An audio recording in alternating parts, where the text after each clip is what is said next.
of D.R. Meadows as the 3rd overall pick in the Banana Ball player draft. Chris Clark struck out D.R. and then told the entire world he was indeed Braxton Keith. The debut of the Tailgaters in a football stadium would not be complete without the quad father, Taj Porter, along with Joe Sperone, Zach Blankenship, and Christian Davis hitting a little run sailing. And then what about this? The 6th round pick, Brett Donnie Allen, with the first Tailgaters trick play of a pitcher in 2026 out there on the bump, able to throw a scoreless inning, and then a handspring off of the bump. The defense would continue there as Princess JB, Jordan Barth, manning the hot corner, Stilts at the dish. What do we got here? Oh man, dive and grab, behind the back transfer, book it. The first trick play in the young career of the Augustana standout in Jordan Barth. But then the bats would inevitably come around as the first home run of 2026 comes off the bat of Travis Munyo, the first home run in a football stadium, and then he told us how he felt. You just hit a home run in front of 60,000 people. How do you feel? Well, Brett, it's plain and simple. I'm the best there ever is. I mean, I wake up in the morning and I piss excellent. I'm a big, hairy American winning machine. If you ain't first, you're last. Bruh, we went to Frisco and the Texas Tailgaters finally unveiled their official mascot, the cowboy wearing big old green alligator himself, who's gonna steal every piece of meat that you have at your tailgate, Grub the Gator. And that weekend in Frisco was special because then we played the Loco Beach Coconuts and our captain does this. Fiver, Jordan Hussein, the Texas kid, a diving grab as the Tailgaters would be tied up all at 2 apiece. And Fiver out there making web gems just as he does so very, very, very often for the boys in blue and orange. And then, golden batter, Eric Osberg. Magic can't happen twice, but Jordan Hussein can. And then, after the defensive prowess, trailing by 1 point, going to the bottom of the ninth, who do the Tailgaters call on? The Tailgaters golden batter, Kyle Kmart Martin. Who else would you want? In the biggest moment to this point of the Tailgaters season, down by 1 point in the bottom of the ninth, backs against the wall, against C.J. Williams, 1-0. Big on big. Kmart out to left field. T.A. going back at the fence. It's gone. It's gone. It's gone. Kyle Martin's first home run in the sport ties us up at 3 apiece. Where else would you rather be?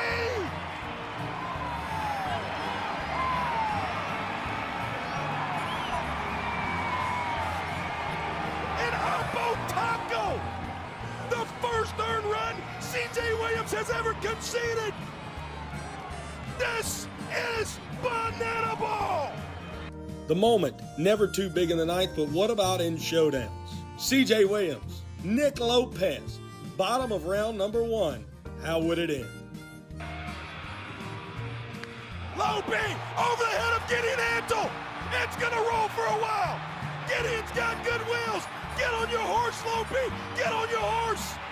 Antle finally gets to it. Low B's on third. An 80-grade arm sails over the head. Tailgaters win. Tailgaters win. Tailgaters win. Nick Lopez walks it on 4-3, and we are so back in the Lone Star State. After going 4-4 over their final 8 games heading into the Banana Ball Open, something caught fire within the Texas Tailgaters and specifically their 33-year-old superstar, Kyle Martin, in Game 1 against the Firefighters. Order here for the Texas Tailgaters, and Kmart sends one deep center field. Kmart with another long ball. Welcome to the action here in the Banana Ball Open. First of 2 home runs for Kmart in the Open, and then Sunshine provided us the play of the year. Mason Maxwell, hard hit, Sonny times out, trick play, oh, it's a double trick play! Is that the play of the year? Jonathan Sunshine Looters lays out between the legs bucket, throws it to first, Taylor Justice between the legs bucket. That was psychotic! This is Banana Ball! And from arguably the play of the year to the play that helped win the Tailgaters the Equalizer Point and win the ball game on Friday night. McDowell over to J5, between the legs, and it's the Equalizer Point for the Tailgaters. Double trick play. Book it! And just like that, the Texas Tailgaters, off the backs of the Texas Kid and Taylor Justice, win the Equalizer Point. It was vitally important. With a win on Friday night against the Firefighters, the Tailgaters faced off in Game 1 of the Banana Ball Open Championship against those Savannah Bananas. And how about a start to it from Jordan Hussein? A little book it there on a 6'4", 6'3" double play. You've never seen anything like that in your entire life. And then, we hadn't seen this yet this year either. Jordan Bart hits his first home run in his Banana Ball career, en route to putting the Tailgaters up 2-0 there in the third inning. Feeling really good about those boys in blue and orange. Now let's feel a little bit better. 8th inning, need 3 trick plays to win the Equalizer Point. Book it. That is now 13-12 in the trick play category. Bouncer, Taylor Justice, tough play. Joe Sperone loses the cowboy hat. Book it yet again. 13 trick plays apiece to get the final out of the inning. Taylor Justice bounces it off the turf like LaMelo, and that's how the Tailgaters win the Equalizer Point. And then, here's how they won the ball game. With the game on the line. High fly ball, deep out to right center field. Watson on his horse. He doesn't get there as it bangs off the wall. Ty Jackson will score easily. Oberst looking for 3 bases. He's out. Perfect relay by Jordan Hussein. Fantastic deep by Jordan Barth. And the Tailgaters hang on 3-2 winners. What do you know about that Jordan connection? And the Texas Tailgaters come in here and upset the namesake of the sport to win Game 1 of the first ever Banana Ball Open. And from a Game 1 victory to winning the whole thing the very next day. Tailgaters putting this in the hands of their all-star from a season ago in Nick Lopez. The 0-2. That's hit well. Deep out to left. Alexiadis on his horse. It settles on the warning track. Lopez around second. Reese gets to the ball. Lopez around third. No relay. Nick Lopez clinches a playoff spot for the Texas Tailgaters. And the boys in blue and orange are going to lock in a playoff spot 6 months early. Nick Lopez, the man who won all the showdowns last year for the Tailgaters, comes up in the biggest spot of his Banana Ball career. We'll see you in October. We just never gave up, man. Even in the locker room, we're talking. We're going to beat these guys. They got us last year and the first couple games this year, but we never gave up. That's the difference. And from one historic moment to another, the first ever pop-up game in Banana Ball history at Navasota High School in front of 1,000 people, the Texas Tailgaters, Savannah Bananas, and Kyle Markin welcomes you to the unction as he hits a 2-run blast in the first inning that walks it off for the Texas Tailgaters, putting them up 1-0. What about Jonathan Sunshine Looters, the inventor of the foot volley? 1, 2, 3, 4, 5, 6, 7 times Sonny goes off the legs and the feet to give you a trick play that you've never seen before. Hopefully you'll see it again, but you will never, ever, ever forget it. Sonny does that, and then his counterpart up the middle does this. Jordan Hussein, the captain of the Texas Tailgaters, a behind-the-back book it as the 10th trick play of the night. And while on the microphone, too, Jordan Hussein pulls out a special one. To end the ball game, the team who's just so trickery and the Tailgaters gets their 15th and final trick play to defeat the Savannah Bananas 5-0 at Navasota High School in Banana Ball's first ever pop-up game. From history to history.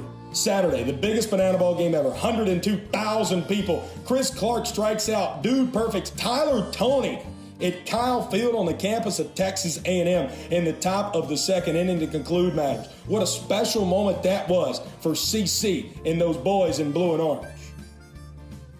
And then Jordan Hussein. Ball four sprint.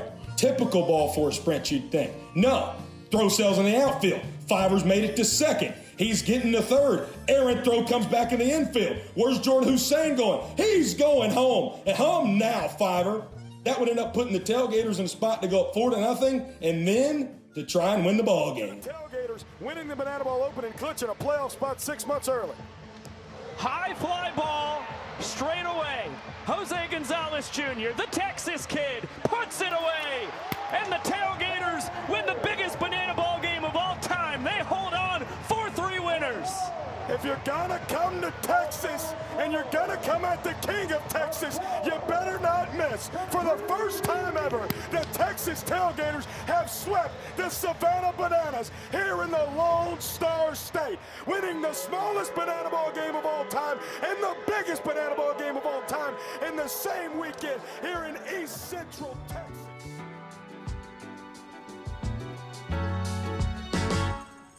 Earlier today, it looked wonderful here in Tulsa, Oklahoma.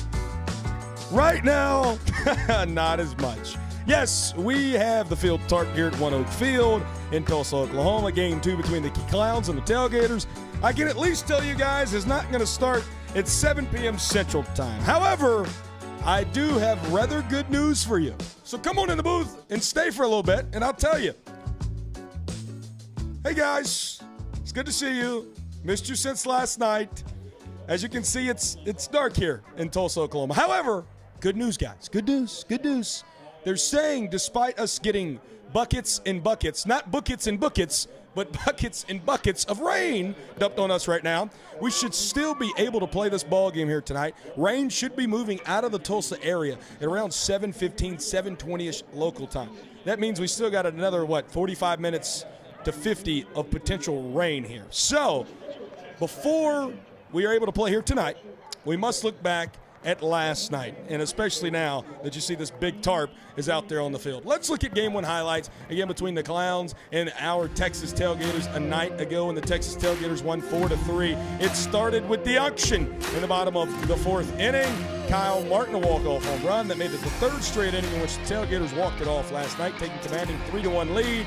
But then Mr. Trifecta, Cowboy Joe Gray Jr. himself was able to hit a 3-run bomb, bringing the Clowns en route back to a 3-2 ball game. And then, as Joe finally steps on home plate, Eli Payton at the dish. Eli, a hanger to him from Brett Donnie Allen. That one got out in a hurry. 2-run bomb that will tie up the ball game at 3 points apiece. 4th home run of the year. Top of the 7th, Eli Payton yet again. You'll see a lot of highlights from this guy as he bangs one off the wall in right center field, driving home another run. And Eli, 3 legs of the 4 needed for the cycle. At this point in the ballgame, had the triple, the single, and the home run.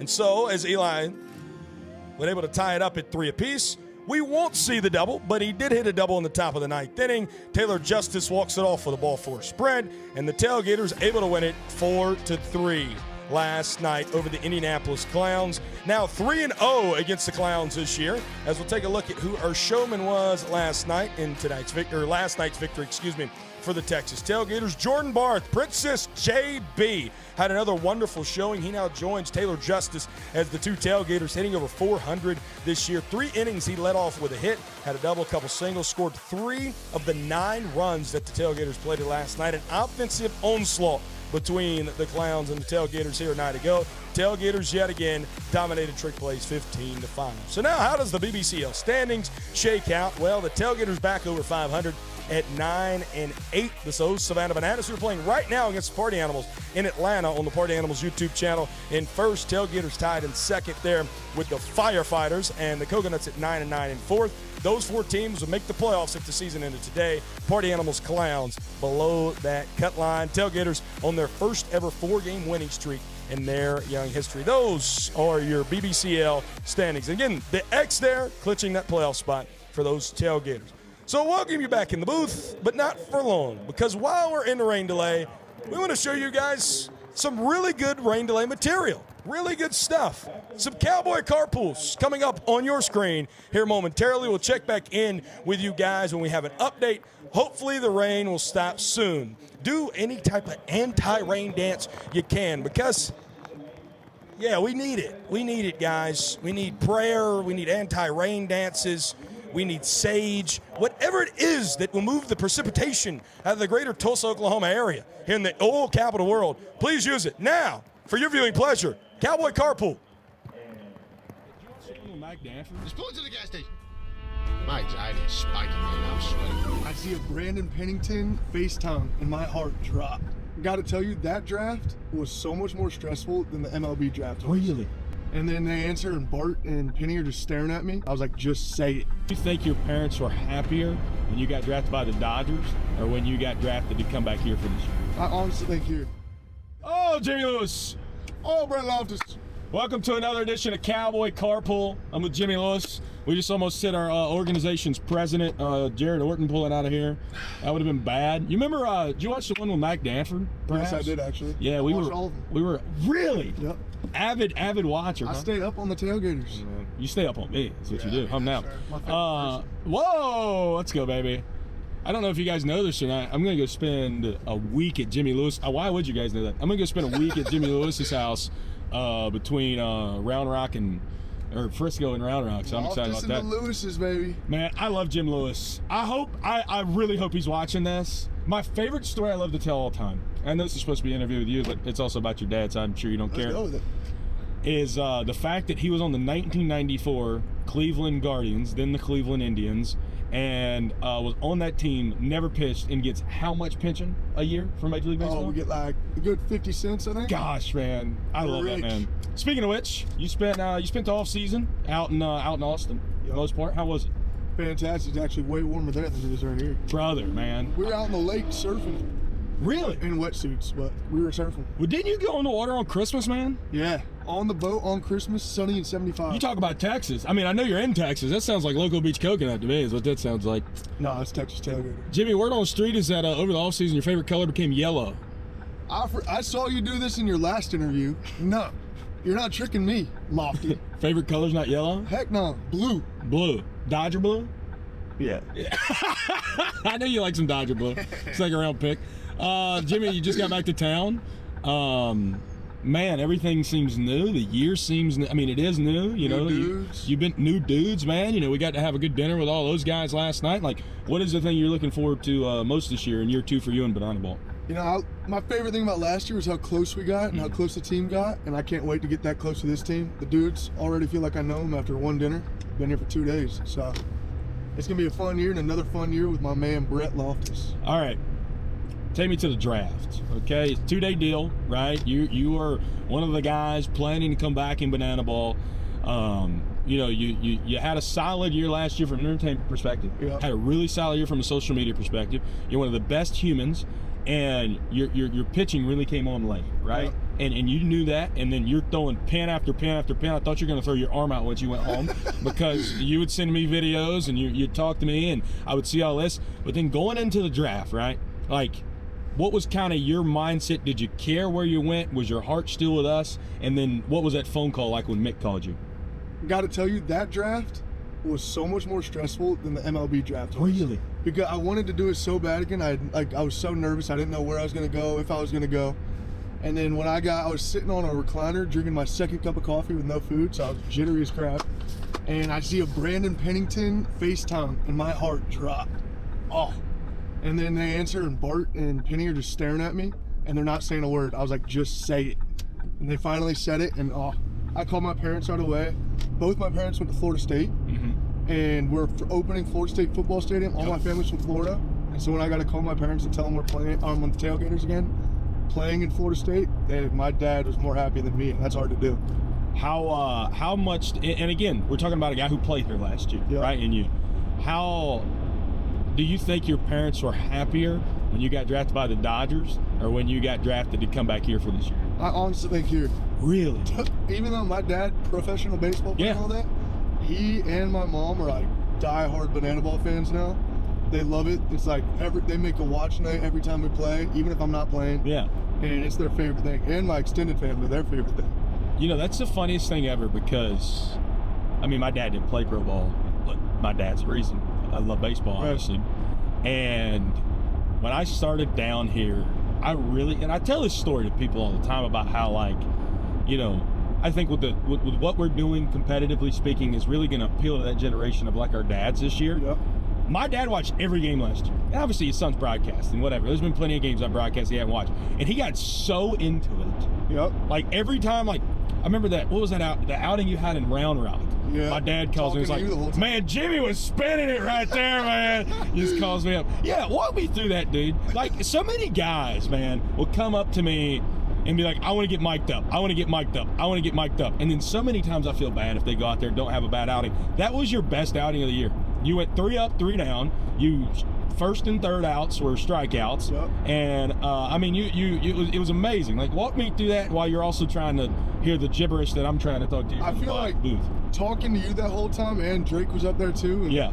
I had my whole family. I had like 50 fans there, but just talking to you and like I was talking through my pitching. Like I was talking through what I'm gonna throw here, and you were giving me little fun things to laugh about, and I feel like it just made me be carefree out there, and I felt like a kid just playing baseball, like wiffle ball. And I just got to have fun with it, and I felt more conviction when I was actually talking it out loud. Since then, I've been talking to myself out loud like I'm talking to you almost, and I've been great. Like I just feel locked in. I feel more convicted in each pitch. That is something that I kind of want to still talk about. You were 18 years old when you got drafted. Yep. You know, you were fully dead set. You're committed to go play at LSU. You go play with the Dodgers, right? End up getting released. You've talked to me a lot about, you know, the mental struggles and really the mental toll that it takes on you to play affiliated ball. The back half of last year, and especially this offseason, Matt, I don't know if I've ever seen you happier than you are. What do you think that is? You're still playing at a high level baseball. You're still highly competitive. What are the two biggest differences, or the biggest difference from a mental aspect of being here versus being in affiliated ball? I feel like one of the biggest things, obviously, is it's so much more than just me. I've talked about this to people before, but like when you're in minor leagues, you got all your teammates, but you're in a way competing against them because you're trying to go to the next level and so are they. Here, I feel like we're all fighting for one goal. We're trying to make people's nights, bring smiles to people's faces, and it's so much more than results. Obviously, I want the results, don't get me wrong, because I would not be happy when I wouldn't do good. You're right. You've seen that. Right. But I feel like I'm playing for something more than just me, and I just got to be, if I don't pitch well, all right, now I can go out there and go twerk on the sideline. Maybe make someone laugh, and then boom. Like after a game I do bad, I talk to a kid, and he didn't even know I pitched, and we were just talking, and I forgot I pitched, and next thing you know, I'm happy again. All right. Speaking of twerking on the sidelines, are your teeth fake? That's what the How people does want that to come know. with twerking? That's what the people want to know. Actually, I just want to know. The front four right here, these on here, knocked out with a bat. No way! You know, I didn't even know that. Yep. I had braces for 3 years. Your teeth look so perfect. That was not, mind you, I fully want the people to know at home, that was not a setup question. You have just like the most perfect teeth ever. And I was like, no way they're fake. So twerking and teeth coming out. I can see how those meet, I guess. Actually, no. Pause, bro. I take that back. Take that back. So anyway, that's a true story, huh? Yeah, braces for 3 years. Less than a year after I got them off, I was in a playoff game sophomore year.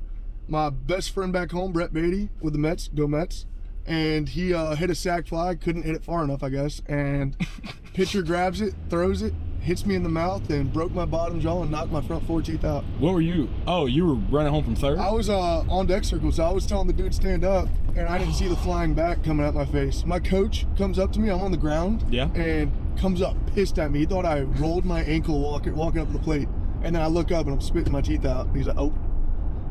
That is the single most Jimmy Lewis story I've ever heard. Dude. Like, I'm not surprised. I stayed for the rest of the game, too. No, you didn't. I couldn't talk because my tongue just laying, like, resting. My bottom teeth are on top of my tongue. And I'm just yelling, and it makes no sense, but I was mad at the other team, so I just kept yelling at them. We won, and I was just, like, opening my mouth and pulling them out to the game. And then went to the ER, I guess, or somewhere. I hope so. Dentist? Yeah, something like that. Yeah, you had to seek medical attention for sure. Yeah. As we drive by a hospital, how ironic is that? No, okay, funny story. Had no idea that existed. Yep.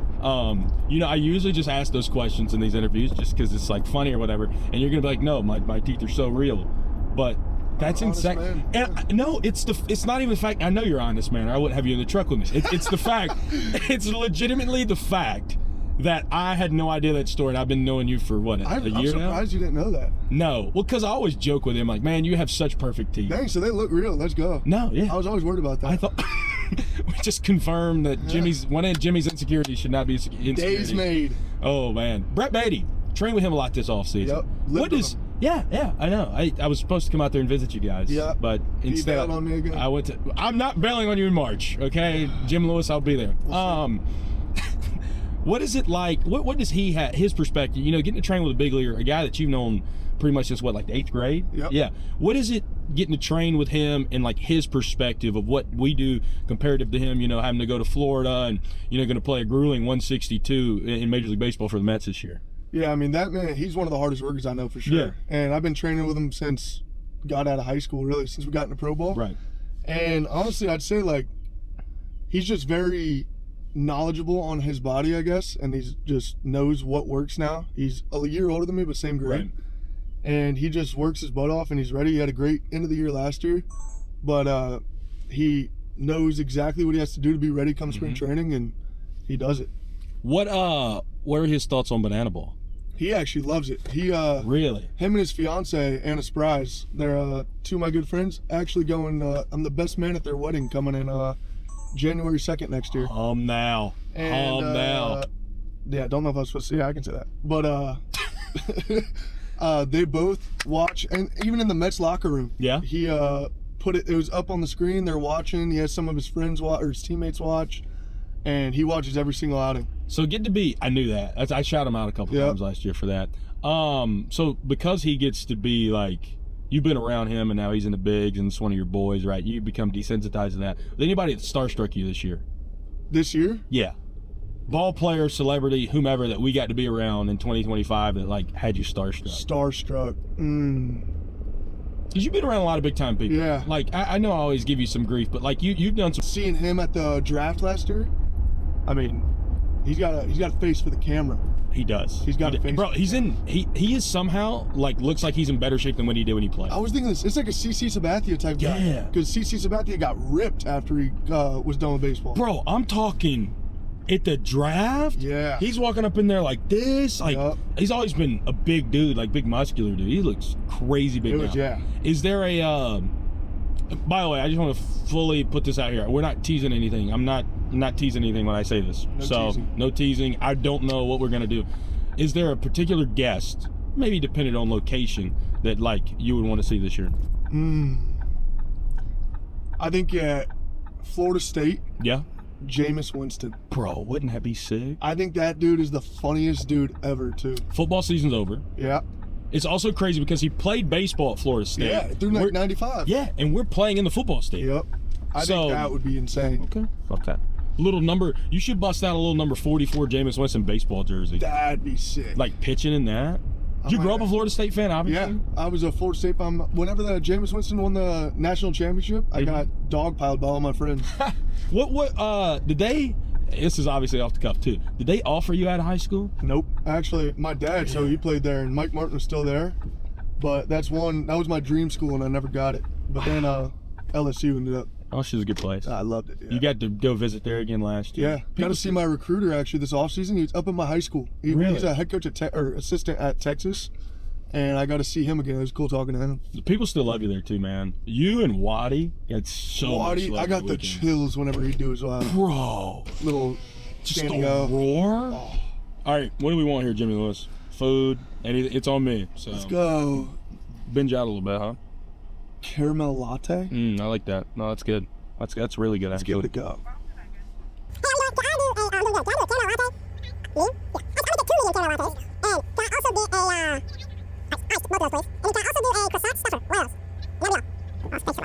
Dude, I'm gonna be honest with you here. Mom, I hope you're not watching. We're filming this at about 12 or 1 o'clock in the afternoon. I haven't eaten the whole day. So, not good. I'll take place of you, Miss Loftus, and I'll make sure he eats next time. Yeah, not too good at all. That's not okay. No, it's not. It's not. But I knew I was gonna come dunking with my good friend Jimmy Lewis, and everything was gonna be okay. Yep, I'll get him right. Yeah. I'll treat him right too in treat him right. I'll make sure he's doing good in round robin. There you go. He's gonna make sure Lewis's will feed him. Chicken tetrazzini, Mom. Oh! Chicken tetrazzini. We got a little Italian in there? Dude, my favorite meal she makes. And then Jim will cook you up a steak. Come on. Or ribs. He's got a Blackstone? No. Jim looks like he would have a Blackstone. Jim likes getting the grill and then like letting it catch on fire, throwing water on it, make sure it don't burn the house down. Yeah, literally. That's literally what it, yeah. Bro, you remember that? Remember Frisco? I thought Mick was going to burn the whole stadium down. Yeah. I was like, he kept pouring the fluid, and then he turned it on. We had, so for those who don't know, all the mics that we use in these stadiums, like, we own them. Like, we travel our equipment from stadium to stadium. And he had one of our mics sitting right there. And I thought that thing was going to get burned I didn't even know that. up, bro. I was like, that is just, He just goes. High energy man. I don't know. If the day I turn 61, if I have half of what he has. If I look half the way he looks. Bro, what? I don't get, He's so ripped. Now you look good. You put on some muscle this offseason. I'm trying. Yeah. I'm trying. 23. Yes, ma'am. I will do that right there. Here we go. Oh, not that. LA Kings. I was in LA for a little bit, huh? LA man, no. No. Yeah, Texas. Lopey kept trying to get me to eat. Thank you so much. Kept trying to get me to eat with him out there. I was like, Lopey, I'm going to see you in 4 days, brother. I'm about to be with you for a whole year. Yeah, I know. I'm literally going to eat with you the whole year. Yep. What's your favorite Texas fast food chain? Texas? P. Terry's. What now? Run that back. P. Terry's. It's in Austin. I don't know. Period Terry's? P. Probably. It's a good question. Probably.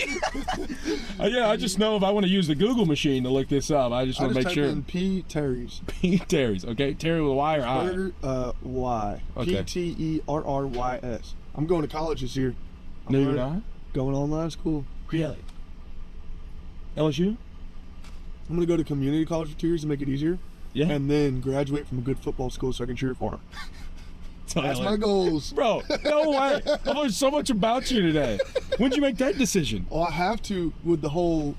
Cheers, by the way. That's cheers. wonderful. Thank you, by the way. Oh, yeah. Anytime, man. But I have to start by August, otherwise I lose all that part of the high school day. Yeah. Wow. I'm going to be an educated man. I can't.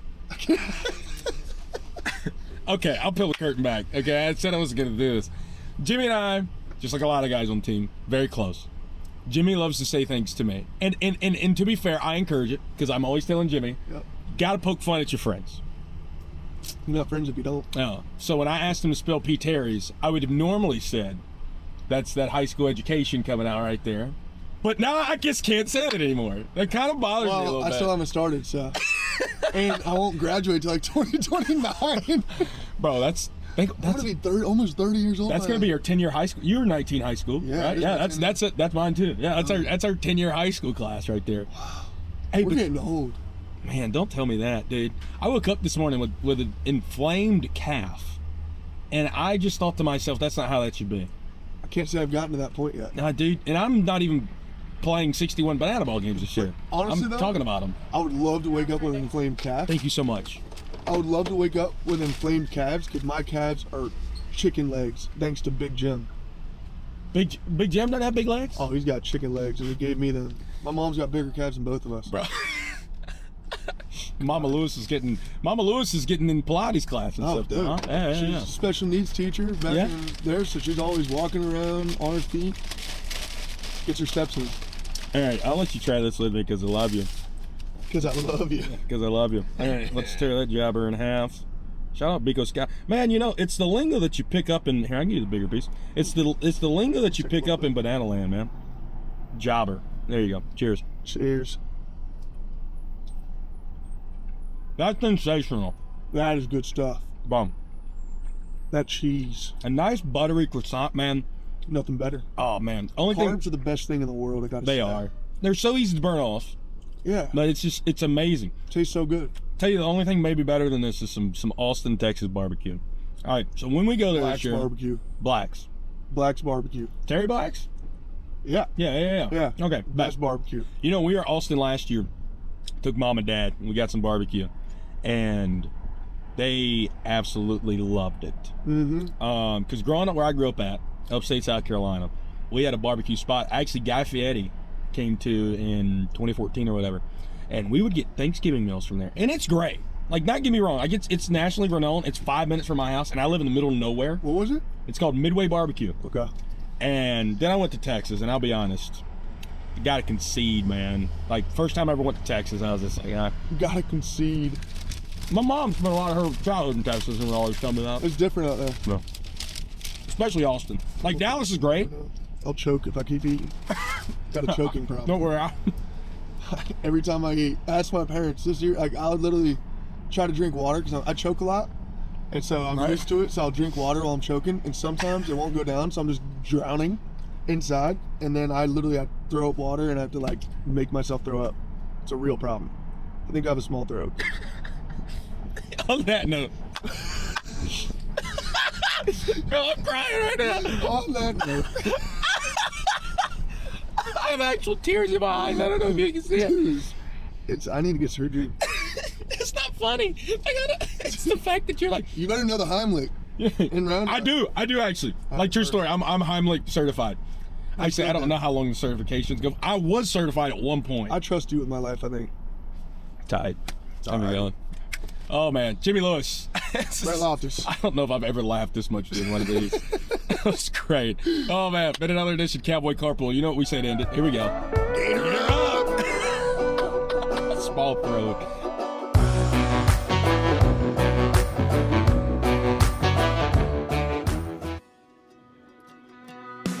It's still raining, but hopefully the rain will clear within the hour. Hopefully by 8 p.m. Central Time is what my producer Chadwick Folkestad and trusted meteorologist, they call him, this man, Brett Donnie Allen, the wonder from down under. It is Australian Speedo. Just had the world's longest slip and slide here in Tulsa, Oklahoma, during our rain delay here at One Oak Field. Oh, man. Beautiful stuff, really, because it never rains in Banana Land. Even when it does, you get beautiful stuff like that. It is still raining here in Tulsa, and again, you can see it's still coming down pretty well, but our forecast, and again, my trusted producer and meteorologist, Chadwick Folkestad, tells me that the rain will clear, hopefully, by 8 p.m. Central Time. So, as we await the precipitation to leave, we will send you to another Cowboy Carpool.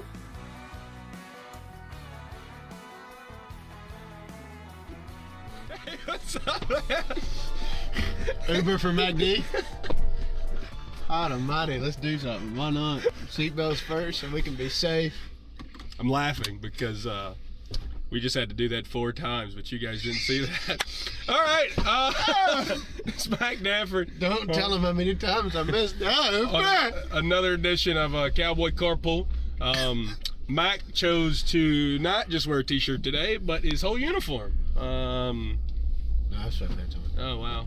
Hey, man, you're not supposed to ruin the magic of TV. I can tell them how many takes it took, but you can't tell them you're not wearing your pants. Hey, we got to be true to the fans. True to the fans, man. How's the off season been? I'm not gonna be able to take this serious. I'm just gonna be honest with you.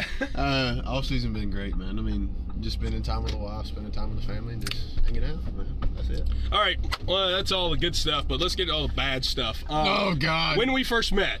Not bad. That's good stuff. Oh, my cup fell. Mac, man, we're going to Dunkin', so you don't need agua. You can get some there. Small, big guys. How we first met? You hit a home run in Albuquerque. Bingo. Walk us through that moment.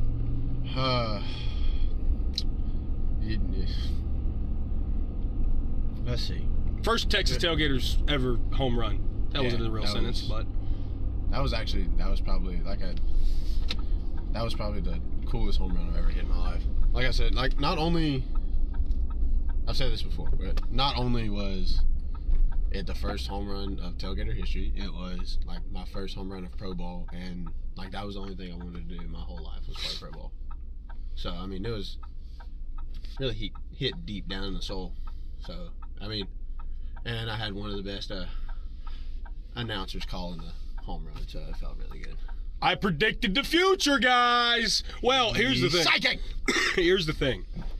Ian Schrift, who makes all this stuff happen for us. You guys know Ian. Guy. Ian's got a lot of followers on Instagram. Don't tell him I said that, though. It'll go to his head. Ian sticks a mic on me in the top of the 8th. And he's like, hey, man, just do some things. And I said, what? He goes, just... He didn't stick that mic on very good. No. He sticks the mic on me, and he's like, hey, man, just do some things. So I'd already texted my dad. I'd already told you that you were going to hit a home run that night. And so you came up, I think it was second in the inning there?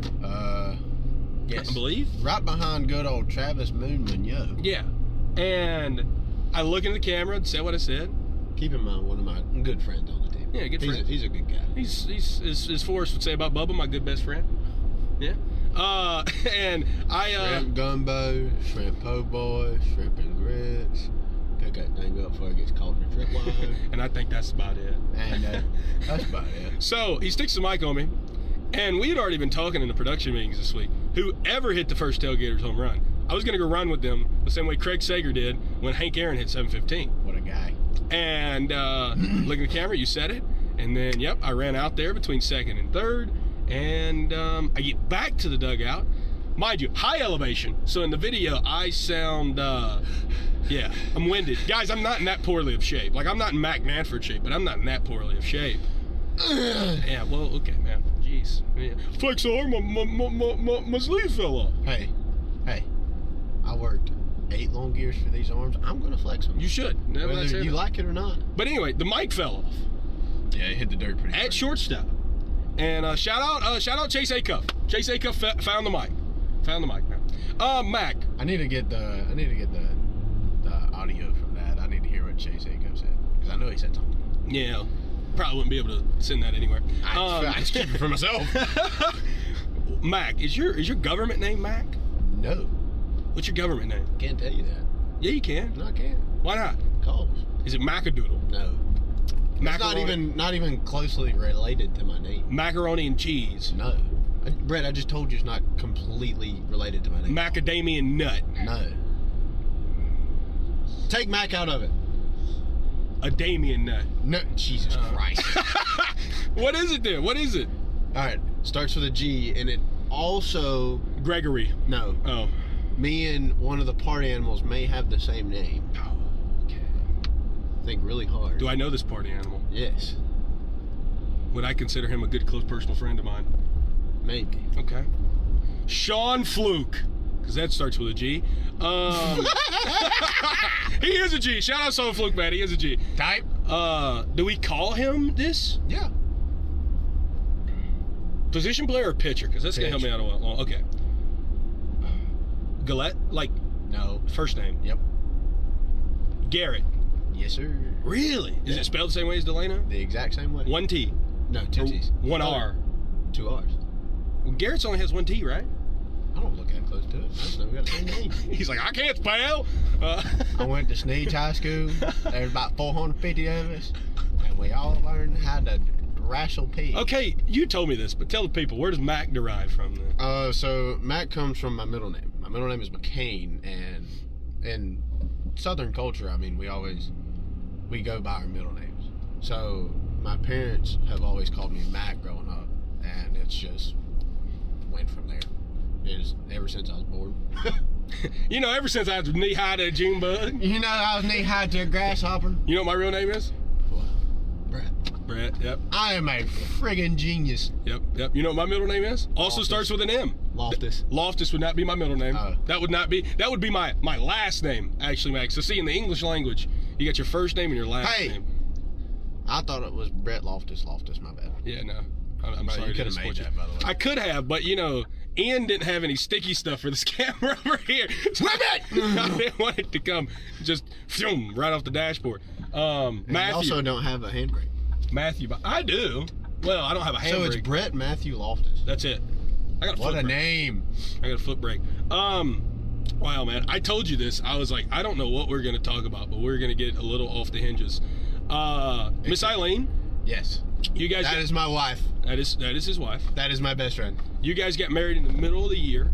Yes. This was one of the coolest stories, I thought, because you were fully not going to be in Banana Ball, not play any professional baseball. You were going to go work construction. You go out, you try out for Banana Ball, you make it. We told that story on the broadcast plenty of times. But then once you get down here, you go, oh man, I'm getting married when we're playing. So hey guys, I got to tell you, I'm getting married. What was the question? Just walk us through it, Mac. So of course, like everybody knows, like we've told a million times, I ended my career, my baseball career at the University of Tennessee Martin, and then I was like, I'm not gonna get the call. Well, actually, I waited for the call. I was like, I'm gonna wait. And the call never come through, so I was like, well, I need to go get a job. So I applied for the job at the same hospital my dad works at, by the way. Shout out Chattahoochee, Florida State Hospital. And so I get the job, I start working, and then Labor Day weekend, I will never forget it, because we were going to celebrate. We were going out on the river, we were on the boat. I get a call from good old Corpy. For those who know him, it's Corey Pie. And then he's like, hey man, we want you to come out this tryout for banana ball. And I was like, I knew a little bit about the Savannah Bananas, but I didn't know a whole lot. So I started doing a deep dive. I was like, all right, what do I need to do? And of course I saw the dancing, the ball, and I was like, all right, I can dance a little bit. True story. I can hit the piss out of a baseball. True story. Don't know if you can say piss. Okay, I just said it. All right, never mind. Keep it rolling. I can really hit a baseball, but I did my deep dive, got all the information I needed. I was like, all right, so I just really need to go out and beat myself. So that's what I did. I saw all these. Hey, he's done, by the way. Thanks, man. You gotta tell people that at home. They can't see him. Everybody that was around me was dressed up, dude. They're in like hunting bibs, and everybody's in cut off jorts. Everybody just looks out of this world. And I step into the locker room. I got baseball pants on and my good old UTM shirt and my UTM hat. And I go, wow, I am out of place here. Here we go. And we run through the workout. We do everything, and I felt pretty good. I was like, well, I got one last chance at this. Why not just go all out and see what happens? And I did. And about a month later, I get a call from Barry Aldridge.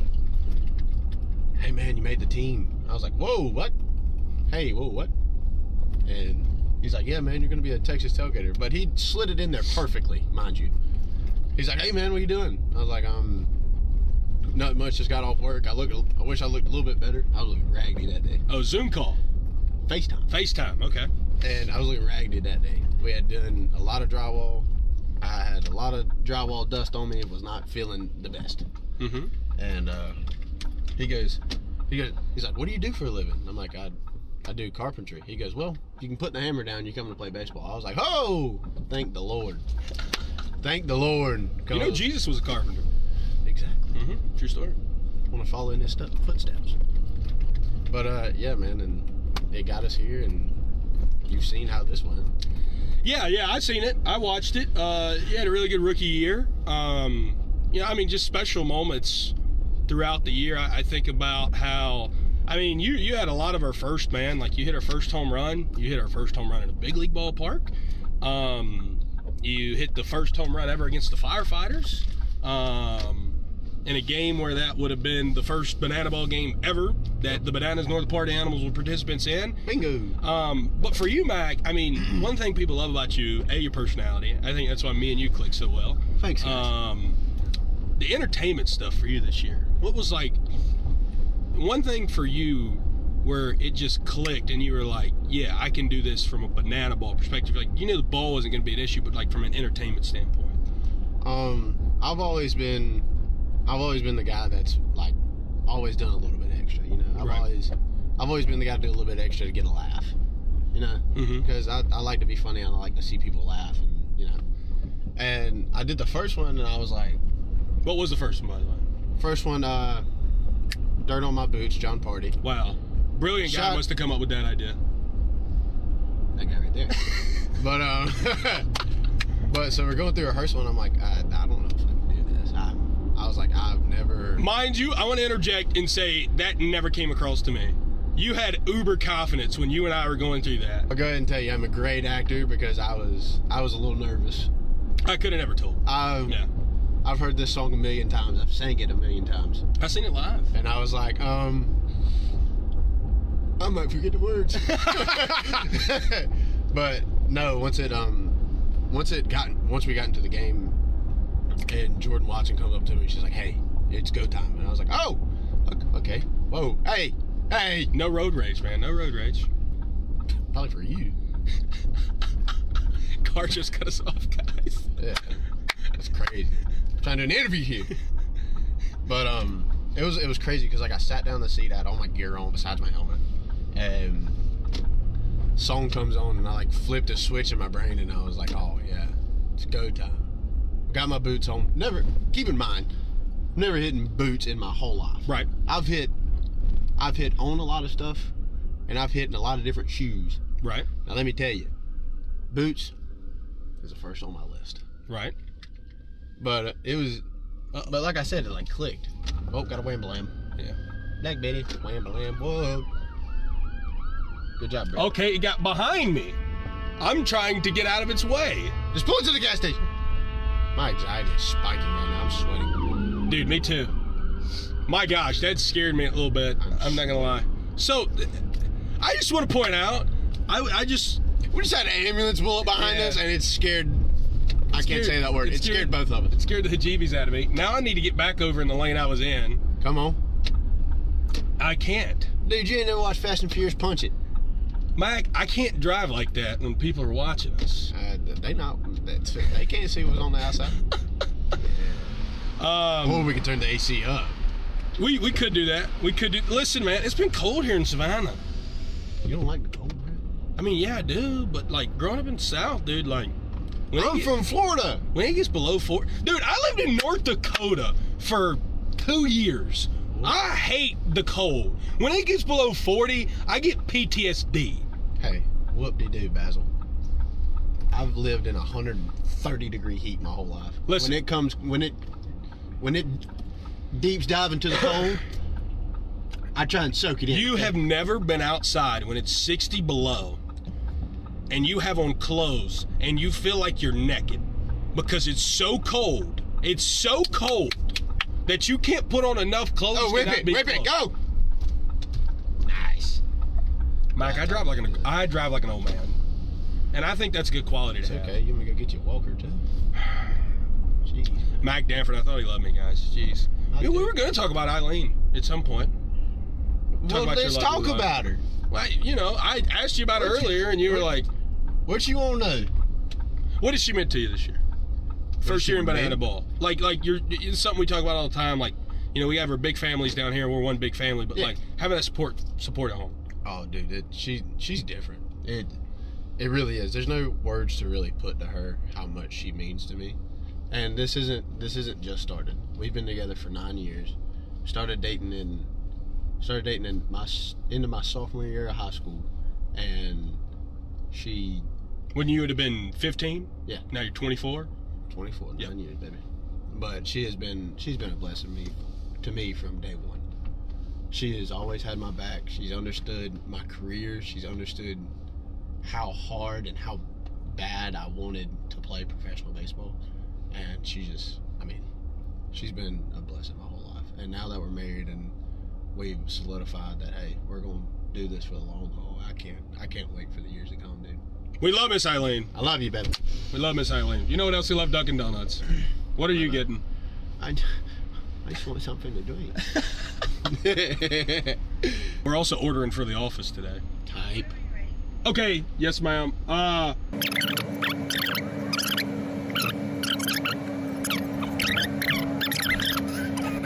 That'll conclude matters here. Oh my God. That'll wrap things up here at the 6th. It's a 17-run inning for the Texas Tailgaters. Guys, I'm a very southern man. I ain't heard half them words in my whole life. We talk all the time in banana ball about you gotta love the fans, man. You gotta love your coworkers, dude. Did you have to write this down on a scroll? I had to. Thank you so much. This is gonna be for. This has got Splenda in it. Shout out Miss Amelia. Aye. Right there. Okay. What else? We got a couple more coming here. I figured since Ian set all these cameras up, we might as well get him something too. We can't give Ian enough love, really. I love Ian. What guy? Who's your favorite front office member? Let's put you on the spot. Thank you so much. I think you know, Mr. Brett Loftus. I thought you were gonna say Jesse Cole. Exactly. Who you talking about? Whichever's best. Yes, ma'am. I'm more of a couple. I'll do whatever's best. Man, listen, I'm team first guy. Mac, what you looking forward to most in 2026? Just getting back with the boys, man. That is what I've missed since the last game of our Banana Ball season. I'm just like, man, I loved all season. I love being home with the family and hanging out. But after about a good month and a half, I'm like, I'm ready to get back to work. Yeah. That's how I was. I mean, I was a month off, and it's just like, thank you so much. Deer Park. Not a sponsor. Covered. After like a month. Take the wrapper off. After we lost the party animals in the playoffs, it was good for about a month, and then November hit, and I was just like, yeah, I'm ready for the start back. Because you're trying to work early. Yeah, right. Guys, I want to work. We get to call this work. Drove around in a truck, talking about literally everything, going to Dunkin' Donuts. Hey, why not? Why not us, man? Why not us? I know you grew up how far from Tallahassee? 45 minutes. So what's that going to mean to you? You get to play there next year. Oh, dude. To open up the year, Mike. It's going to mean so much. So it's going to mean so much on a bunch of different levels. So obviously growing up a FSU fan my whole life. My whole family was. Thank you so much. Or still is. My whole family is we've been FSU fans since the Bobby Bowden days and the Jimbo Fisher days, and now we have Mike Norvell. Bro, we've been through every step of every walk of life. I ordered something here. Let me get that out. Why you tell us about your Infinity? Oh yeah. But why not get a fork? Anyway. Thanks, man. But on a real note, it's gonna. I'm very excited, but on the same note, it's gonna hit hard because last couple of years. What is that? Oh yeah, that's the hash brown. Oh no. Really good, by the way. But not gonna be able to eat those and drive. Right? But like I was saying, on the last couple of years, I've lost two pretty important people in my life, and they were huge FSU fans, and I kind of hate that they don't get to see me play in the home field. So it's gonna be a really fun weekend, but at the same time, there's gonna be that underline of, hey man, what if they could have been there? What could happen? But I mean, that's life. I mean, that's why you appreciate the people that's around you every day. So I mean, like I said, very excited, super excited to come home to Tallahassee, and I can't wait to do that. Bucket, Mike Danford, one of my best friends in life. I was so happy we got to do this one. Cowboy Carpool, man. Got to go to Dunkin' Donuts. Got to talk about a lot of things that I think a lot of people didn't know about you. This has been another edition of Cowboy Carpool. Get her up, my people. Hey, America. We're still on the Wrangler line. I'm enjoying some tortilla chips. I got me a soda.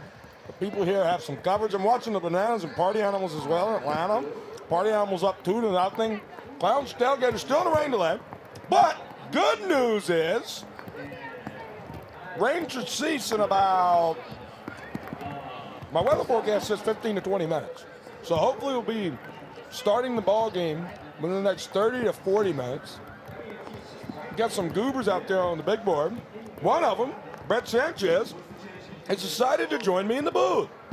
He heard I had an entire bag of tortilla chips, and to thank me, he's going to pop up here.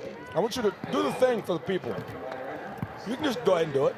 Thank you, thank you, thank you. Yes, Brett Sanchez. You can't see it, but I'm doing the thank you.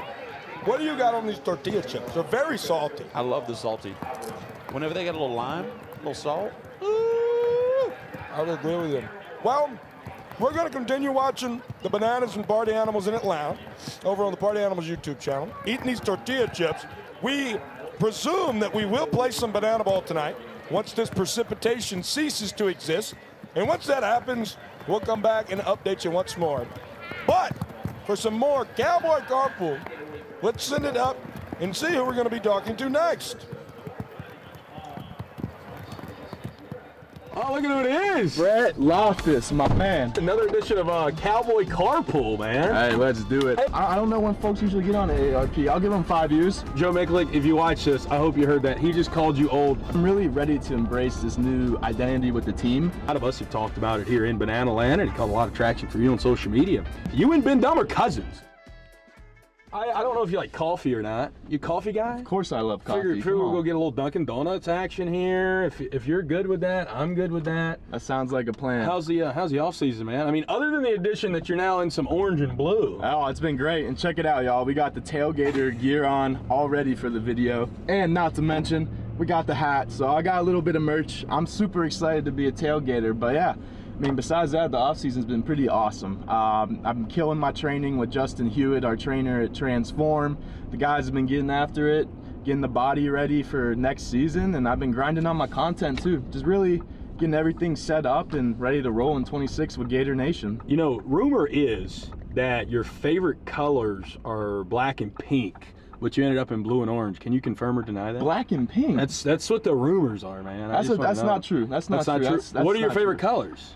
Orange and blue. Oh, look at that! Gator up! Gator up, man! I spent an early part of my college career at Bucknell University with the Bice in the Patriot League, and we were orange and blue. We had, those were our colors on the field, and so I'm back in the orange and blue and couldn't be happier. So, I think one thing that a lot of people want to know, whether they know or not, obviously your last name's Riggett, yes, right? Sir. So people call you Big Rig. Oh, yeah. Is there something more there to that nickname of people calling you Big Rig? Well, I mean, everything's bigger in Texas, and I think that includes the rigs. So I think that there's really not too much more to it. And what's funny is that nickname has followed me my entire life, whether it's middle school. So where did it start? Where did it start? I think it started in middle school. I only, like, my whole life, no one calls me by the government name Tyler. So when I hear Tyler, I know I did something serious. But honestly, I never tell people that's my nickname. I always just introduce myself in my normal name, and within a week it always just I end up being Big Rig, and it happened in Banana Ball too. So that's kind of just the origin of it. So you told nobody down here that you were Big Rig, and people just started calling you that? I introduced myself as Tyler Riggett, and then I said, hey, I mean, if it's easier, you can call me Big Rig, but you don't have to. And then it just took off like a wildfire the next day. I think Ron Franklin was the first person I told. And you know, Frank, he's a funny guy, one of my good friends. So. Guy used to cut my hair. Franklin? Yeah, man. Hey, he just cut up Taj. He dropped a video where he's doing haircuts now. Dude, he's so good. Charges $15. That's it. Shout out Ron Franklin, man. Speaking of which, your teammates last year, right? Yeah. First year in Banana Ball, playing with the Firefighters. Walk us through that experience for you and what you think it's going to mean for you to play in one team in year one, and now you're going to a different team in year two.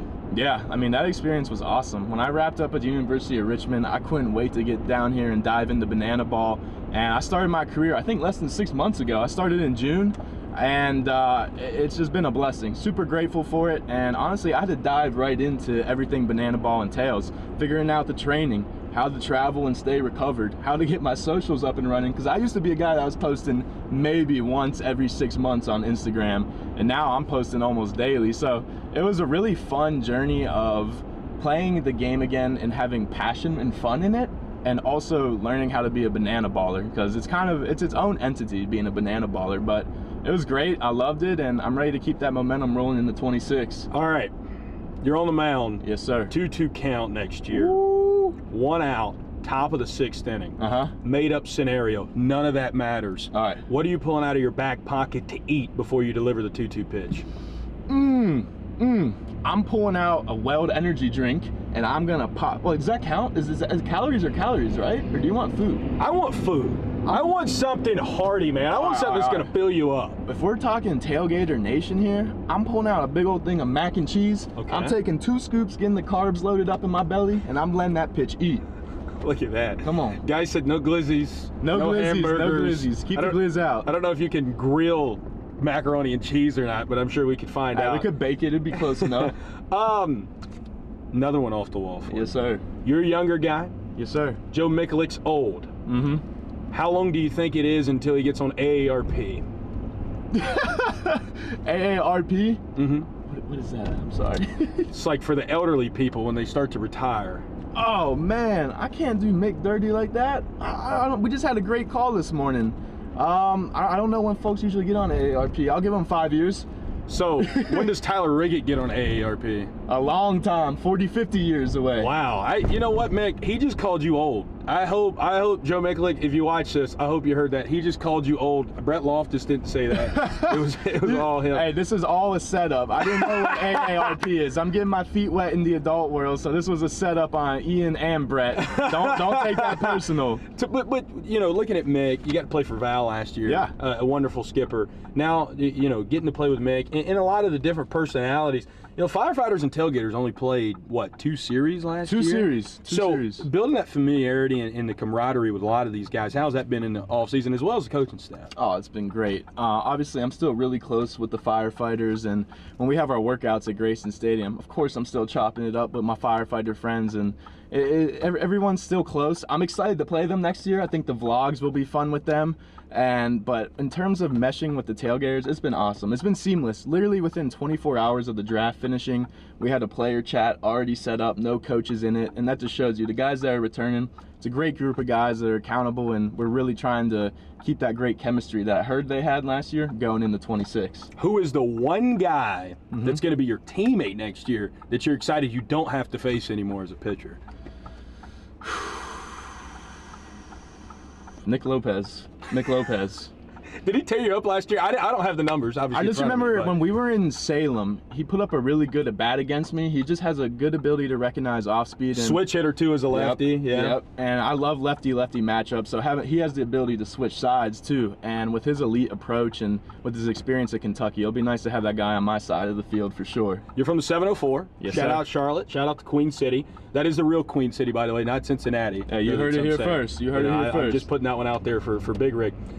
For you growing up in the Southeast, do you own a cowboy hat, a belt buckle, boots? Like, how Texas up are we now for you now joining the tailgate? Hey, I got some Ariat boots that I got in Omaha when I was in college. I love rocking those, especially if I'm going out to a social setting. I know Mick is talking about getting us some boots from another gentleman as well. So I'm going to be pulling up with 2 pairs of boots.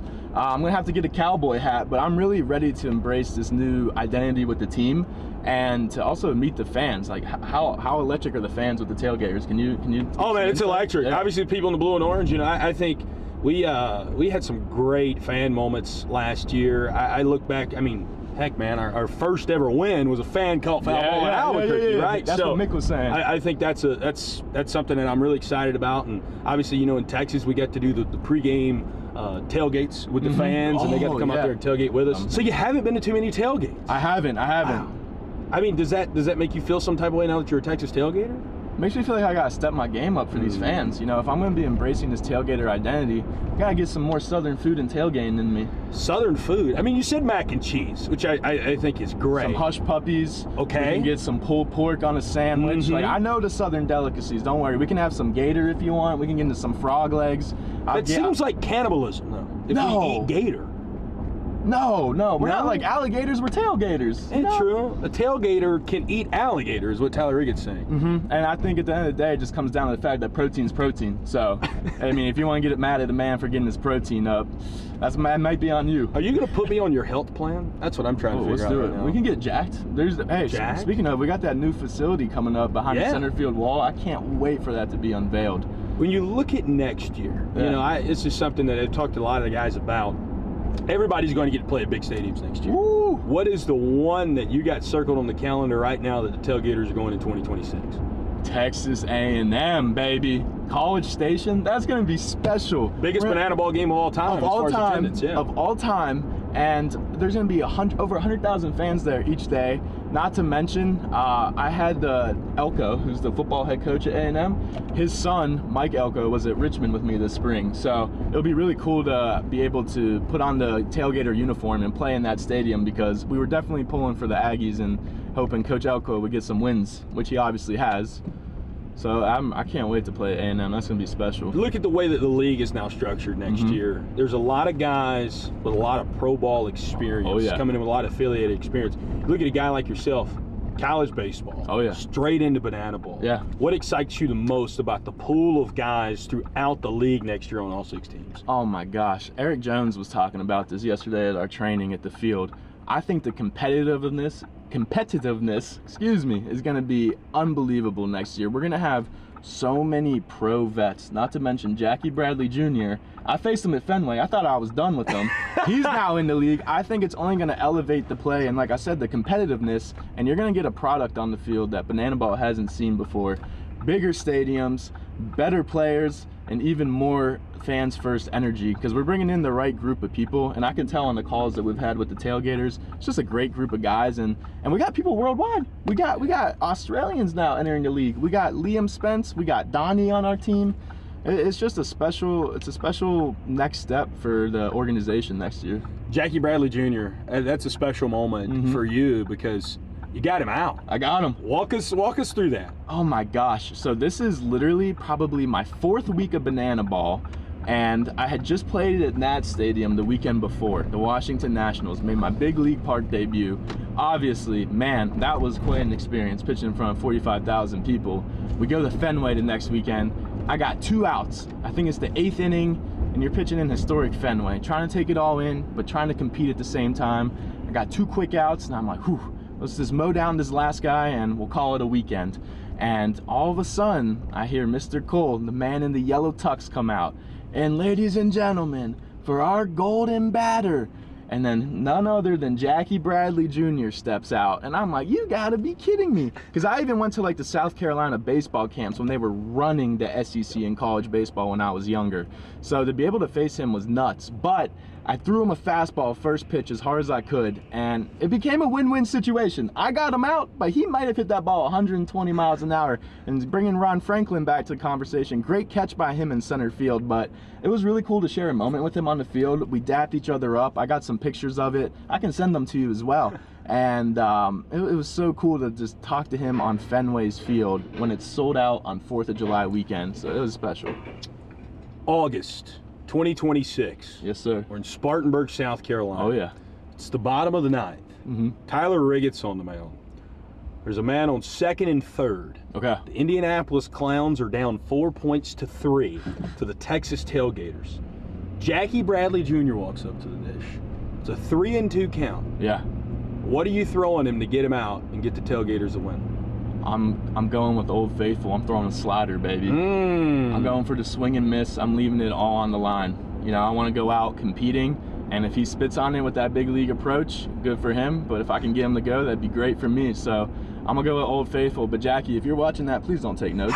Please don't take notes. Jackie, sit fastball. Sit fastball, sit please. On the heater, Jackie. Something straight, not the breaking balls. You know, something that caught a lot of traction a few weeks ago. I think, you know, a lot of us have talked about it here in Banana Land, and it caught a lot of traction for you on social media.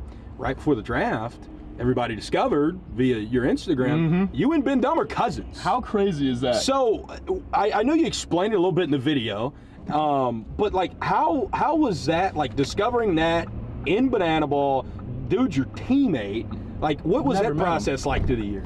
It's funny because Ben and I have a really funny relationship, and it started almost off as like brotherly banter because obviously Ben's a VCU alum, which is located in Richmond, and I was just at the University of Richmond this spring with the Spiders. So when he found that out, and including Bradford Webb, they were like, oh, this guy's a Richmond Spider, you know, Rams this, Rams that. And I was quick to let them know that we swept the Rams this year at their field with a pretty packed stadium. So shout out Ben and Bradford, we got y'all last year. But so we just get the bantering over a couple of weeks, and eventually, you know, it's that chatter of like, hey, where'd you play? You know, what was your pro ball experience? Where are you from? All this stuff. And I mentioned that I played briefly for a couple years at Susquehanna University, and he goes, oh my gosh, my wife went there. And I'm like, no way. And so we start talking about, oh, like, where are you from? And I told him I was from Charlotte, but, you know, obviously I mentioned Susquehanna, and he goes, well, not only did my wife go there, but I'm from Elliotsburg, which is not far from central PA's where Susquehanna is located. And then we just started chatting more and more. And I told my parents about this connection. And then a relative is like, man, Dumb, that name sounds familiar. We go through the family lineage, they pull out the family tree, do some research, come to find out Ben and I are cousins through marriage. A guy I'd never met on the same pitching staff as me that I literally spawned into in June. And that only made our friendship that much tighter. Big family in Banana Ball. Oh, quite literally, yeah. man. Now you got to be rivals with him next year. Ben's the man. Ben's the man. Duncan, Our good friends here. Love them. What is your order going to be today? It's on me. It's on me. Brett, you're the man. It's on me. Guys, I have a ton of Dunkin' reward points. So Shout out Dunkin'. Can I get an iced vanilla latte? Yeah, I got you. Yeah. On me. Thank you. Welcome to the Tailgaters. Hey, there's nowhere else I want to be. Come on. I got like $250 in Dunkin' rewards. Ooh, what are you getting? I don't know. I might get a little something with some substance here. I might get a little food here, huh? Can't go wrong. Yes, ma'am. Can I get a vanilla iced latte? What size? Medium. Anything else? And then can I also do 2 sausage biscuits? That'll be all.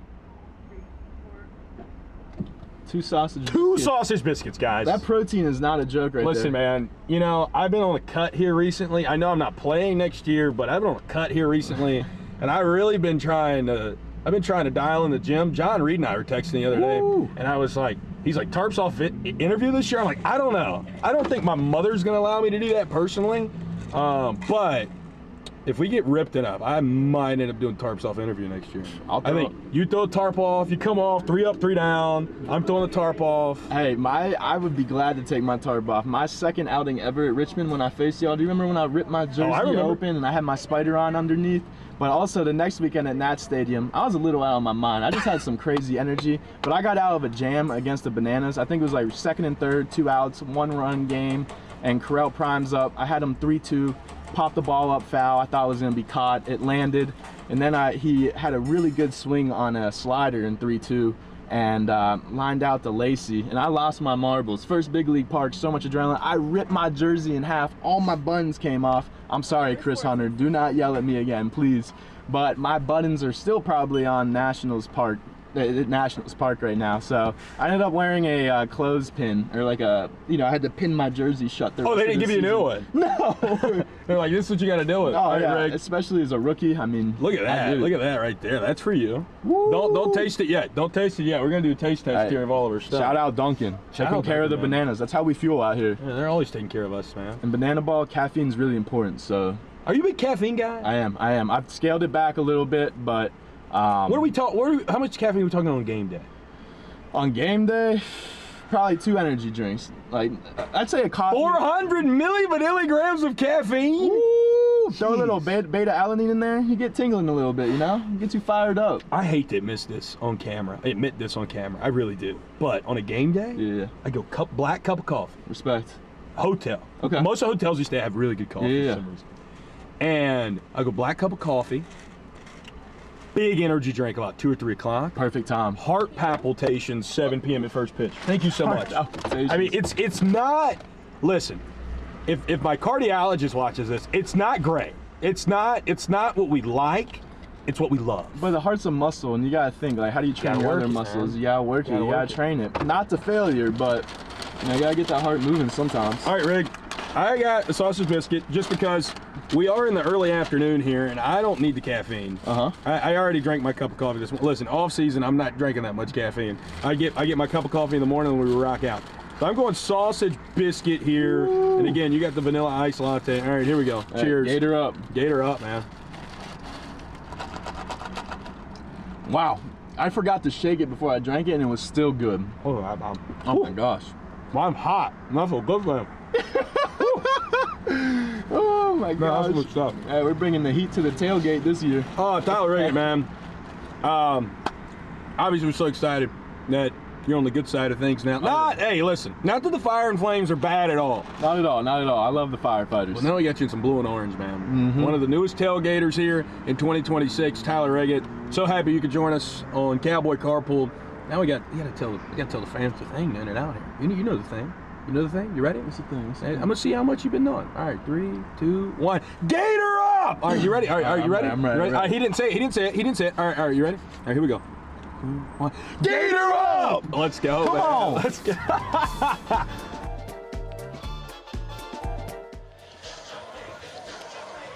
Well, guys, this was moments ago as we had the world's biggest tarp pull. Not quite yet. There it is, the world's biggest tarp pull.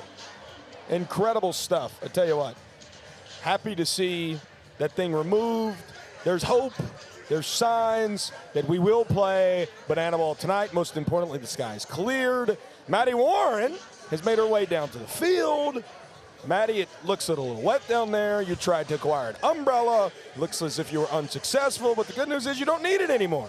No, I don't. Actually, the raincoat is more than enough. The skies have opened up into blue skies, not rain skies, which has been lovely. And as you can see, some people are filtering down into the stands. But there have been some brave fans here today, Brett, that honestly just stayed the whole time. We watched 4 people in yellow ponchos just brave the first onslaught of this rain. But it is now incredibly beautiful down here. Like I said, I'm seeing some blue skies, which is always encouraging. We had our coziness of the rain for a little while, but it's opened up a little bit. I will say I had to walk through probably like 5 lakes, not puddles, but genuinely lakes on my way down here. But I'm feeling good. I'm feeling good about the game. Yeah, honestly. You ate about 78 tortilla chips during the rain delay. I had 79. I feel rather full now. As you can see, there's the sky that Maddie Warren was just referring to from above. The sun is starting to peek through here in Tulsa. There is still some water standing on the field, which our lovely drillers ground crews trying to work through. Maddie, I don't know if you're going to need that rain jacket again, though, because the good news for our wonderful people at home is that my lovely weather app and our trusted meteorologist, daylighting as our producer, Chadwick Folkestead, tells me, Maddie Warren, that there is no more rain. No more rain. That's exciting. So I'm not. People are starting to come back in. You got some people coming in back behind you. Stan's really filling back in back there, huh? Yeah. Honestly, I feel like the vibes are about as high as they were when we started this, and that's just a testament to our incredible entertainment team. Also, shout out to Brett, Donnie, Allen. Hopefully we roll some of those highlights later. But let me tell you, from a first-person perspective, I was field level as that man sprinted from center field and got what I think is the best belly slide I have ever seen across a tarp in my life. Can we cut back to Maddie right quick? Maddie, if we may, our lovely director, Arch Pingle back in Savannah, I want to see Maddie Warren. Just let's establish her right quick if we could. All right, Maddie, I need you to start doing the Macarena.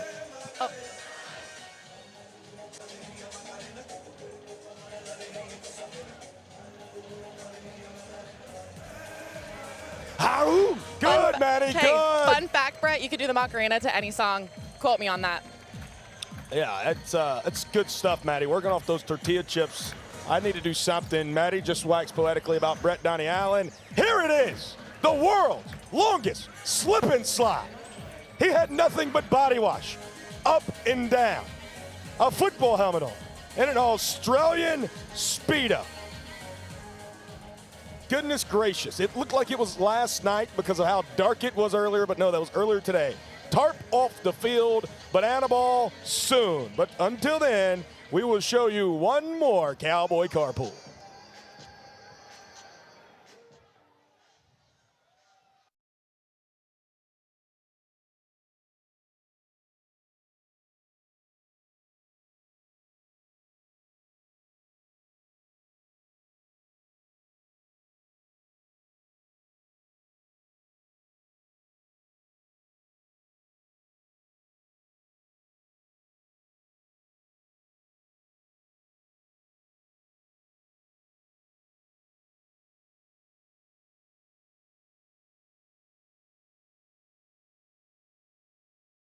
Oh my gosh, okay, all right. Christmas tree here. I'm not done. Have you heard of Snoop on a stoop? Elf on a shelf, we got Snoop on a stoop. All right. Wow. Moonlight. It looks like a peel of a banana. What's your favorite Christmas themed food? Yeah, I like that one too. When's our next song dropping? People want to know. Snoop on a stoop. Stoop on a stoop. Snoop on a stoop. Yeah, what he said, man. Oh, who do we have today? What up? Travis Yo. How are we? Moon, how are you, brother? I'm good. Good to see you. All season treating you well? Oh, it has honestly been amazing. You know, were you? It's a little bland. The Cowboy Carpool stuff. Oh my gosh. Okay. All right. Yeah, Christmas theme it up a little bit. Actually, there's a light on. Cowboy Carpool, man. Our first Christmas tree here. I'm not done. Have you you heard of Snoop on a Soup? Elf on a Shelf, you got Snoop on a Soup. All right, it's good. Can I keep this stuff? Oh, okay. Yeah, Miss Sydney would get mad. Yeah, Sure. for me, it's Yeah, okay. Yeah. Oh. Wow. A moonlight. Is that? It looks like a peel of a banana. Yeah, I know. That's where my mind went too, man. Truthfully. No. It's a moon. Okay. No. Wow. Yeah. Well, show and tell action. Yeah. I didn't tell him to do this either, by the way. No, I totally didn't. Had to spice it up. Had to spice it up a little bit. What's your favorite Christmas themed food? Christmas themed food. Yeah, Christmas themed. Like you think Christmas and you think I eat this. Oh man.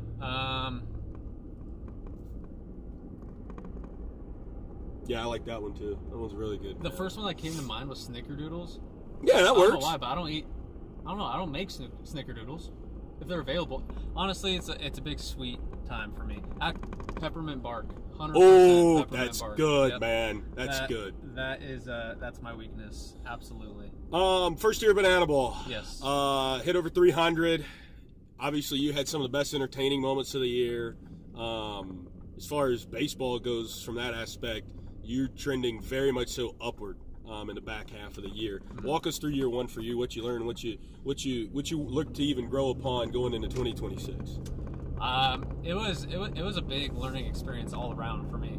I think with the entertainment aspect, working with Joe and the other entertainment team personnel, and working on how to grow in that department, I think was a big thing for me. But then also the transition and the realization of like, this is baseball. It's super and highly competitive, but at the same time, it's about the people. It's about the fans. And so finding little moments throughout the games and throughout the weekends where I can take the attention off of myself and performance intentionally, whether that was birthday cookies or during yellow in the 7th or 8th inning, bringing people onto the field. That was a big perspective shift for me.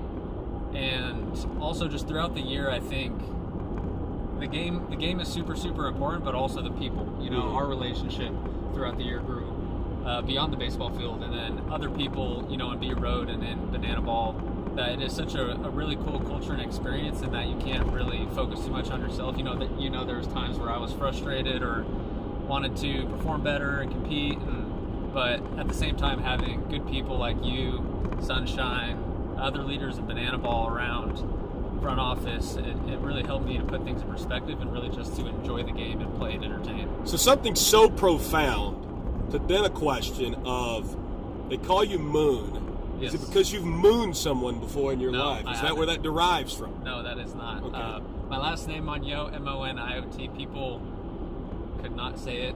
There's only been 2 people to say it on the first try ever, it seems like. And one of them was actually, we were playing in Salem, Virginia this year against the Firefighters, and I'm walking through the plaza party after the game, and somebody goes, "Hey, Moniot!" Turn around. She goes, "Is that your real name on your jersey?" I go, "Yeah, that's why I'm wearing it." She goes, "That's my last name."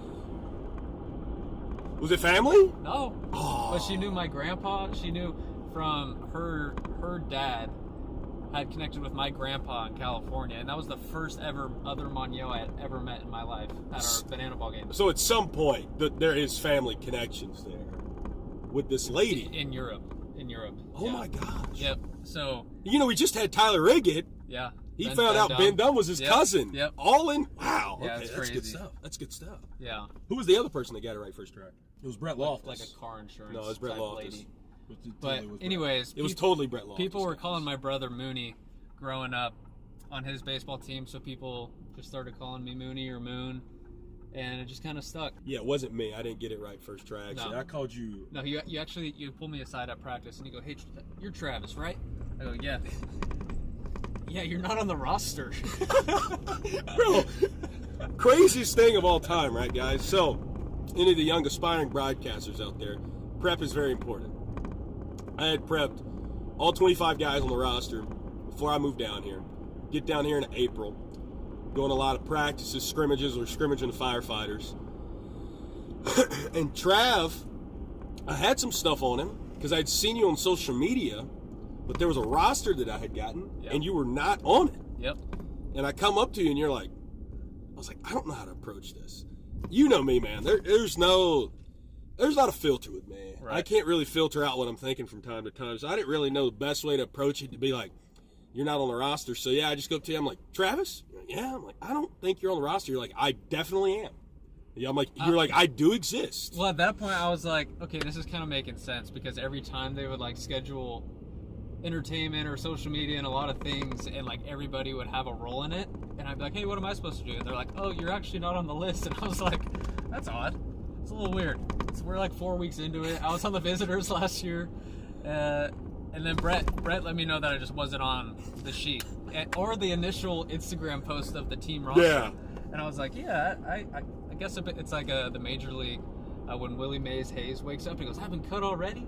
And then he starts just running in the 60. Yeah. But we figured it out. We figured it out, yep. I had a great year, man. I mean, one of my favorite moments of the year was with you. So I think this is a story we have to tell. I'll tell it from my perspective, and then you were the one that hit the home run, so then we'll tell it from your perspective. So Travis likes to make fun of me, guys. Again, we actually are real life close. This is not a bit. He likes to make fun of me because I do this thing right here. Right? When I get excited or I'm laughing at something.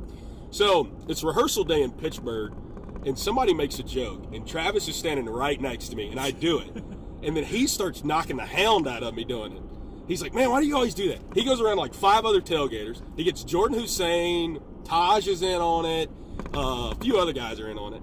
And I go, you know what, Trav, man? You keep talking all this. You hit a home run on national television at some point this weekend. I'm going to come up to you, not interview you, and I'm just going to do that. At that point, you had hit what? 1 home run? You'd hit the home run in Lehigh. Yes. And you were knocking them into the Allegheny and BP, and I was like, there's a serious shot. He goes, you hard this weekend. So game 1, it was in the 4th inning or something. It was early in the game. He hits it. And I think we had somebody mic'd up. And usually just to peel back behind the broadcast a little bit, when we have somebody mic'd up. Cox. Yeah, you don't do the interview. And I get on the line to the producer, and I'm like, we have to do this interview. And so, yep. Yeah, so Brett obviously has great energy, as does all of our team. And like he said, when he laughs hard, his face gets stuck. It literally gets stuck, like that. You can zoom in on that too. He goes, and so he said this, and I hit the home run to right field, and I'm coming around third, and I totally forgot about it. I'm like waving to the crowd. I'm going like this, and I see Brett just yell at Travis, and I look at him, and he's like this, super excited. I'm like, oh my gosh, we're about to do it. And so I'm like saying hi to everybody. I slide into home plate. I jump up, stomp on home, and then he comes up to me and just starts smacking me with that face. It was really fun. It was really cool, and the chance of it happening, because in baseball you can't be thinking about a home run necessarily, and it just so happened that I had that moment in Pittsburgh. It was awesome. That was awesome. I loved Pittsburgh. That was my favorite part. I had 3 moments in my mind that were like, if somebody hits a home run this year, I'm going to do this. Now, one of them, entertainment told me to do. We had the thing in Salem where it's like, we hit a home run, we're going to do the Travis Scott thing. Did that with Jason. Yeah. After a walk-up, too, which was just insane. Yeah. What we did in Pittsburgh, and then if Ty Jackson had ever hit a home run, I was going to scream Pookie, and then he hit it while I'm doing play-by-play in Houston. Yeah. Obviously not a tailgater, but still great nonetheless. Right. For you, man, like, I know we mentioned it at the top of Cowboy Carpool here, but, like, you've uprooted your whole life for banana ball. Yes. Like, this is something that I don't think we really talked about enough. Like, you've moved from Texas. You just got married May 9th. Yep. I can remember that. I actually have that in my broadcast notes about you. Fun fact, your wedding anniversary. But you uprooted your whole life for banana ball. Like, I get that you can talk about what it's meant to you as being in it this year as a player and being a part of the organization and the people you get to surround yourself with.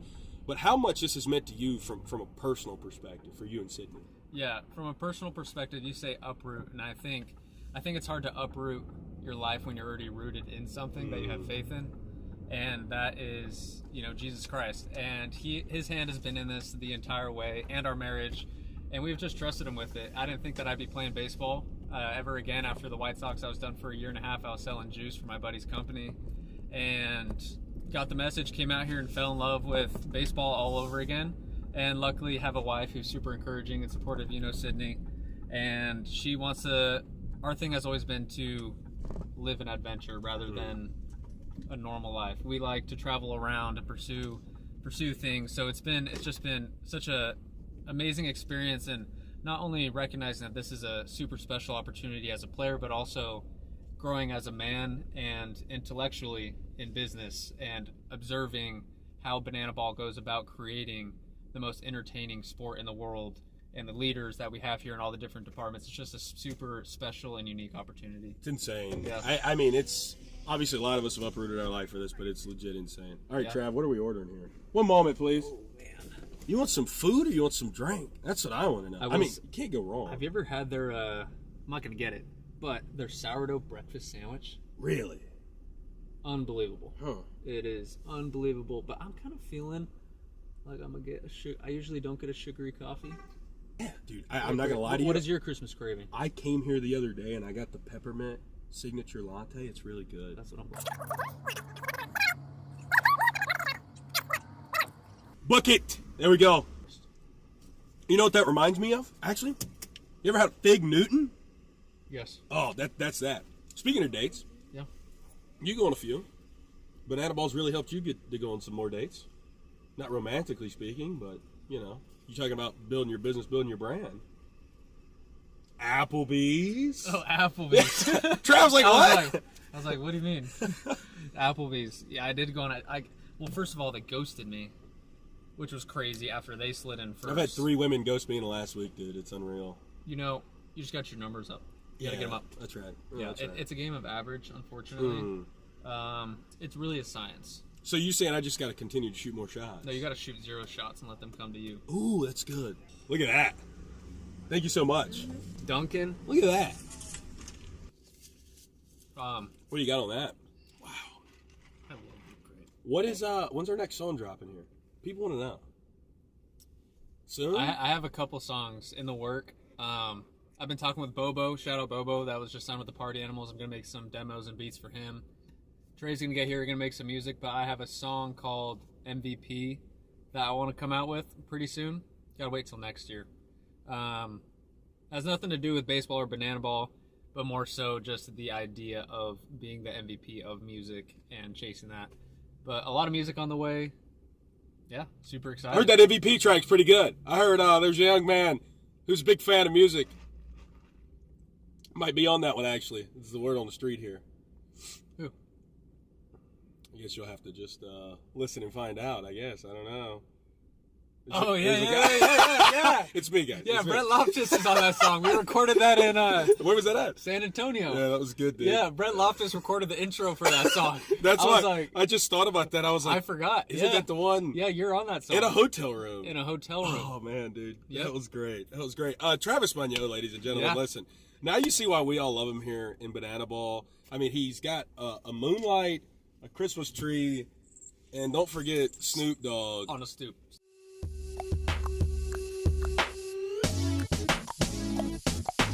On a stoop. Stoop on a stoop. Snoop on a stoop. Yeah, what he said, man. That's generational. Cowboy Carpooling with Trav. Wow. Get an attitude. Pop it like it's hot. Pop it like it's hot. We're back to having fun. The tarp is off. There's signs of life here at One Oak Field because the rain has ceased to exist.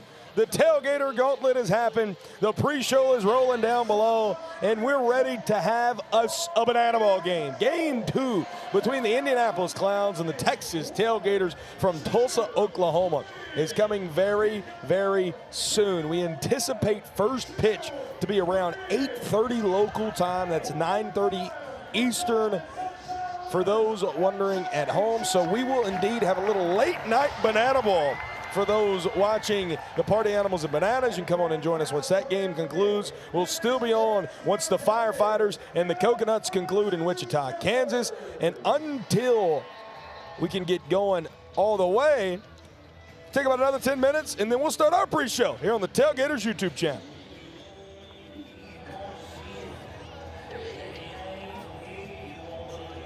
Meadows is the 3rd overall pick in the Banana Ball player draft. Chris Clark struck out DR and then told the entire world he was indeed Braxton Keith. The debut of the Tailgaters in a football stadium would not be complete without the quad father, Taj Porter, along with Joe Sperone, Zach Blankenship, and Christian Davis hitting a little run sailing. And then what about this? The 6th round pick, Brett Donnie Allen, with the first Tailgaters trick play of a pitcher in 2026 out there on the bump, able to throw a scoreless inning, and then a handspring off of the bump. The defense would continue there as Princess JB, Jordan Barth, manning the hot corner, Stilts at the dish. What do we got here? Oh man, dive and grab, behind the back transfer, book it.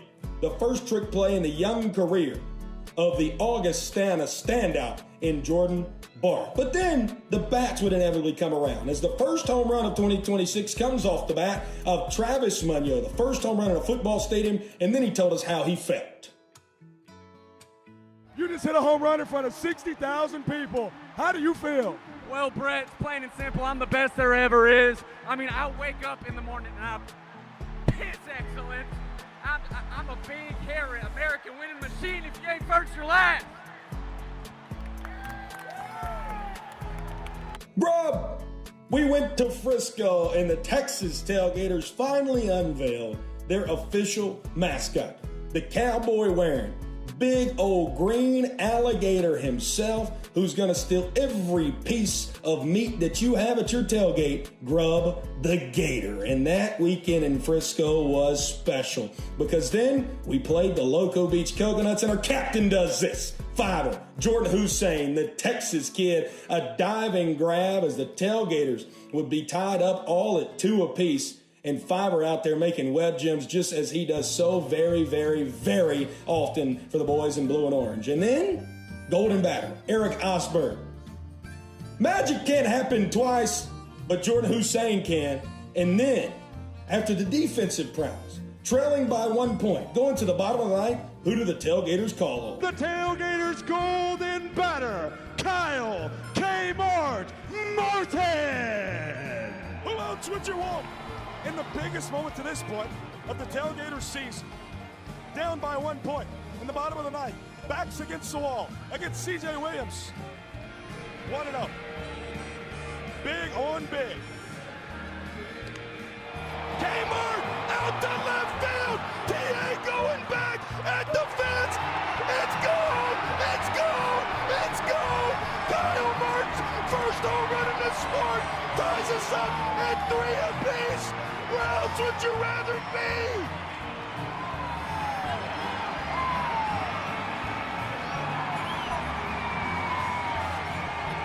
An Alpo Taco!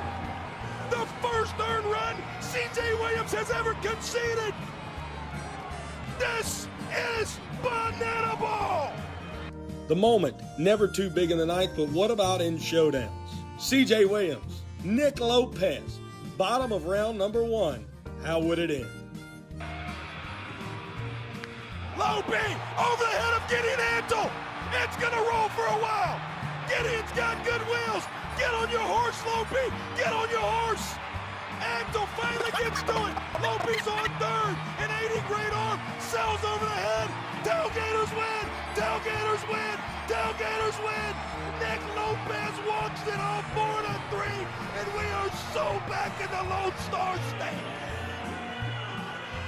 After going 4-4 over their final 8 games heading into the Banana Ball Open, something caught fire within the Texas Tailgaters and specifically their 33-year-old superstar, Kyle Martin, in Game 1 against the Firefighters. Here for the Texas Tailgaters, and Kmart sends one deep center field. Kmart with another long ball. Welcome to the action here in the Banana Ball Open. First of 2 home runs for Kmart in the Open, and then Sunshine provided us the play of the year. Mason Maxwell, hard hit, Sonny dives out, trick play, oh, it's a double trick play! Is that the play of the year? Jonathan Sunshine Looters lays out, between the legs bucket, throws it to first, Taylor Justice between the legs bucket. That was psychotic! This is Banana Ball!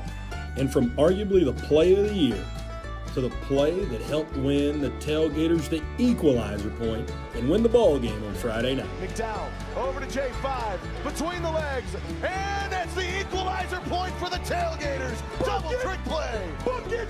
book it. And just like that, the Texas Tailgaters, off the backs of the Texas kid and Taylor Justice, win the Equalizer Point. It's vitally important. With a win on Friday night against the Firefighters, the Tailgaters faced off in Game 1 of the Banana Ball Open Championship against those Savannah Bananas. And how about a start to it from Jordan Hussein? A little book it there on a 6'4", 6'3" double play. You've never seen anything like that in your entire life. And then, we hadn't seen this yet this year either. Jordan Bart hits his first home run in his Banana Ball career, en route to putting the Tailgaters up 2-0 there in the third inning. Feeling really good about those boys in blue and orange. Now let's feel a little bit better. 8th inning, need 3 trick plays to win the Equalizer Point. Book it. That is now 13-12 in the trick play category. Bouncer, Taylor Justice, tough play. Joe Sperone loses the cowboy hat. Book it yet again. 13 trick plays apiece to get the final out of the inning. Taylor Justice bounces it off the turf like LaMelo, and that's how the Tailgaters win the Equalizer Point. And then, here's how they won the ball game. With the game on the line. High fly ball, deep out to right center field. Watson on his horse. He doesn't get there as it bangs off the wall. Ty Jackson will score easily. Oberst looking for 3 bases. He's out. Perfect relay by Jordan Hussein. Fantastic deep by Jordan Barth. And the Tailgaters hang on 3-2 winners. What do you know about that Jordan connection? And the Texas Tailgaters come in here and upset the namesake of the sport to win Game 1 of the first ever Banana Ball Open. And from a Game 1 victory to winning the whole thing the very next day. Tailgaters putting this in the hands of their all-star from a season ago in Nick Lopez. The 0-2. That's hit well. Deep out to left. Alexiadis on his horse. It settles on the warning track. Lopez around second. Reese gets to the ball. Lopez around third. No relay.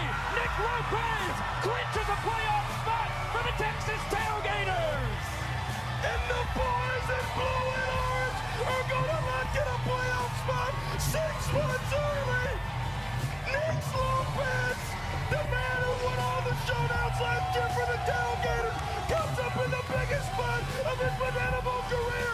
We'll see you in October. We just never gave up, man. Even the locker room, we're talking. We're going to beat these guys. They got us last year and the first couple games this year, but we never gave up. That's the difference. And from one historic moment to another, the first ever pop-up game in Banana Ball history at Navasota High School in front of 1,000 people, the Texas Tailgaters, Savannah Bananas, and Kyle Markin welcomes you to the unction as he hits a 2-run blast in the first inning that walks it off for the Texas Tailgaters, putting them up 1-0. What about Jonathan Sunshine Looters, the inventor of the foot volley? 1, 2, 3, 4, 5, 6, 7 times Sonny goes off the legs and the feet to give you a trick play that you've never seen before. Hopefully you'll see it again, but you will never, ever, ever forget it. Sonny does that, and then his counterpart up the middle does this. Jordan Hussein, the captain of the Texas Tailgaters, a behind-the-back book it as the 10th trick play of the night. And while on the microphone, too, Jordan Hussein pulls out a special one. To end the ball game, the team who's just so trickery and the Tailgaters gets their 15th and final trick play to defeat the Savannah Bananas 5-0 at Navasota High School in Banana Ball's first ever pop-up game. From history to history. Saturday, the biggest Banana Ball game ever, 102,000 people. Chris Clark strikes out Dude Perfect's Tyler Toney at Kyle Field on the campus of Texas A&M in the top of the second inning to conclude matters. What a special moment that was for CC and those boys in blue and orange. And then Jordan Hussein. Ball four sprint. Typical ball four sprint, you'd think. No. Throw cells in the outfield. Fivers made it to second. He's getting to third. Errant throw comes back in the infield. Where's Jordan Hussein going? He's going home. And home now, Fiver. That would end up putting the Tailgaters in a spot to go up 4-0 and then to try and win the ball game. Tailgaters winning the Banana Ball Open and clinching a playoff spot 6 months early. High fly ball, straight away. Jose Gonzalez Jr., the Texas kid, puts it away. And the Tailgaters win the biggest Banana Ball game of all time. They hold on 4-3 winners.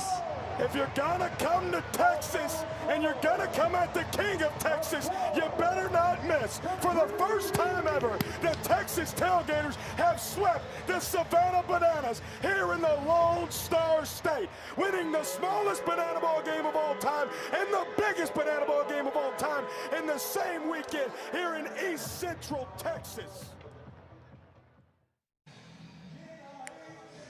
There was rain, there was a tarp, there were cloudy skies, lightning, doubt. But now, after all that, we're going to play banana ball here in the oil capital of the world. Taylor Justice played hero last night for the Texas Tailgaters as he drew his league-leading 8th walk-off to push the boys in blue and orange over the Indianapolis Clowns 4-3. Tonight, for the Tailgaters, it's their 6'7" ace righty, Chris Clark, as he looks to battle the Clowns southpaw, Daniel Foster, in a Tulsa tussle. I've been waiting to say this a long time tonight. Come on in the booth and stay a while. I'm Brett Loftus. Thank you guys so much for bearing with us during this rain delay here. I promised you, and I don't make promises I can't cash through on, that we were going to play banana ball tonight. Beautiful scenes, as you can see here right behind me here at One Oak Field in Tulsa, Oklahoma. Game 2 between the Clowns and the Texas Tailgaters tonight. 4-3 were the Tailgaters victors last night. 4 straight games the Texas Tailgaters have won. Now the new longest winning streak in the young history of the Tailgaters. They are 3-0 against the Clowns in their all-time matchup. Swept them in Round Rock and then beat them again last night as well. And as we mentioned, late banana ball here tonight. Not what we necessarily anticipated, but what we expect to see as Party Animals Bananas about to finish up in Atlanta. Coconuts and Firefighters still continuing on in Wichita, Kansas. Our first pitch estimated time right now is around 8:33 p.m. So as we roll towards that, we have to tell you about tonight's matchup and about our sport of banana ball. So for that, Jesse Cole, give us the 11 rules of our glorious sport. Banana ball is the fastest and most entertaining show in sports. And the 11 rules guarantee the most fans' first experience every second. Unbelievable! Welcome to the Banana Ball Championship League! Rule number 1, win the inning, win the point. The team that scores the most runs in an inning wins the point. It's a walk-off winner to the deepest part of the field! Oh my goodness! With the Equalizer Point, trick plays provide the away team an opportunity to earn a point going into the final inning.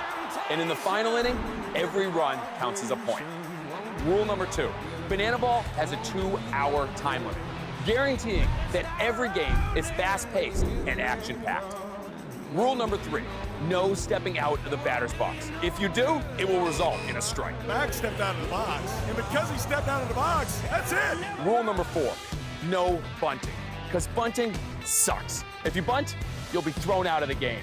Rule number 5, batters can steal first base. Ball 3, Gideon taking off for first throw from Leroy in time. Rule number 6, there's no walks.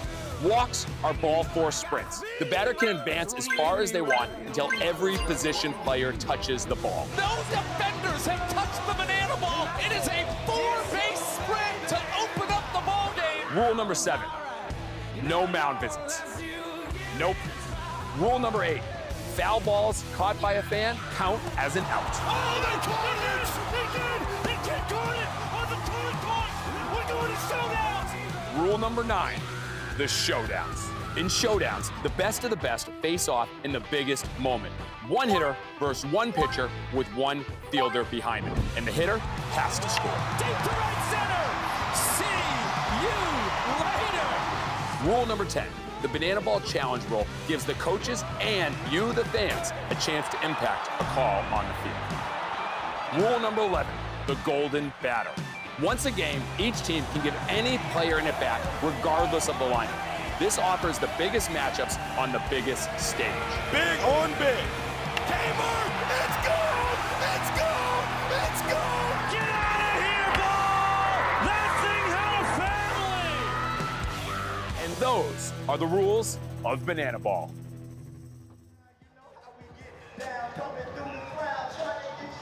And they've changed uniforms from those beautiful cream to the red. The Indianapolis Clowns, let's meet them. Yeah, we back in even better. Players flipping through the air, and don't you dare try to catch us. Only catches that we making is the ball hitting the leather. Now you out, bring them out. Next hitter better step up. And stepping up is all we know when placed under the pressure. It's resilience. Do you feel this? Can't nobody do it better, man. Y'all, we've been gone way too long, but we back and that's a fact. We the clowns and we home.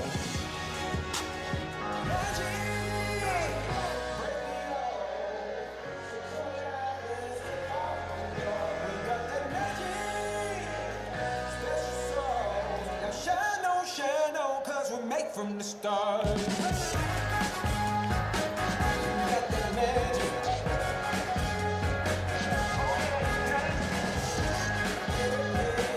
You got that magic. Now shine on, cause we're made from the start.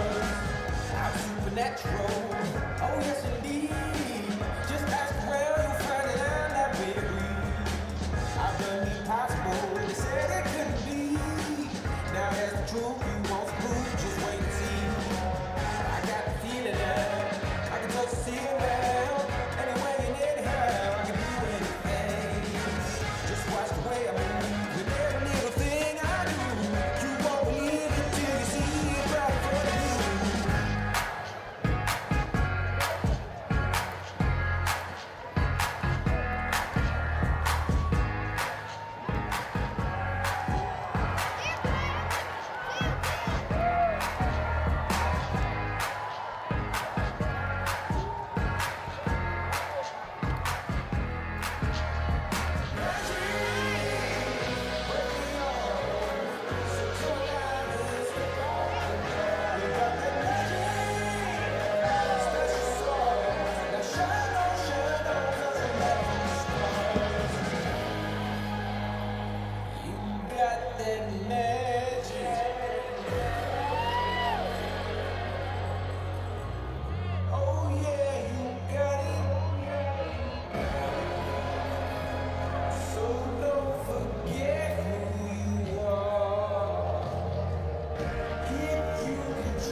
What's up, Tulsa, Oklahoma? Yo, how you feeling? Well, we just got one question for you. Do you need something? Are you ready to see the original baseball circus? You need a little joy. Well, we got plenty of that coming your way because we like to clown around all day. So get ready to clap those hands and stomp those feet because at the end of the day, we all need somebody to lift us up. You, me, them, everybody. Oh, everybody needs somebody. Everybody needs somebody to love. Oh, yeah, someone to love. A sweetheart to miss. Sugar to kiss. I need you. I need you. I need you. I need you. Give it up for the Indianapolis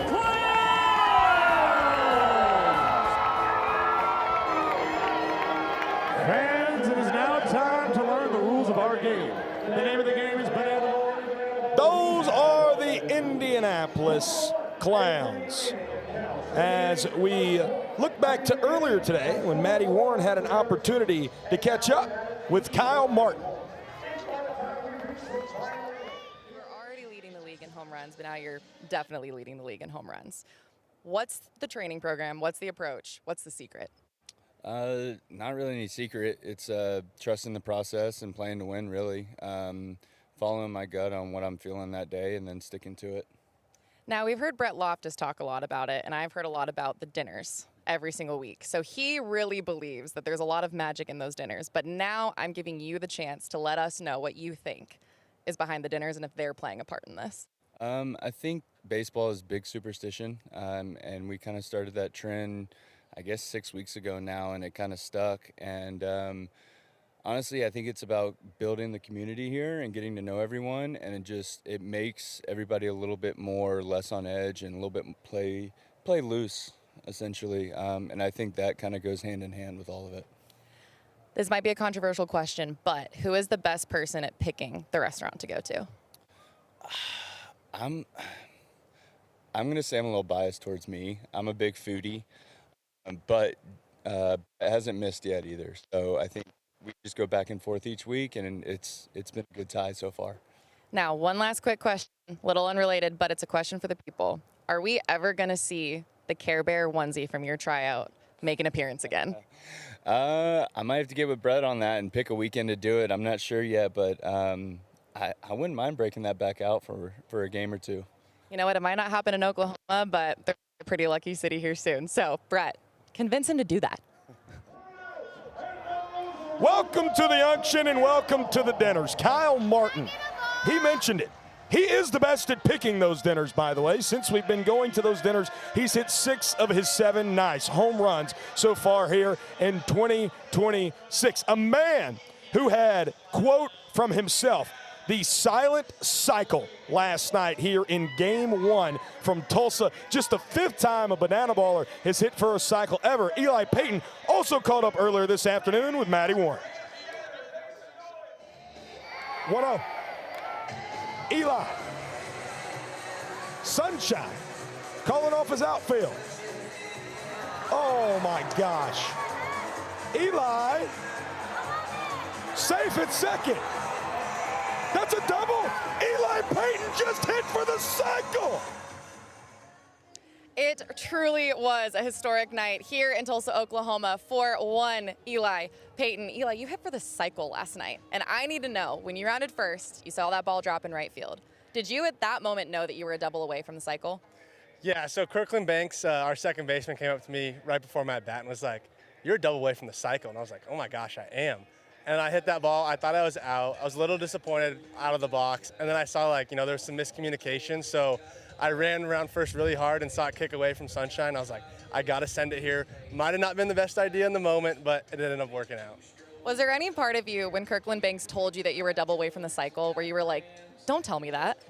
I was feeling really good last night at the plate. And I was like, honestly, I might just do it. And it didn't happen the way I wanted it to, but it was really cool. Now, history last night, you were the 4th banana ball player ever to hit for the cycle, but it's going to be a little bit of personal history tonight that I don't think you were prepared for. You are catching tonight.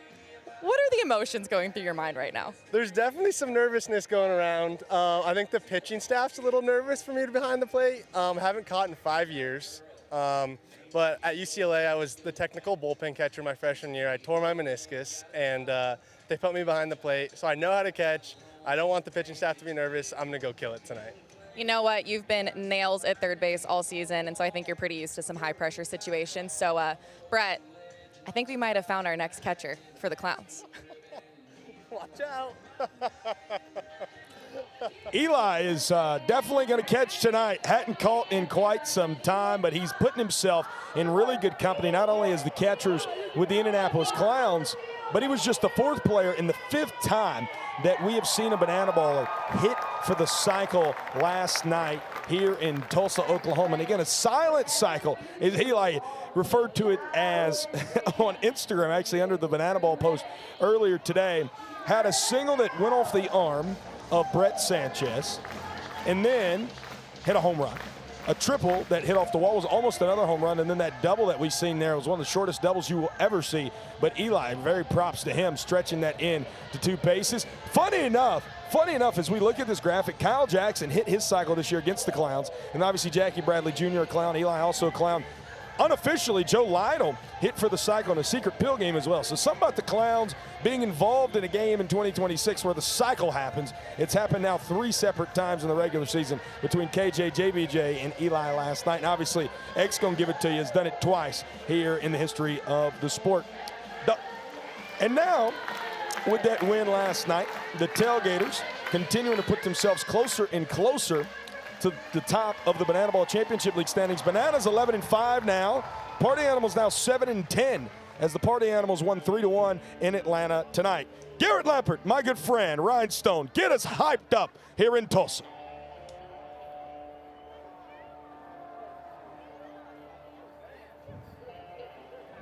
Ladies, gentlemen, boys and girls, and parking lot party people from around the world. Tonight, you and thousands of your friends here live, millions more watching at home have gathered to witness something that frat boys across the country could only ever dream of. From parking lots to 80-foot yachts, from backyard grills to a stadium that thrills, the pregamers come from every corner of the globe to witness this. But this is not baseball. No, this is the arena where these Texas two-stepping, tradition upsetting, big hit-getting ball players await the opening of the gates to deliver a smackdown to whoever lines up across from them. And tonight, ladies and gentlemen, it looks like the Indianapolis Clowns are about to find out why you don't mess with the Gators. But this is not your granddad's pastime. This is not just another night at the ballpark. No, this game is baseball by birth. But it's fruit by name and an absolute worldwide phenomenon by the grace of God. So now is the time for all of you here in Tulsa that stuck with us through the storm to get up on your feet and give me your voices.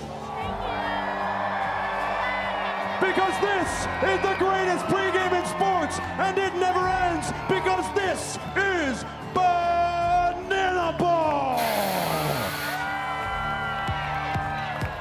From the Golden Griller, the starting lineup of your Texas Tailgaters, the designated hitter, number 9, Nick Lopez!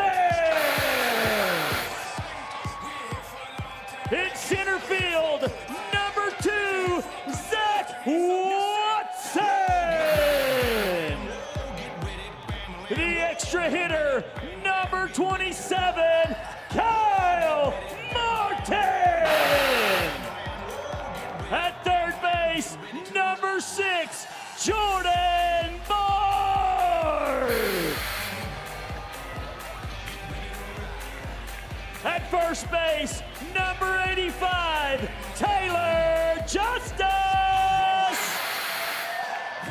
In right field, number 28, brother Jose Gonzalez! At second base, number 11, Matt Danford! Behind the plate and catcher, number 26, Taj the Quad Father Porter! In left field, number 3, Jason Art! At shortstop, number 5, Jordan Hussein!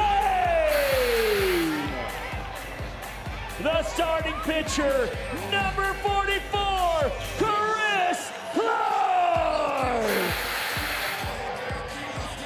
Leading the party and calling the shots, head coach Joe Mikulik, assisted by Coach Penny and Coach Andrew, father of the tailgate Bartman.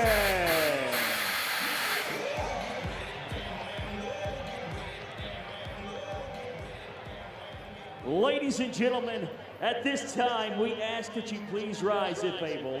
Remove your caps and join us in honoring America with the singing of tonight's national anthem. Please welcome to the field, Brock Johnson. Oh, say, can you to see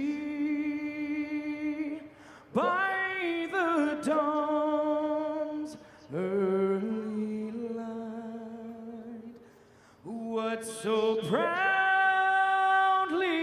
we hailed at the twilight's last gleam, whose broad stripes and bright stars through the perilous fight o'er the ramparts we watch, we're so gallantly streaming, and the rockets red glare, the bombs bursting in air gave proof through the night that our flag was still there. Oh, say does that star-spangled banner yet wave o'er the land of the free and the home of the brave. Tulsa, Oklahoma, give it up for Brock Robinson!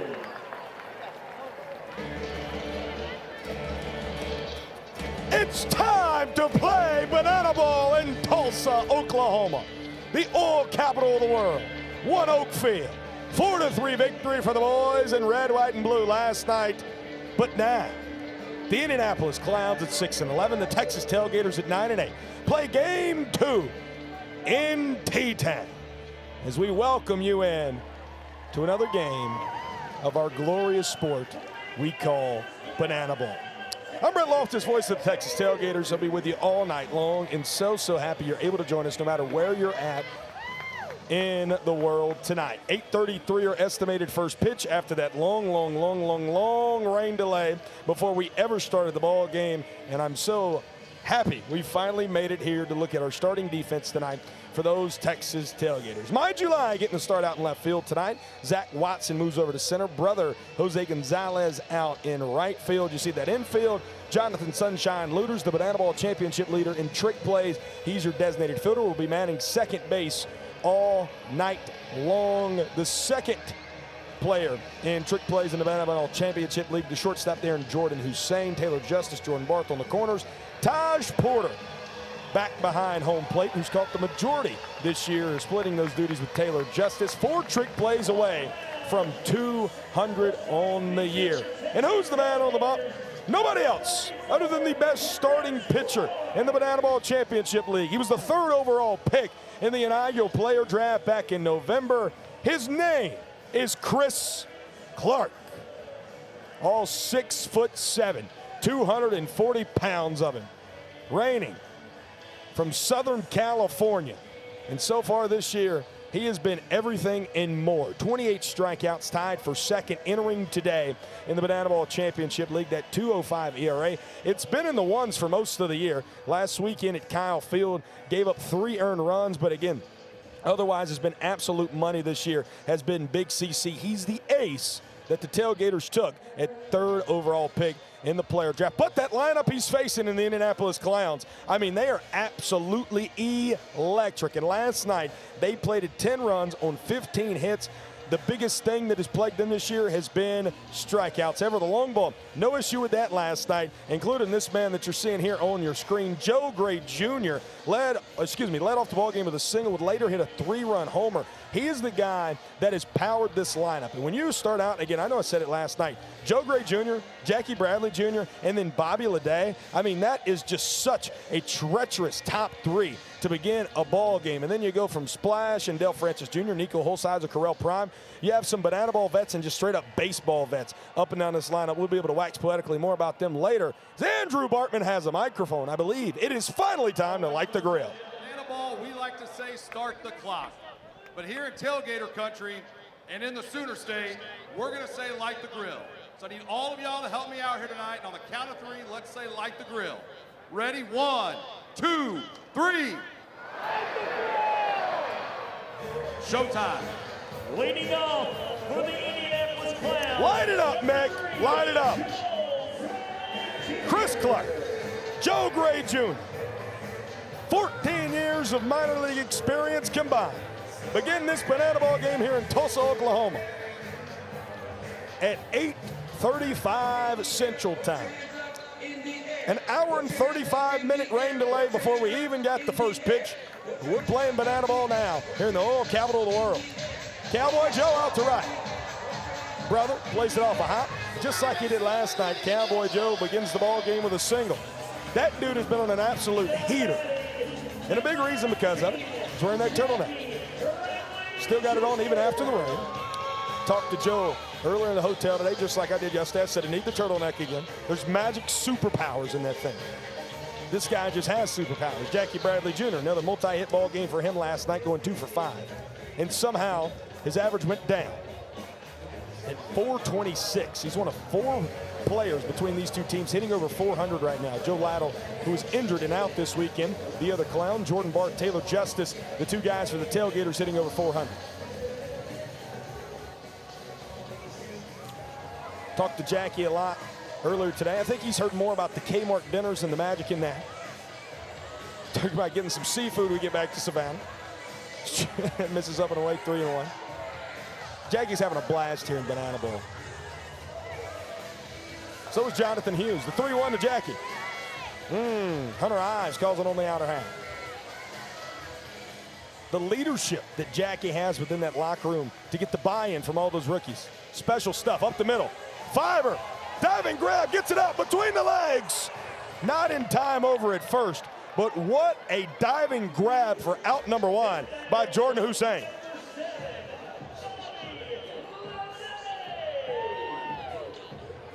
Not a trick play, of course.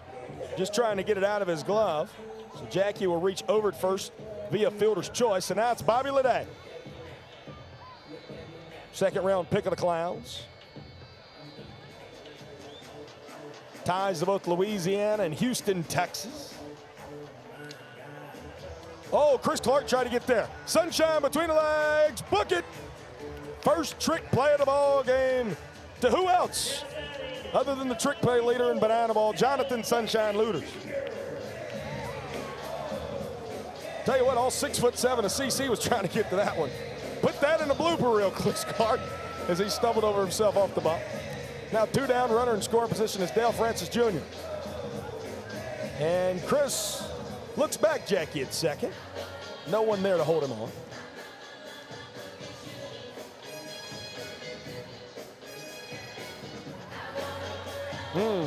Fastball. Dale Francis Jr. not catching up to that one. Splash had himself a hit in 5 at-bats last night.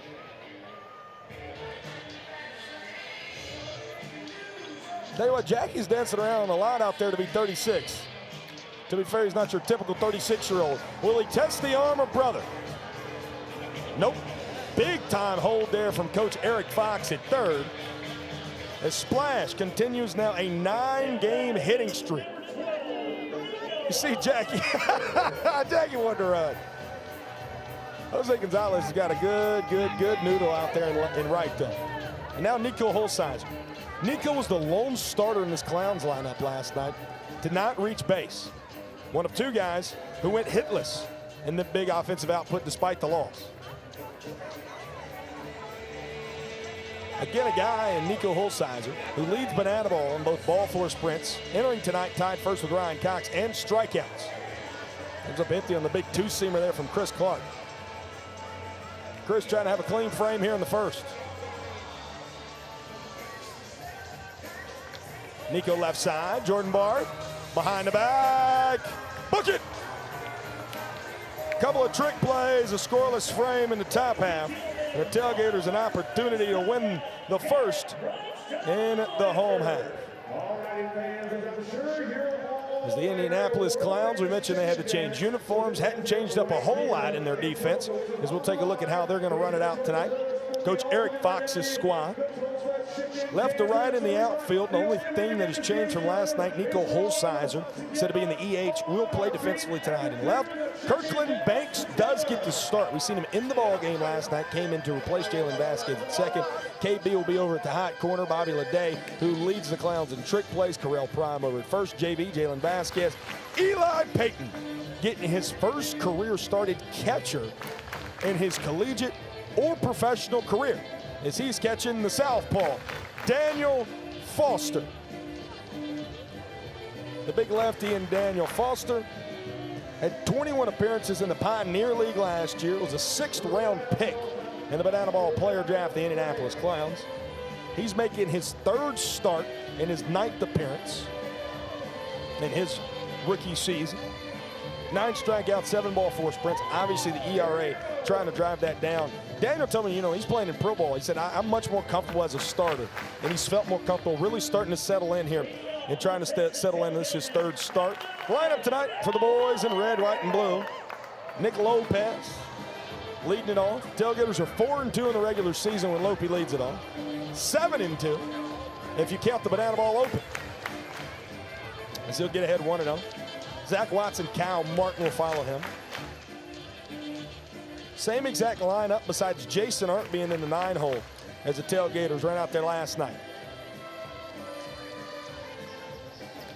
Lope straight up to shoot on the infield. Jalen Vasquez wants it. Tip drill, book it, no! Snow cone out of the glove of Corral Prime. And a trick play missed on him. Tell you what, Lope has been spraying the ball all over the place and just has not had any luck whatsoever. And maybe Banana Ball was in his favor right there. Jalen Vasquez has some issues with it, gathers it up, gets the old-fashioned out number 1 at first. However, Nick Lopez advanced it up another 90 feet, and the inning-winning run stands 90 feet away as we welcome you tonight to the first edition of the auction. Kyle Martin hit a little Oppo Taco action last night. 2-run homer that won the Tailgaters the 4th inning. He gets ahead here 1-0. Wearing the pink spikes tonight, honoring all those mothers. Mother's Day coming up on Sunday. Happy Mother's Day. Happy early Mother's Day, I should say, to all the mothers out there. Lope thought about going home. Daniel Foster between the legs. Book it. First trick play of the ball game for the Clowns. Out number 2. One of the softest hit banana balls you're ever going to see Kyle Martin hit. See the frustration there on the bat toss. And now, the guy that now leads the Tailgaters in batting average, who's 4th in the Banana Ball Championship League, Jordan Barth. He's hitting over 600 since the beginning of April. Just about walked off this inning by a matter of 18 inches. They've been playing the chicken dance song for about the last 90 seconds here in the ballpark. Sky high right side. Prime giving it some chase over at the netting. Cannot get to it. I don't know who asked for the chicken dance to be played so long. Maybe this is what got the rain to go away. If you're just joining us, wondering why we're in the first inning. First pitch was not until about 10 minutes ago. Oh, ball gets away. Lope comes home, no play to be, and that's how the Tailgaters win the first point and first frame of the ball game. How poetic, a trick play missed and then a wild pitch. How Lope reaches and then scores. The boys in red, white, and blue lead it 1-0 after the first frame. And what they got here? Sinway.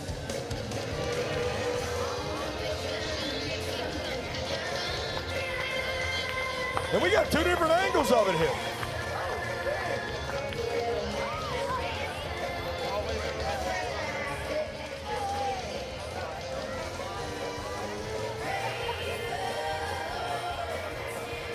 What y'all know about the chicks?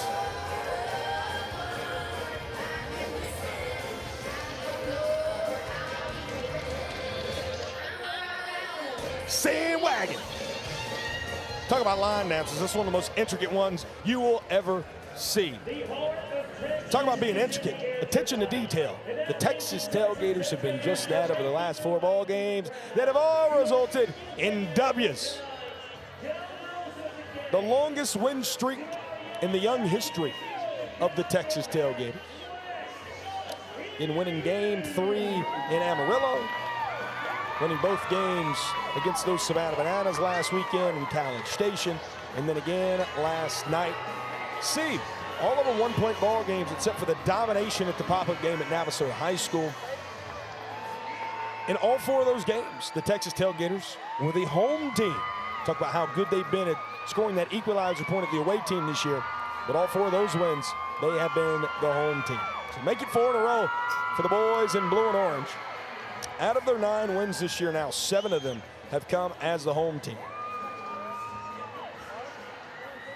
Is giving out some cowgirl hats. Brett Sanchez, Banana Bowl's April Pitcher of the Month, was up here in the booth with us for a little while during that rain delay. Corral Prime will lead it off. Man, if you combine the height and minor league experience and you put that in the math formula between these 2 guys, you'd have a whole lot going on.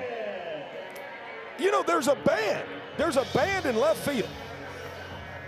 And it would seem as if they're playing music. It's Jason Arndt.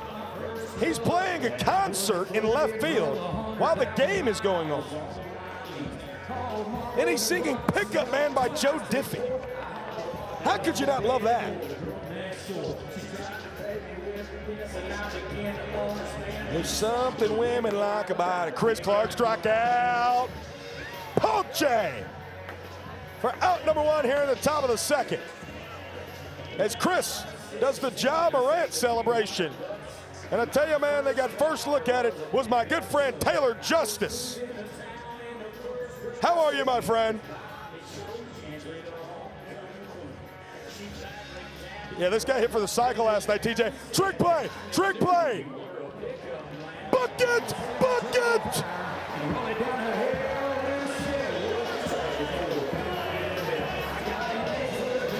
Hey, Taylor, that was the 200th trick play of the year for the Texas Tailgaters.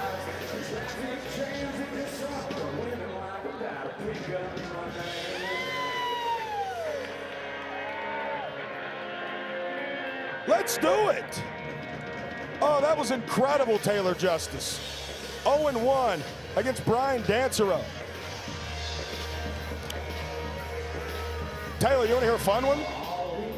That now makes the 2026 Texas Tailgaters the 2nd quickest team in Banana Ball history to 200 trick plays.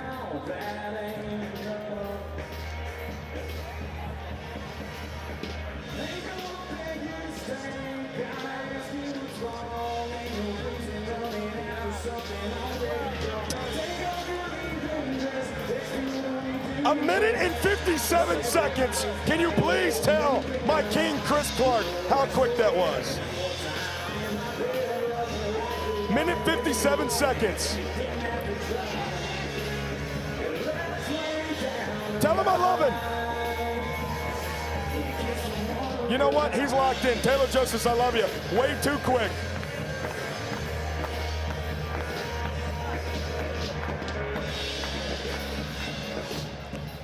You know, the Indianapolis Clowns returned to a place here in Tulsa, Oklahoma, where the T-Town Clowns, a semi-pro Negro Leagues team that existed from 1946 to 1965. They actually played in northern Tulsa. So when the Drillers came and were established here at One Oak Field in 2010, they have honored the T-Town Clowns every single season since. And then since 2021, they've actually worn the T-Town Clowns uniforms One series a year.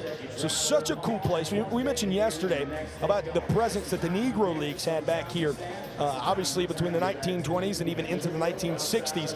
And the T-Town Clowns, a big reason because of that. Jalen Vasquez actually wearing a T-Town Clowns hat this weekend. So really, really, really cool moment here in Tulsa, Oklahoma. Kirkland Banks. He's rocking the turtleneck tonight as well.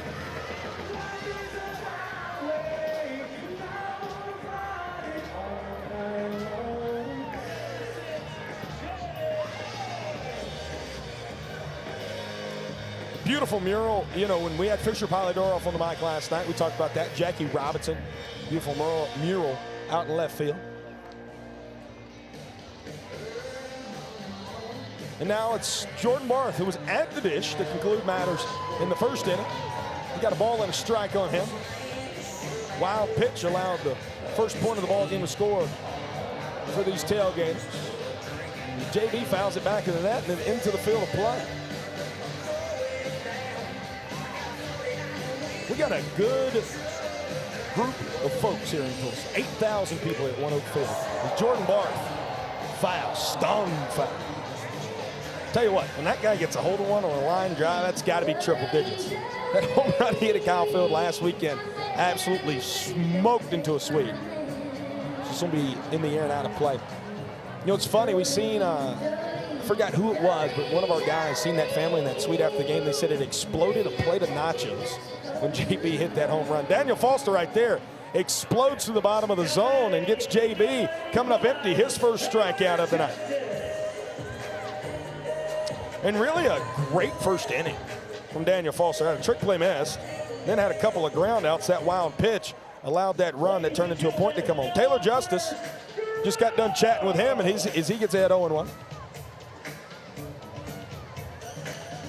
Taylor, right side. Fans have an opportunity on the concourse. Lands right next to the Clowns merch tent in right field.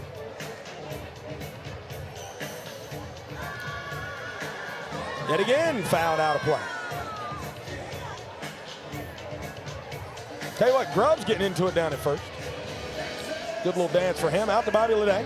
Backhand. Behind the back. Book it. 4-2 now the trick play battle. The Clowns leader in trick plays adds another one to his resume in Bobby Leday.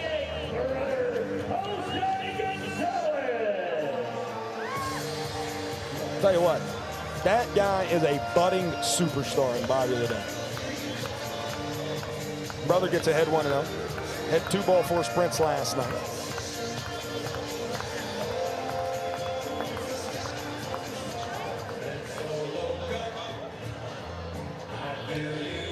Rolled over. Oh! Donnie gave it a good attempt down there on one of those bouncy balls, but couldn't make the play. If you guys weren't with us during the rain delay, maybe one of the funniest moments I've seen in my young time here in Banana Ball. Brett Donnie Allen went sliding across the tarp as it's just dumping buckets on the field. Daniel Foster dumps another one in the zone and a backwards K as he goes 3 up, 3 down with 2 ponches to keep the ball game at 1-0 after a couple frames. Wow, we got a really good pitching matchup thus far. Foster, Clark, hum now.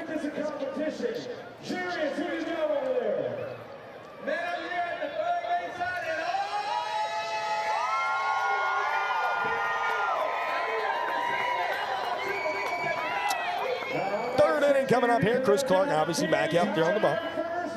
Mentioned at the top of the show, Tailgaters have now played the Clowns 3 times and beat them all 3 times. You know, I hadn't seen the Clowns since the 3rd weekend of the year before Tulsa. That was back in Round Rock.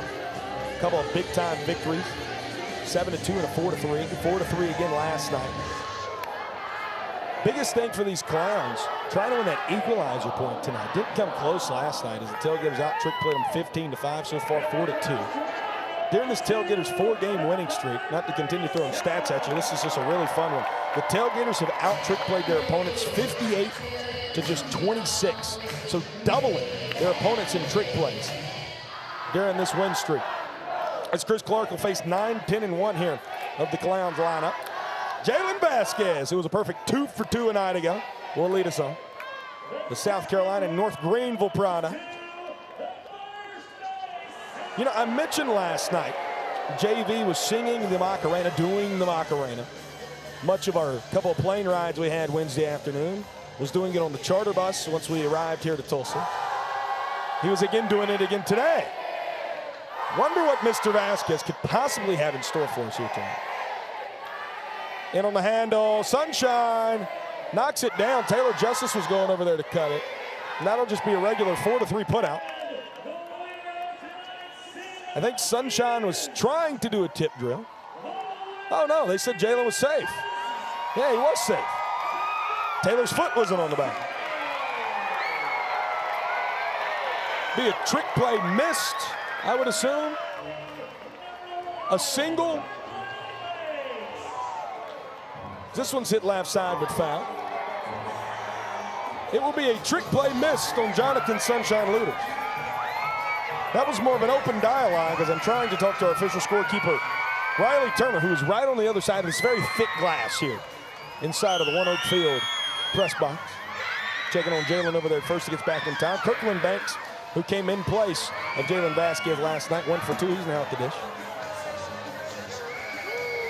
Couple of really good 10-hole hitters tonight. You know, KB told me, watching him during BP yesterday, he put a couple out of here.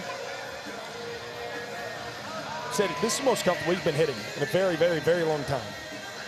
Gets to the backstop. Taj plays it off to Karam. Jalen Vasquez will go up another 90 feet. Got a ball and 2 on KB. He and Taj poured a really good friend. Would love to be able to listen to their conversation I'm sure they're having right now. They were giving each other a lot of grief during Banana Ball backstage today. KB, as you see them talking right now, KB stole a base last night on Taj. And then Taj at the dish. KB makes an error, which allowed 2 runs to come home and score for the Tailgaters. As you can imagine, some friendly banter going on. 2-2 just off, we'll run it full here.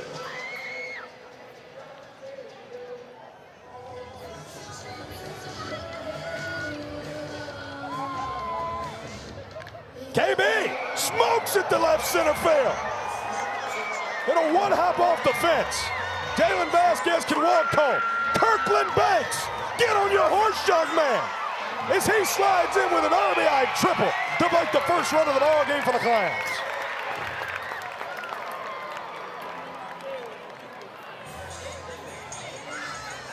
That is an electric piece of hitting from Kirkland. The best starting pitcher in the league, plants you a fastball at the bottom of the zone. He just went down and got it. That's Lake Charles, Louisiana's finest. And here's Hattiesburg, Mississippi's finest. Joe Gray Jr. single to lead off the ball game. RBI opportunity for him. Infield in for the Tailgaters. Puts it in the sky. Brother coming in on. Again, good arm out there from Brother.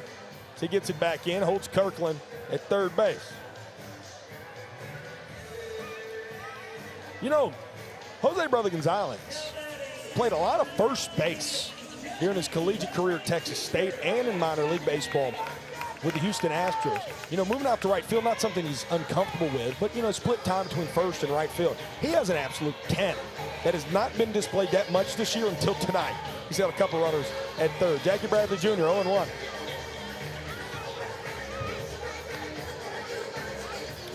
How about all these different, like, arm sleeves we're seeing here tonight? Kyle Martin's got on purple. Jackie's got on, looks a little purple from up here, but it's really just navy blue. Jordan Hussein, the king of aura, with a pink arm sleeve on tonight. And you come and sit with us at the tailgate. We're going to talk aesthetics. We're going to talk fashion. A lot of fashion going on here tonight. Quickly 0-2, CC against JBJ. That was just a little up. Good call there from home plate umpire Hunter Ives, who's the crew chief of this 4-man umpiring crew here tonight in Tulsa. Got it! Chris Clark. Strikeout number 3. And out number 2 here in the third.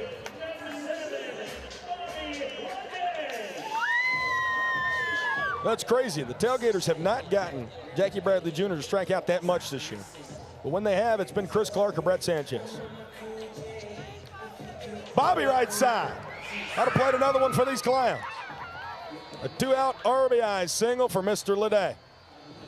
And now, here come the Clowns. What do they have for us?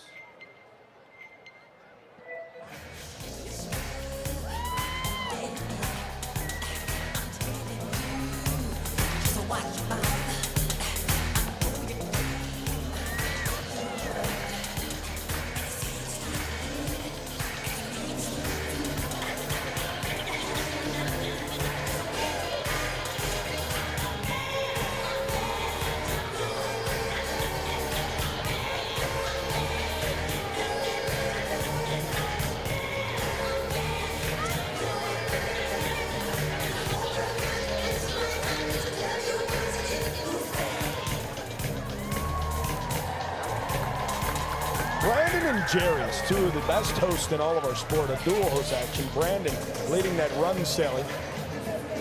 Bad by Michael Jackson. Brandon and Jerry's just so talented. Fisher talked about him last weekend in Richmond when he was in the booth with Zach Staten. A couple of SCAD guys based in New York now. Jesse Cole finds him.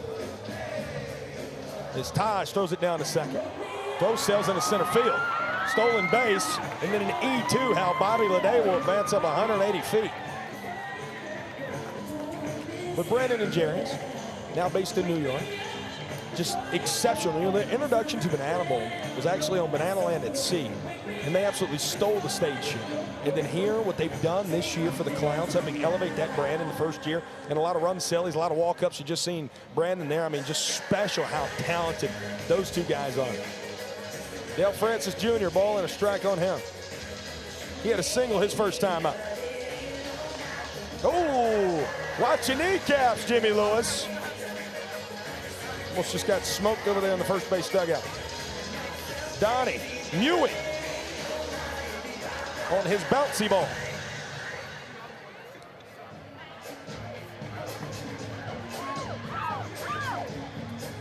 Taj, good job of keeping that one in front of him. 2 balls, 2 strikes, 2 outs. Here in an inning where the Clowns have already played it 2.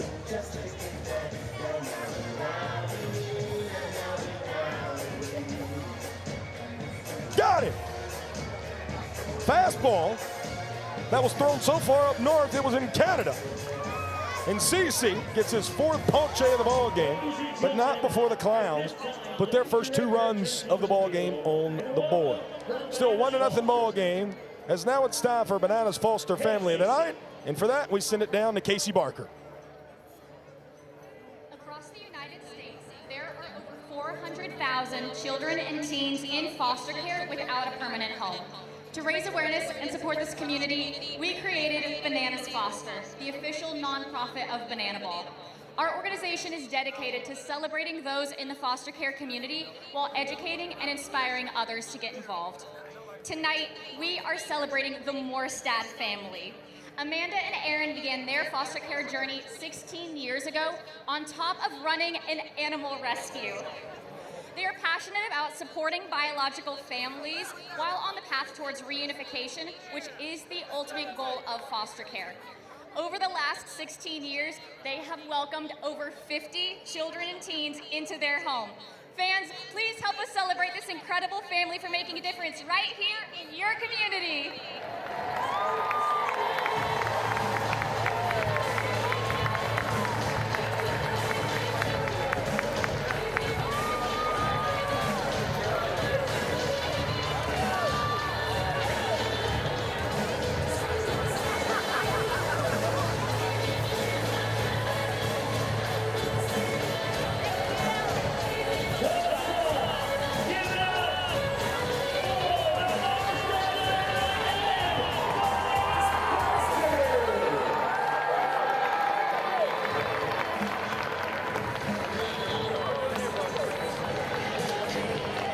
Family, a Bananas Foster family of the night. Brought in over 50 kids during their time as a foster family. And if you want to help out Bananas Foster, you can text BUTCH to 50155 and support the nonprofit of Banana Ball, Bananas Foster. You know, for so many people, Bananas Foster is what sells them on Banana Bowl. You know, we seen a story last weekend. We were at the pop-up game. Such a cool story. There was a mother and her son that was there, and they were at McDonald's about half a mile away from Navasota High School when we put out the video that we were playing there at 3:30 Central Time. She was actually a foster child growing up, and she was the first person in line with her son, and it was so cool. Got to interview him and got to talk to him pregame. And that was a cool moment. Talked about how much Bananas Foster meant to them, and that's what really made a big impact on them to want to start watching Banana Ball. So it's so cool. Every city we get to go to, no matter what two teams are playing in our glorious sport, how much Bananas Foster can touch these communities where we get to go upon. It's the Tailgaters, it's the Indianapolis Clowns, and it's a 1-0 ball game here in the bottom of the third. Macadoodle, Mac Danford, going to lead us off.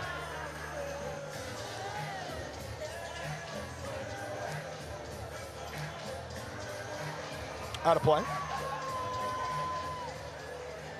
Talk about a guy who's been in a good mood. It's been Mac Danford. I had dinner with him twice during our week in Texas between Amarillo and College Station. Guy is on cloud 9 right now. Large part due to his performance.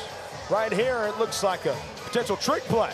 Joe Gray Jr. bucket! You are too cool for school, my friend.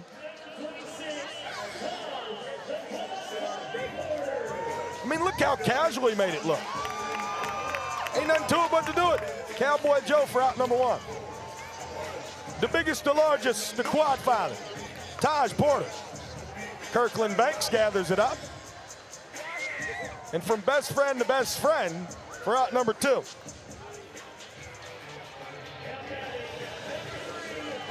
And here comes Fisher Polidoro, a good friend who joined us, I should say, and I enjoyed being in the booth with me last night. We'll now toe the rubber here and try to get the final out of this third inning and successfully score the Clowns their first point of the ball game. Old Knuckles. His ERA, obviously not ideal, but the entertainment value that he brings is incredible. Jimmy Lewis has picked you, yes you, all of you watching here on the Tailgaters YouTube channel, a flower. How about this?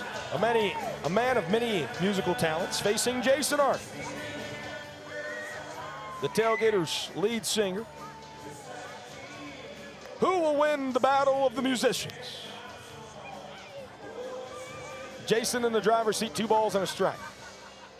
After he just played an entire concert in left field, as Fisher trick pitch on a 1-strike count gets a swing and a miss. 2 balls, 2 strikes, 2 outs. Clowns trying to tie it at 1 apiece. Fisher couldn't land that one. Oh, halfway back to the dugout. He thought he had it.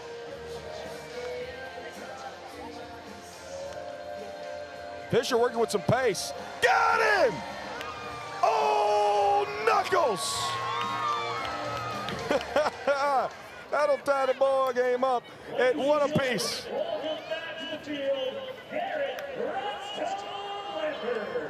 One of the best knuckleballs I've ever seen. We played 3 here in T-Town. Let's throw it down to Maddie Warren, and she's going to chat with the man who just got the Tailgaters 200 trick play at 2026. That's right, Brett. The 200th trick play for the Tailgaters 2026. This glove right here, Taylor Justice. Taylor, that's 200 on the season for you guys so far. Do you have a ballpark for what the number in mind is? 1 million. 1 million buckets, Brett Loftus. You better get those vocal cords ready, okay? I shall practice. Are you ready, Chadwick Folkestad, our producer? Are you ready, Riley Turner, our official scorer? Are you ready at home? As we have this race of some sorts, I am going to try to give you at home the most buckets I can say by the time this race finishes. In 3, 2, 1. Bucket, bucket, bucket, bucket, bucket, bucket, bucket, bucket, bucket, bucket, bucket, bucket, bucket, bucket. Bucket, bucket, bucket, bucket, bucket, bucket, bucket, bucket, bucket, bucket, bucket, bucket, bucket, bucket, bucket. I need this race in. Bucket, bucket, bucket, bucket, bucket, bucket, bucket, bucket, bucket, bucket, bucket, bucket. Bucket, bucket, bucket, bucket, bucket. Why are they not there yet? Bucket, bucket, bucket, bucket, bucket, bucket, bucket, bucket, bucket, bucket, bucket. Bucket. All right. 61 is our unofficial count, just right there, of buckets. That doesn't even touch the surface of 1,000,000 trick plays this year. So replay. Oh, man. I wish Taylor would not have said 1,000,000 trick plays. I personally would love to see the Tailgaters get 1,000,000 trick plays this year. That's just a lot of buckets. And you guys are commenting buckets. You know, I want to give some clarity there as well as Nico Holsizer steps into the box. Thank you, Banana Ball News, for that. I am saying B-O-O-K space I-T, bucket. However, the bucket emoji is what I love to see from all of you in the chat at home. Full clarity. Also, big shout out to Banana Breakdown. Sent me a shirt the other day with bucket with the buckets on it, the bucket emoji. Those guys are great, Sammy and Brandon. Ball and a strike to Nico Holsizer. Comes up empty. Nico grounded out in the first inning. Oh, man. Out to center. Whitey trying to find it. And it'll one-hop over the fence. A ground rule double for Nico Holsizer. His first hit of the weekend. Ever since he's went to that Danny O unbutton look, he has really found himself as a hitter in Banana Bowl. You know the dude's got it. Again, who he was in the minor leagues, hitting over 70 career minor league home runs. Was a finalist in 2022 for the Tampa Bay Rays as their minor league player of the year. And now has an opportunity to continue the scoring for the Clowns as he's in scoring position for Corral Prime.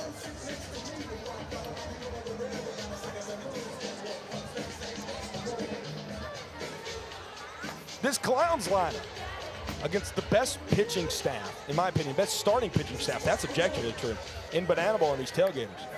They're showing just how good their lineup is. Jordan Hussein, book it.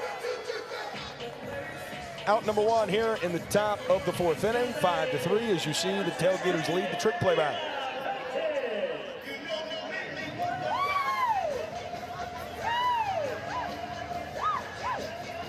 Eli Payton.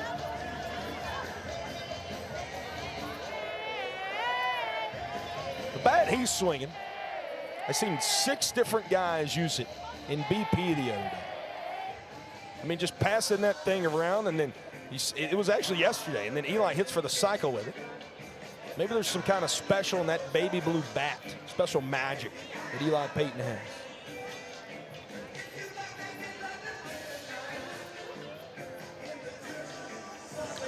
Eli swats it right. That'll land, brother trying to get to it. Eli hustling for second, rolls for a little bit. Stay hot, EP. RBI double. And the Clowns have their 3rd run of the ball game. I don't know how you get that guy out right now. I really don't. Incredible that he's hitting in the 7-hole of this line, really. Now it's Brian Dancer. Ooh, checking on Flash out there at second. And you should. That's the Banana Bowl Championship leader in stolen bases.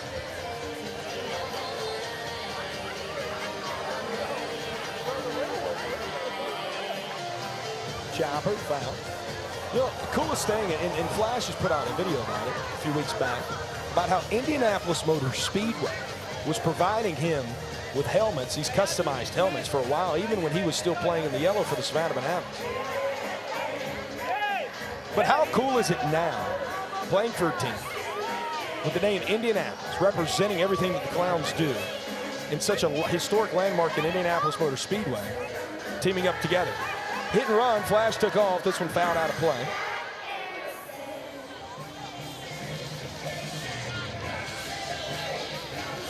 As Chris Clark trying to settle in here again. 3 runs he's already allowed to these Clowns. Staying alive, Brian Dancer. Gritty, man, just gritty. Brett Sanchez, thank you for coming out there getting that foul ball.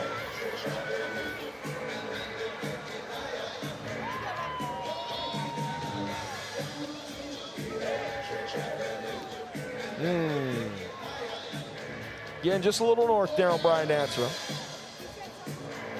University of West Georgia's fine. The 2-2 to him. Wow. Wow. Good pitch from Chris Clark. Maybe just a bit inside. I'm not sure. Payoff pitch coming from Big CC. Got him. The first backwards K of the ball game, and number 5 overall for Chris Clark.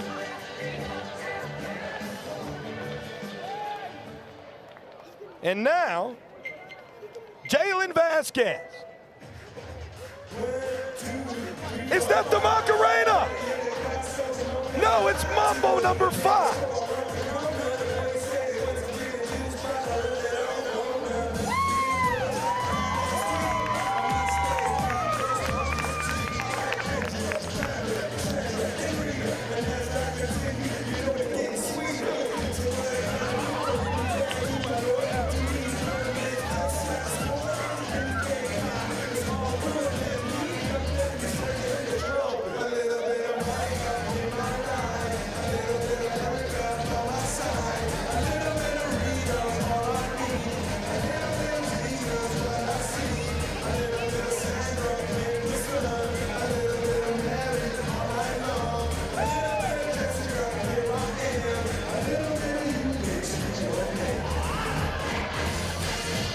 So now I understand why Jalen Vasquez sang Mambo number 5 to me the other day.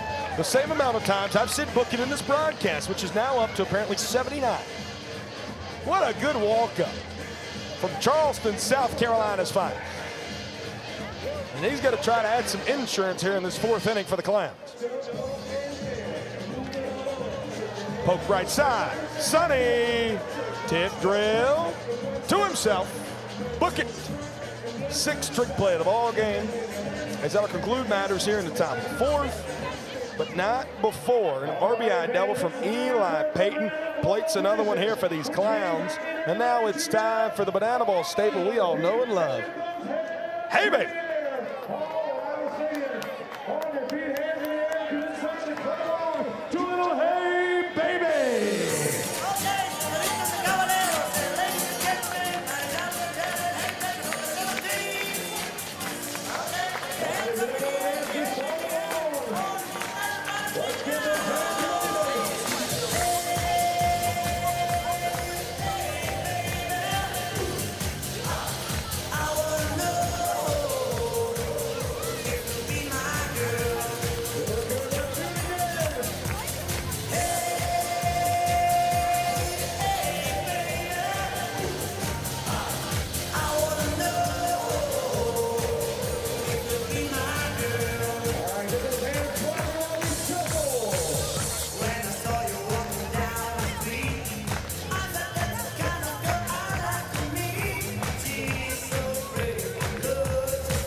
You look great, Tulsa. Nice work, everybody.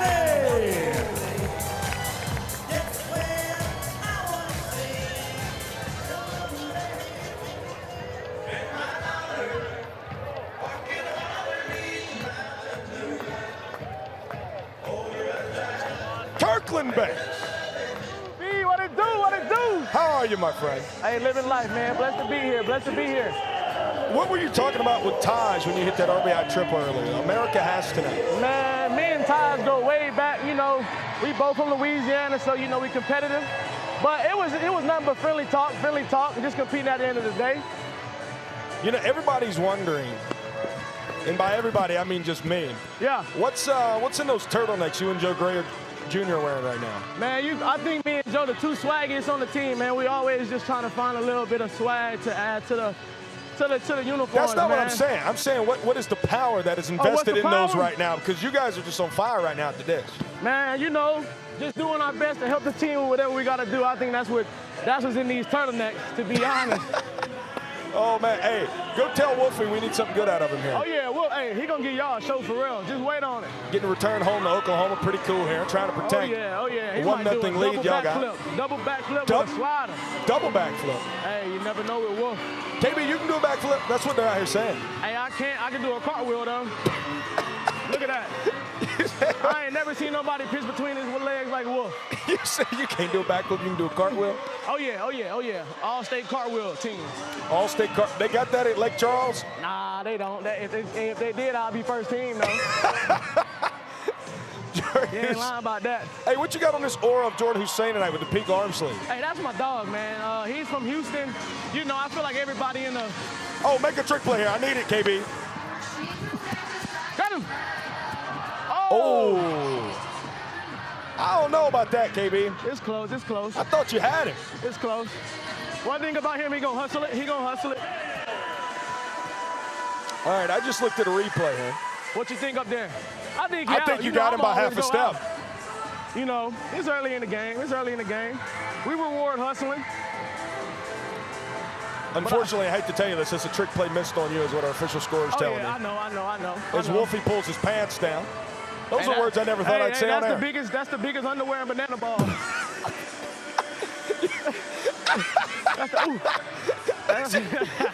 Oh, man, he can go parachuting with them things, huh? Man, you ain't lying. Oh, what's he doing here? I don't know, juking me out. How, you know, we always ask, you know, the broadcaster talk is to be how easy is it to play behind a good pitcher who induces a lot of ground balls. How hard is it to play behind him? I wouldn't say it's hard, but it's definitely not normal. It's definitely not normal, you know. But you get used to it, though. You just kind of be ready at all times. Because like he said, he might hit a backflip. He might drop his pants to his underwear. You never know. So you just got to always be ready. Drop his pants to his underwear. I like that. Yeah. KB. What's up? People want to know your journey to Banana Ball. How'd you get here? So I'm from Lake Charles, Louisiana. Went to college at Lamar University. I was a dual sport athlete, did football and baseball over there. Shout out Beaumont. Oh yeah, shout out BMT. But after that, finished in the draft lead. One sec. Back. You got room, Nico? Oh, you got to make a play here, KB. I told you my dog Jordan be hustling. But yeah, finished, went to the draft league right out of college in the Frederick Keys. Shout out Frederick Keys. Had a good year over there. And me, Bobby, and Jose did 2 years of independent ball at with the Yellow High Wheelers in California. Now I'm in Banana Land, man. Happy to be here. Blessed to be here. We're happy you're here, too. Jordan Hussein over on third. Nick Lopez on first. Oh, yeah. Kyle Martin at the dish. Double play? Oh, Lord. Uh-oh. Out to left center field. Oh, Lord. Nico giving it chase to the wall. Oh. Welcome to the auction yet again. For the 8th time this year, K-Mart has went and got his buggy and left the yard. Shout out K-Mart. KB, I'm sorry as that walks off the inning. Thank you so much. Love you, brother. Oh, appreciate you guys. Kyle Martin is unreal. He may be a figment of our own imagination. I don't think he actually exists. 33 years old. The auction has never been better than it is right now. Matty Warren, welcome all of us to the auction.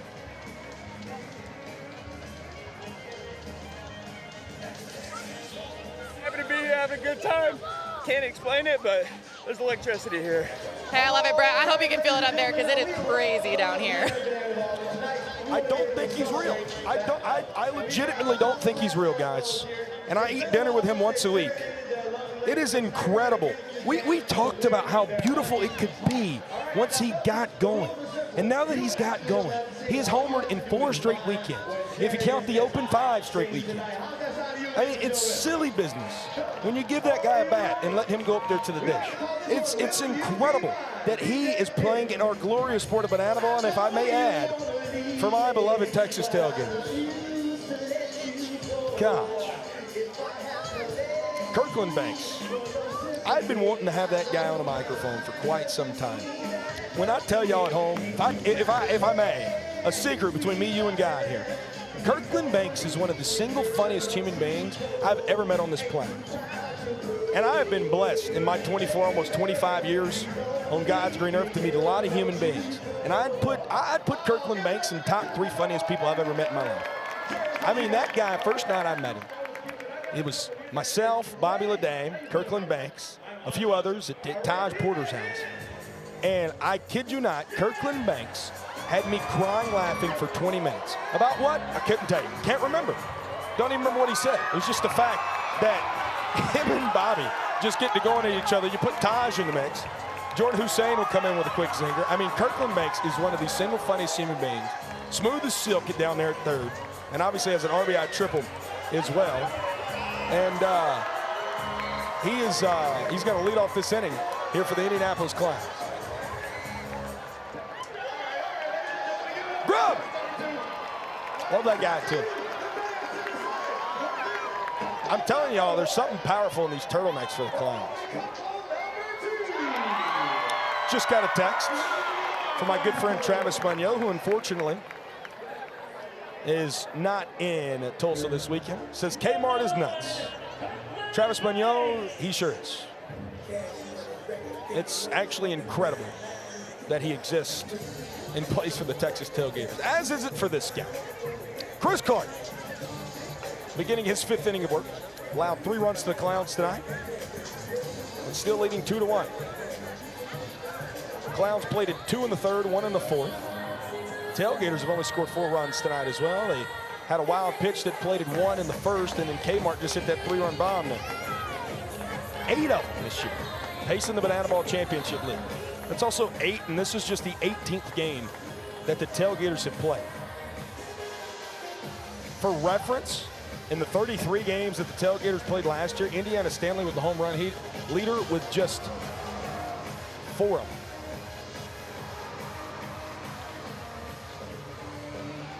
KB comes up empty, strikeout.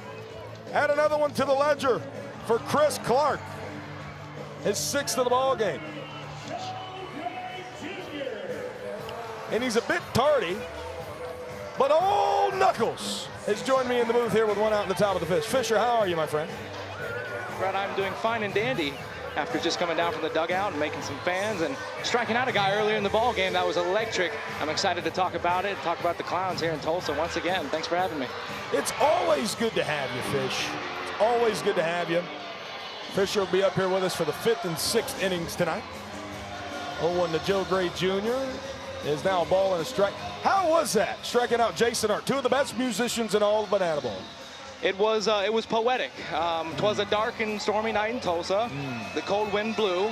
Fisher Polydorf had a strikeout on 3 and 2. And now Joe Gray Jr.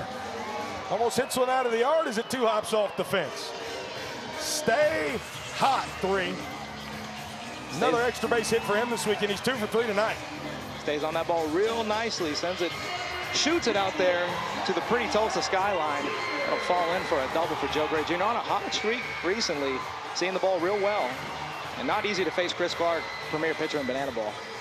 Yeah, but with you guys line up, you guys could hit just about anybody. I think you could put prime Greg Maddox out right there right now and you'd get 5 runs off of him. This Clowns lineup, Fish. I mean, when you look, obviously this dude exists. Jackie Bradley Jr., how blessed are we that he's in our sport? 0 for 2 tonight. Extremely blessed. Man, he's full of anecdotes from his playing days, and he just continues to give back to the teammates in the locker room and the fans especially. He's always got the longest line and always a dandy smile on him. You're in that locker room with JBJ as Chris Clark gives him the 1-1 offering, rolls it over right side. Ooh, eats up Taylor Justice. Now put runners on 1st and 3rd. That'll be Jackie's 1st hit of the ball game. The buy-in that Jackie has, how is that translated and affected, obviously in a very positive manner, the rest of that Clowns locker room?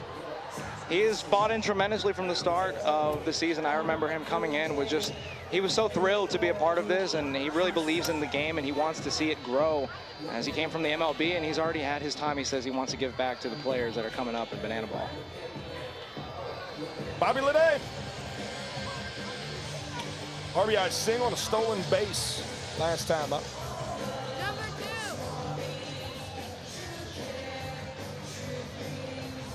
Chris Clark got himself another jam. Could roll one here, could get out of it. I have a tiger right there from Bobby Leday. Say hey, kid, down there. Number 7, our shortstop. A reliable hitter, sends balls to all fields. Give me what it's like to have a conversation with Bobby Leday. Well, as we saw on the cruise, you were on the panel asking him questions. He's always primetime entertainment. We got to get this guy in the booth. Mic'd up.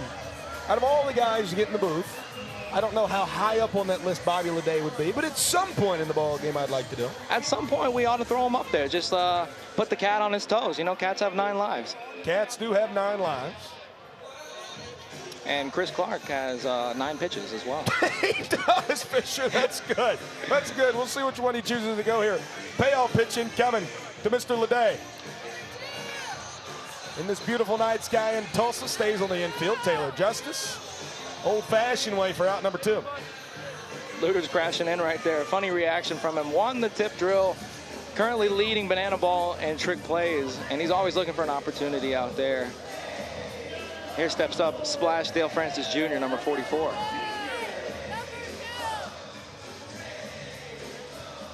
A man of many talents in Dale Francis Jr.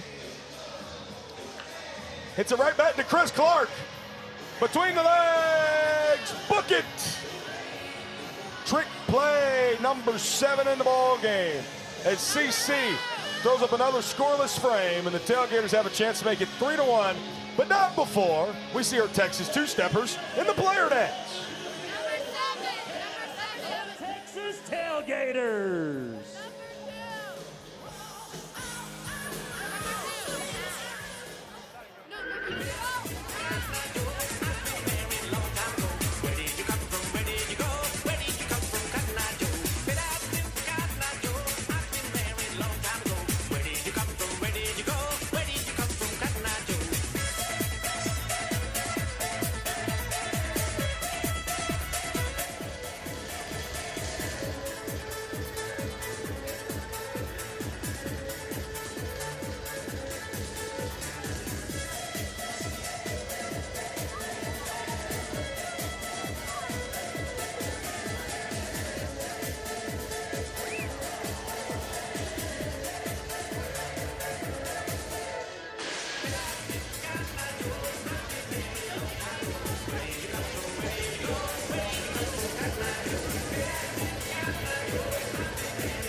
Give it up for the cast of Texas. Fisher Polydorov, here's what I need to know from you, my friend.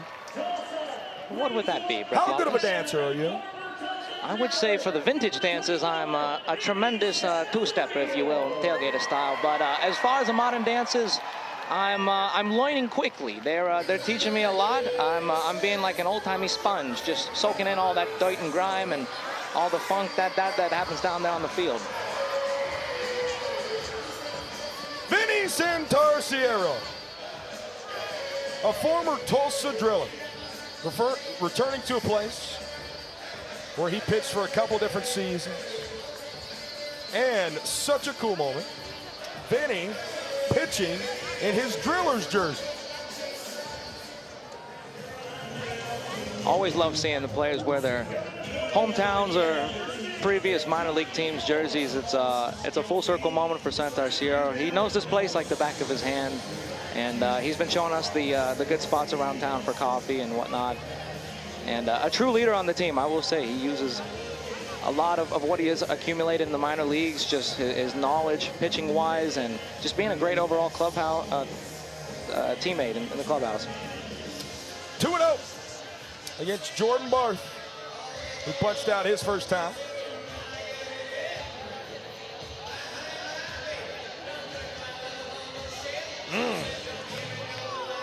Vinny can still run it up there, man. A guy who'd been out of competitive ball for 6 years before he came to banana ball.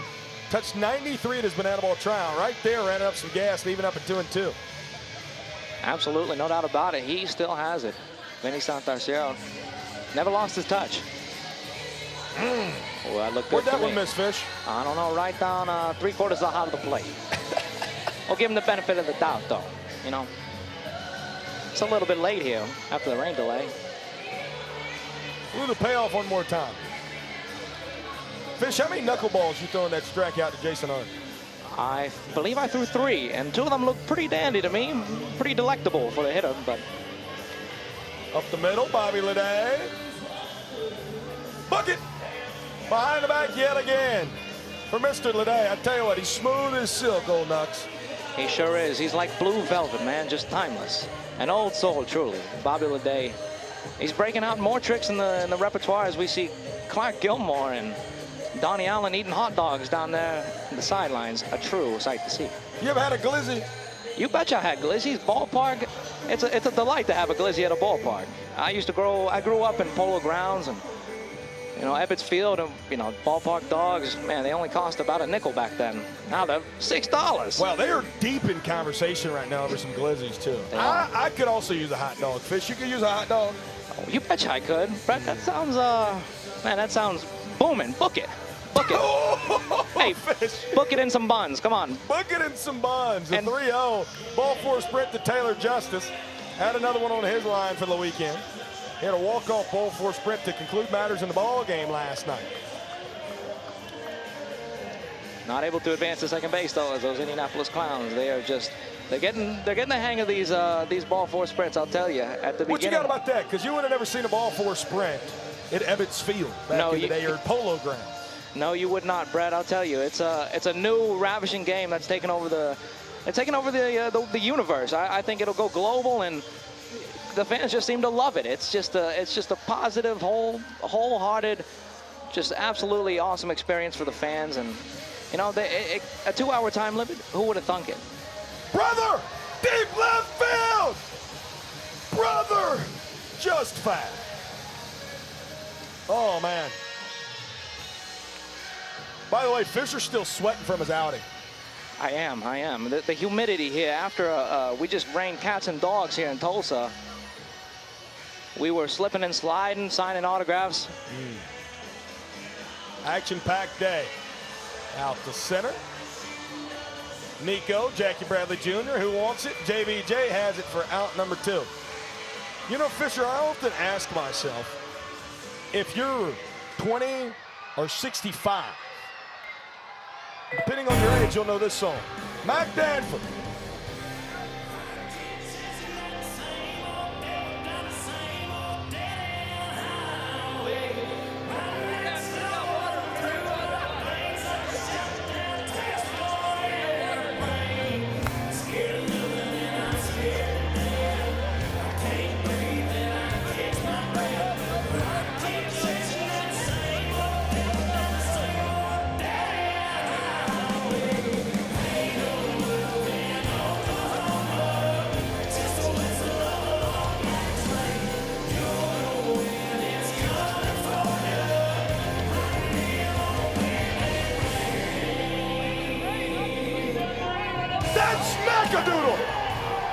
They say there's no love in Oklahoma, but these folks sure do seem to love these Texas tailgaters. Man, if I may, Fisher Polydorf, if I may, in our OTT meeting this week, I said we're going to Oklahoma. The hottest song ever about the state of Oklahoma is Ain't No Love in Oklahoma. And I say to myself and to our group, we have to use that as a welcome. Who else to do that under the smoldering look of my good friend from Grand Ridge, Florida, Mac Danford? Comes up to Ain't No Love in Oklahoma, but the fans they certainly show some love in Oklahoma, as that received kind of a hearty ovation. I like it. I'm a big fan of that music, I'll tell you. You like country music? Yeah, it doesn't have to be the vintage tunes from the 50s and 60s, you know. That's what I like singing. What do you think about My July by Jason Art? Jason Art, he is a talented cat. I know you struck him out. I did, and I have nothing but great things to say about him because he's always the first one there and the last one to leave. Oh, that bat broke. Nico has it for out number 3. thought it was going to die a hero after another zinger of a walk-up from McAdoodle. That inning washes. First scoreless frame we've had on both sides since the second, as the ball game rolls on to the sixth. A 2-1 score in favor of these Tailgaters. What's going on tonight in Wichita and the great city of Atlanta? Well, the finals there, as we'll take a look at it. 3-1, the Animals over the Bananas. How about those Savannah Bananas? Losers of 3 straight ball games. The Coconuts, 10-8. Winners in Wichita. They have now won that series, as winning last night and tonight. Wow, doubling the trick plays. 14-7. 18 combined points? My gosh, Fish.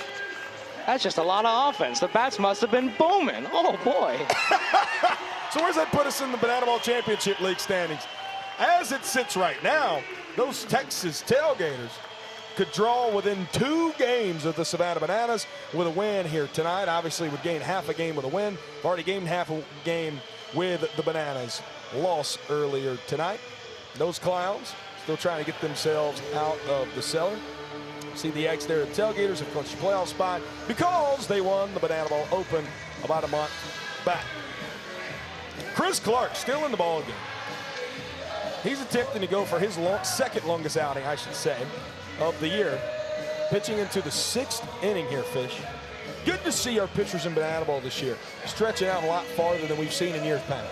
It's good to see them stretch out and kind of lengthen the game, starting pitchers. It's good to see them grow elite facial hair as well, as we've gotten a lot of looks from Chris Clark on some, we've got mutton chops in the beginning of the year. Now he is rocking a disgusting Fu Manchu that would make Goose Gossage extremely proud. Best facial hair of all time in the history of Banana Ball or baseball? I'm going to have to go with Raleigh Fingers.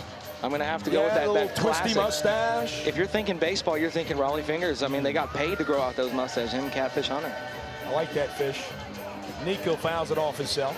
A hardy hack, and he appears to be limping. Double last time up. I know it's not facial hair. We're just talking straight up hair. I think Nico Holsizer might have the best hair of anyone in Banana Ball. He is a shaggy dog, indeed. A shaggy dog. A shaggy dog. We love the dreadlocks. It's a unique look. I always preach coming into Banana Ball with something that stands out and a character, and he's bought in, you know, he's just had a built-in costume, I guess. Ooh. Ooh. He was trying to hit that one. Indeed. He was trying to hit that out to that U-Haul truck out there in left center field. Got it. Another strikeout for Banana Ball's best starting pitcher in 2026, Chris Clark, making an even 7 of them. As with that strikeout, CC will now tie Brett Sanchez atop the Banana Ball Championship League standings with 35 of them. And that is how Chris will conclude his night. 5 1/3, 3 runs allowed, 7 strikeouts, inducing 8 trick plays behind him. And now it's time to talk about my good friend from Austin, Texas, Jimmy Lewis, a guy I know you like a lot too, Fish. I love him. I saw that the coordination from that glove flip from Clark to Jimmy Lewis was impeccable. You see the companionship that these brothers behold. As he throws one to the backstop, Taj Porter caresses it like a baby stork, and he chucks it. I'm hoping someone tosses that up to be a souvenir for a lucky Tulsa, Oklahomian fan. Oklahomian, good. Indubitably. Prime, left center. Indiana Stanley now manning center field. Able to hustle up and get to that. If we may, obviously Indy in the ball game and center. Zach Watson's move over the left. Maybe wondering where was Jason Arndt. He spent half an inning watching us broadcast up here in the booth. He did. He tapped you on the shoulder. He caressed my shoulder, a sign of endearment again. I was complimenting as he was actually behind us. Had no idea, but man, that guy is just everywhere. I mean, he's singing, he's dancing, he's rocking out, he's plussing the show. They don't call him Mr. Worldwide for nothing. They do not, Brett. Nobody's ever called him that. Out to right. Brother, sunshine, sliding grab, no, not to be. And another hit on the ledger for Eli Payton. That's his 6th hit of the weekend. He never wants to leave Tulsa, Oklahoma. No, he doesn't. He's found a home here. He's played a lot of different positions. He's behind the plate tonight, and he's doing a fantastic job. So we have a walkout. Taylor Justice and Eli Payton getting into it over there at first. And by getting into it, I mean in a dance battle. The scuba. Scuba! High in the sky, left field. Waddy, what you got for him? Just out number 2. Oh, they throw it back to second. Flyers trying to be awfully aggressive, but he gets back in time. Brett, I got to mention earlier in the broadcast, your Tulsa T-Town Clowns segment was absolutely awesome. Thank you. That, I mean, just absolute masterclass. I thoroughly enjoyed that, my brother. You know, it's so cool, a team who was just around for 20 seasons, and those T-Town Clowns, making the impact they made on the community here in Tulsa. And really, I mean, a team that was a barnstorming team in northern Oklahoma. And it's so cool that you guys get to come full circle, as we talked about last night, and now playing back here in Oklahoma 6 different times this year, 3 times here in Tulsa, 3 times in OKC. It is so thrilling, Brett. There was actually 3 Clowns teams that debuted from Sid Pollock's original lineup: the Canadian Clowns, the Ethiopian Clowns, and Ball then for a sprint here. The Cincinnati Clowns later would be unveiled, but the T-Town Clowns were a one-off act that started up as an exhibition barnstorming Negro League team, and they played games wherever they could get competition, and they really represented the town of Tulsa very, very well. And now I'm glad that since 2010 they've been honored here in this ballpark with those awesome throwbacks. They look like the visitors' Heather Gray V's. KB, stay hot, young man. He'll drive in another run. JB trying to go first to third, and will do so. Kirkland Banks, 2nd hit of the night, 2nd RBI of the night. He's funny, he's great at defense, and he's swinging a pretty good stick right now for the Indianapolis Clowns. You should have seen him in the dugout after that triple, Brett. He was fired up, and I'll tell you, that man is just electric from KB right there. Seeing him on the bases, he's a real threat. I would say player comp cool Papa Bell ever since he tried out. Hard hit, Jordan Hussein between the legs. Bucket for out number 3. Another trick play, but not before these Indianapolis Clowns drive in another couple of runs. RBI ball for a sprint from Jalen Vasquez. RBI base hit from Kirkland Banks. And now ain't no love going on the field.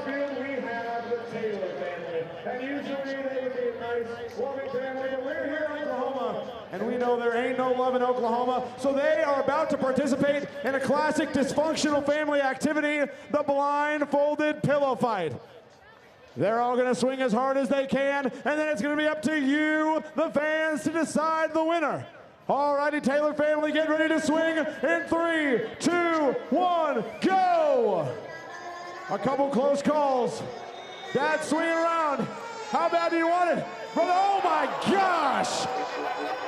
He put the pillow on a clothesline. She's down. They're swinging. They're swinging. Mom and Dad going at it. Sister's still down. We got 5, 4, 3, 2, 1. All right, call it there. All right, it's time to vote. Was your winner Caden? Was your winner the mom, Evie? Was your winner Dad, Brian?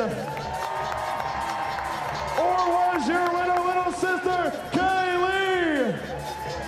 Your winner of the blindfolded pillow fight, it's Dad, Brian! I haven't seen a pillow fight like that since the slumber scuffle of 1962, Brett.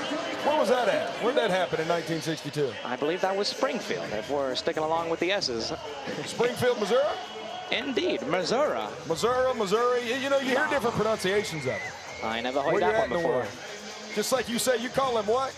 Kirkland? Kirkland Banks. It's going to be Robinson in the ballgame. Want to know? Hot sauce. I don't know if I've ever told you this. Kobe Shaquille Robinson, full government name. Indeed. Dad, big Lakers fan from those late 90s, early 2000s. Lakers team, obviously. Kobe Bryant, Shaquille O'Neal. Taj right side, Matt Wolf. Cartwheel. Bucket. Back to good Kobe, though. He was the 81st overall pick in the banana ball player draft. Most points Kobe ever had in a game, 81. Kobe Bryant, that is. And he wears number 24. I think this is you just can't overlook this as coincidence. This is destiny right here. I think it was meant to be Kobe Robinson in the sport. Indy to right. Cowboy Joe has it for out number 2. So Indiana Stanley there hitting in the spot of Jason Arndt. Indy be in the ball game from here on. He was just doing the scuba down on the field. Matt Wolf throws it over, but Kobe was too interested in the scuba dance that he trademarked and originally hit in the preseason and went viral for. Kobe Robinson has kind of taken over that dance. How do you know what the scuba is, Fish? Well, because they put a price on being active on social media. I love interacting with the fans and responding to the DMs. I mean, they got questions about the Clowns. I got to answer them. That's good. Yeah, I'd love interacting with them. Two guys that ooze aura out of their veins at the dish and on the mound, and Jordan Hussein and Kobe Robinson. Talked to Kobe for about 30 minutes when we got here on Wednesday in the hotel. And I tell you what, man, not only is he exuding aura, but confidence. I mean, this is the most confident version of Kobe Robinson we've seen yet. And now one strike away from tying this ball game up at 2 points apiece. Chopper, Bobby, tough play. Bobby Leday, what a play for out number 3. And the Indianapolis Clowns have tied this ball game up at 2 points apiece. I love what you said about confidence right there. Kobe Robinson, you can see him. He's all smiles coming off the field. He just exudes that energy. He's electric on the mound. Fisher, thank you so much for joining us in the booth, my friend. Thank you so much, Brett. It was a pleasure.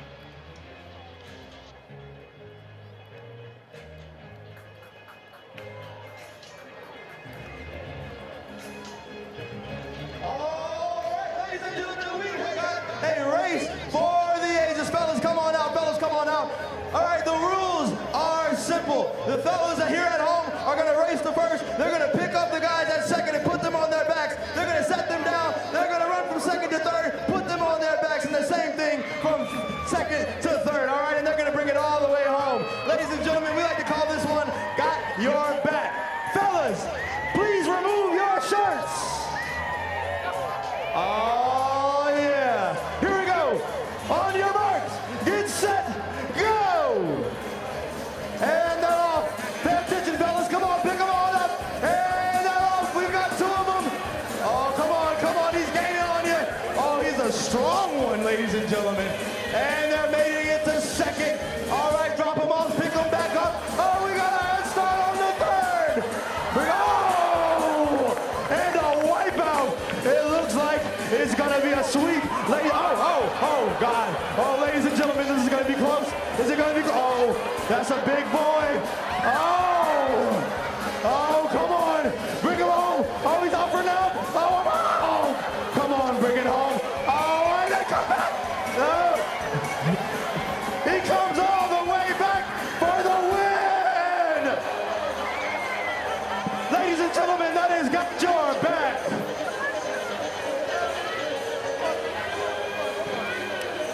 In this moment, we are all Taj Porter. The shocking look that he just had on his face after that promo, I got your back, was me too, Taj. Me too. That was one of the more interesting promos that I've seen here, my time in Banana Bowl. There you see TP. As he'll be catching Jimmy Lewis's second inning at work. Jimmy allowed 2 runs, I should say, pardon me, in that top of the 6th. Got the final 2 outs of the inning after Chris Clark's night ended after 5 1/3. 2, 3, and 4 here for the Clowns. Jackie Bradley Jr. 1 for 3 tonight.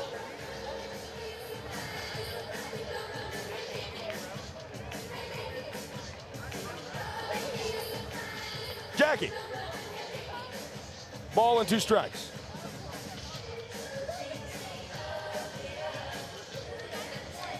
Jackie! Deep right field! Brother giving it chase! And he has it just in front of the wall for out number 1. Man, I thought JBJ had his first yaya of the weekend. Instead, it's just a long, long, long way to begin the 7th inning.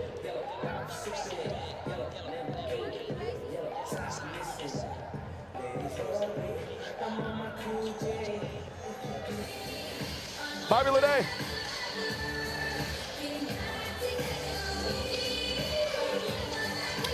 RBI single for Bobby.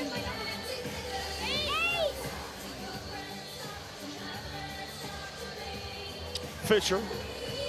Polydorov, who was with us in the booth. So we should have Bobby up here at some point. Have to see about that. Swing and a miss. Taj drops it between the legs. Throw to first. Book it. Making it even 10 trick plays now for the Texas Tailgaters.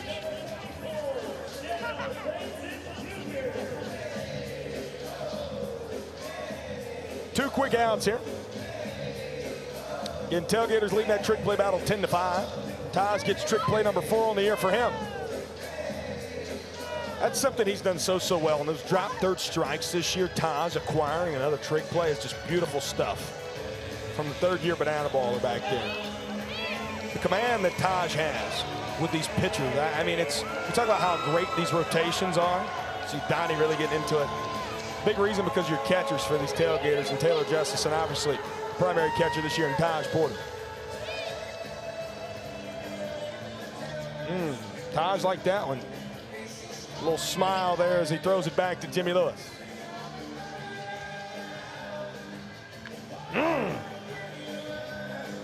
Wow. Foul. But wow, that ball was hit like 172 miles an hour. 2 balls, 2 strikes, 2 outs. Splash fouls it off himself. By the way, Dale Francis Jr. mentioned a man of many talents earlier. A barber, a musician, and also a banana ball player, as well as a chef.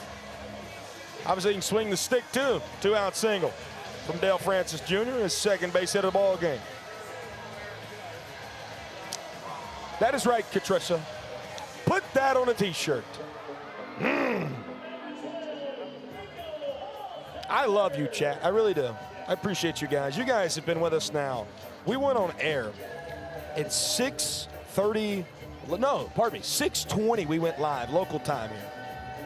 We're creeping up on 4 hours of being live here from Tulsa, Oklahoma. Big time shout out to our crew led by our director, Arch Pingle, back in Savannah. Chadwick Folkstead, our producer here on site in Tulsa. I'm Brett Loftus. Thank you guys so much for spending your Friday night with us. And if you were in Wichita and Atlanta virtually as well, thank you for spending your night with us here in Banana Land and with Banana Ball. The 2-1 to Nico. Beautiful, beautiful slider there from Jimmy Lewis. Even it back up, 2 balls, 2 strikes, 2 outs.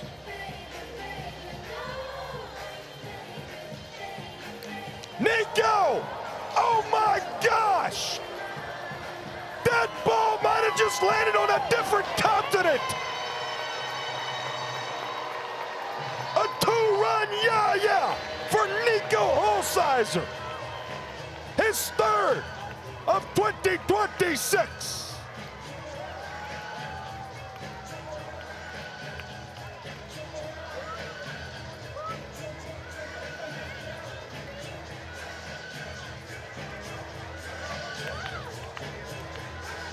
Matty Ward, ask him where that ball that just landed in South America felt to hit. Nico, did you just want to say hi to the people in the apartments behind the ballpark? Yeah, you know, I hope their window's still intact, but it felt good.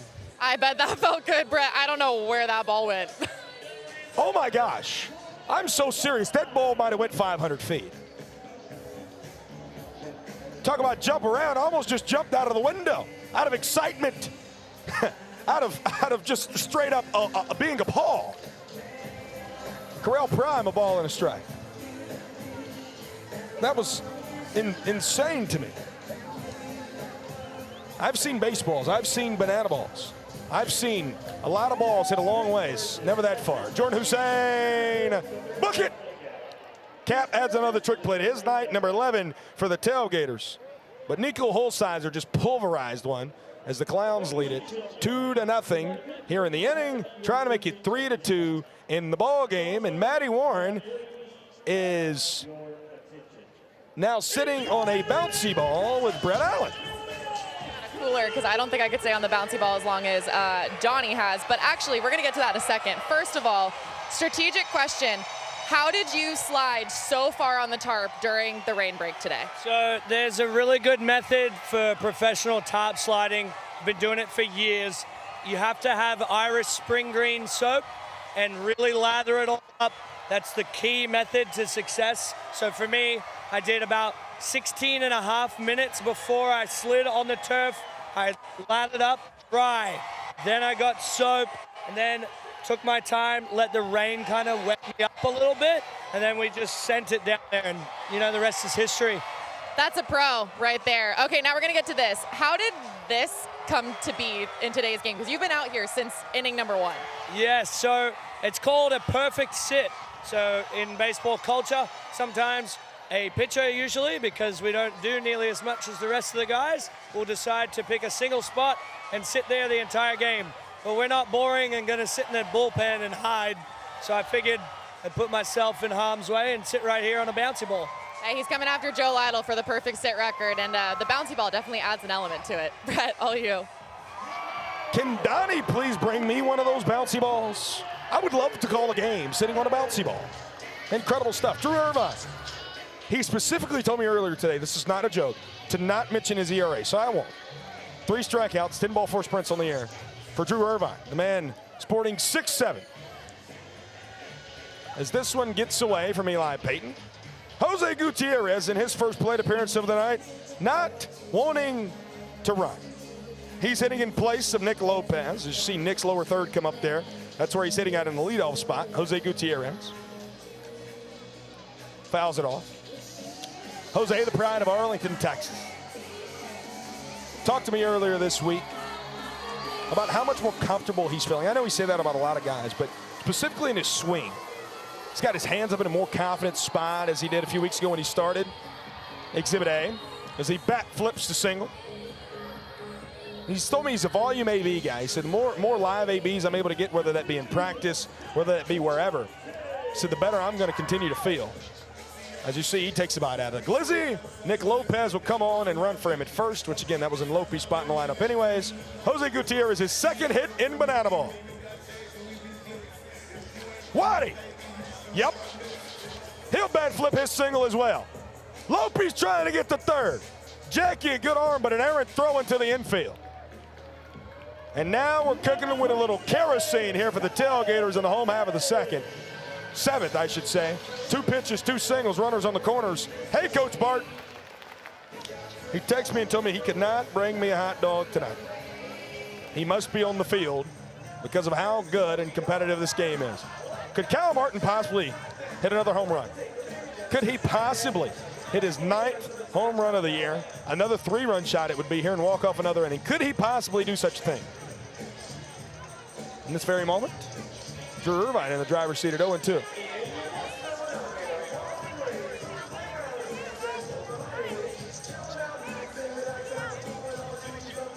Talk about drip. Who said 33-year-olds can't be fashionable? Look at Kmart tonight. Pink spikes, purple arm sleeve, pink armband, the 0-2. Staying alive.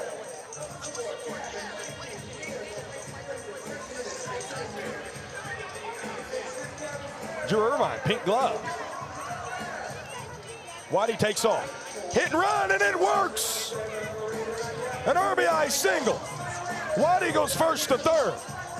Stay hot, Kmart. RBI number 4 on the evening for him. And the Tailgaters get one back here in the 7th.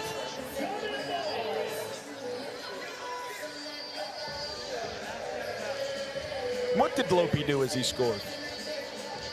Oh, he just scored. It's great to see that.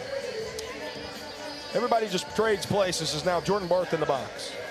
Mention how hot he's been. Hitting .421 entering tonight. Hitless in his first 2 plate appearances. As hot as he's been, he's due. This could be a big inning push, if not an inning win for these Tailgaters here in the 7th. And ahead 3 balls, no strikes. Ball 4 sprint would wash the inning. It would more than likely put Kmart on third.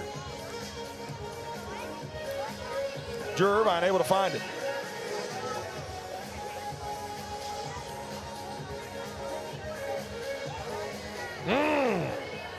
JB goes fishing upstairs for that fastball. Drew Irvine from 3-0 to 3-2.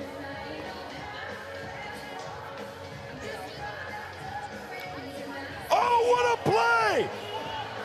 Drew Irvine. And a double play. Oh my gosh, we almost had a triple play. But a fielder's choice, nonetheless, for Jordan Barth. Pardon me. I thought that Drew Irvine caught that in the air from up here. It was just beaten to the ground so hard. And they were able to get Waddy in between third and home. If I may, as that's out number one here in the inning. As Matt Wolf is running off the field, guys, I'm confused. See, they got in the rundown. They got Waddy between third and home. I thought Drew caught that in the air. My bad. It was just beaten to the ground. So then they got in the rundown, got the out there at third. Fielder's choice. Jordan Barth now stands at second. Kyle Martin is at third, but our umpires are now gotten together. Obviously, you can see the ball bounce there, just real time from up here. I don't know what we're discussing. Hunter Ives, our crew chief's having a conversation with Eric Fox on the field. This is, it's nothing we're going to be able to see on a replay.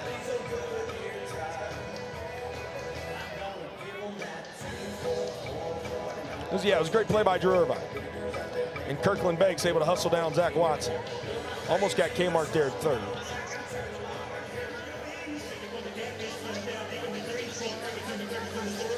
Great couple of looks at it. What I'm confused about is Matt Wolf had the banana ball, and I guess he thought he tagged out Jordan Barth at second after he's off the bag. I'm unsure. A little confused. I'm sorry, guys. I should be the one that's not confused here, but inevitably, even as broadcasters, we have our moments of days. No balls, 2 strikes, 1 out.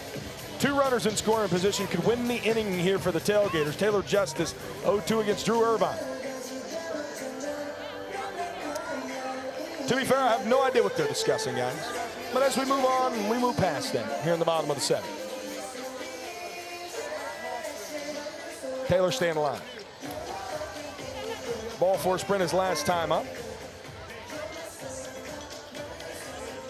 Matty Warren just texted me from down on the field, said they were discussing that was a dead ball. But it never was. It was a dead ball, and they tried to argue it was not. Drew Irvine, though, in live action, a big-time strikeout. Oh, man. Wow. For out number 2. All right, guys, I got to know what's better, the thank you or whatever Drew Irvine just did. I don't even want to say what I think it is because I don't think I'm allowed to say that. Brother, in the dirt. Who said Eli Payton can't catch? Does a great job of keeping that one in front of him and keeping the Clowns in charge here in the 7th. 2 runs to 1. Trying to get point number 2, but we're oh so close, or excuse me, point number 3. So close, the Tailgaters taking a 3-2 lead. 2-0. A ball for a sprint would win the inning for the Tailgate. An out would win the inning for the Clown. Big time leverage situation for Drew Irvine. Now misses up and away.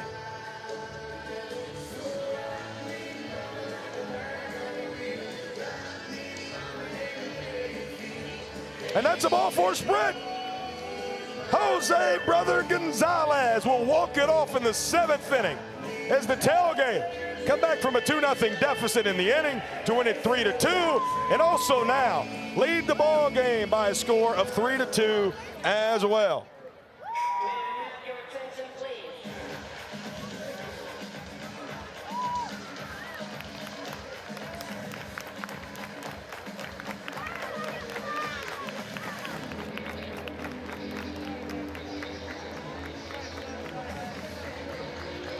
The 3rd walk-off of the night. The other 2 have come on a wild pitch back in the 1st inning. A Kyle Martin walk-off 3-run shot, and then a 2-run ball four sprint there from Jose Brother Gonzalez. New pitcher in the ball game here for these Texas Tailgaters. And he's my good friend, Matthew Fletcher. Fletch, another one of these in-season signings, a Division III guy from LaSalle County. We joke that Fletch is a math professor by day, a banana ball pitcher by night. But in all reality, he's just a full-time banana ball pitcher. But he does look like my 8th grade math teacher. And I loved my 8th grade math teacher.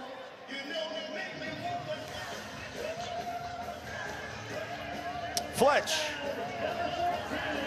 Gonna have to try to teach these clowns a thing or two here in the top of the 8th.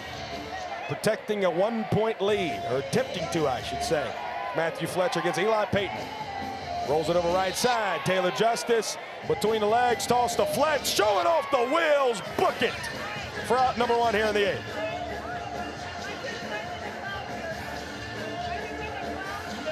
(12-5) in the trick play category. The Tailgaters have all but once again negated their away opposition from winning the equalizer. Up the middle, Brian Dancero, first hit of the weekend. A big one here in the top of the 8th. Fletch told me, and that's a very important note now with the base runner, he is extremely comfortable in working out of the windup, something he worked primarily out of his sophomore and senior years at LaSalle. He only walked 9 guys his senior year at LaSalle. He said, when I'm working out of the stretch, I'm not as comfortable, which he now obviously has to go to with a runner over at first. That runner, Malachi Mitchell, man who leads all of banana ball and stolen bases. Jalen Vasquez will try to put that one in the seats as he falls behind 0-1.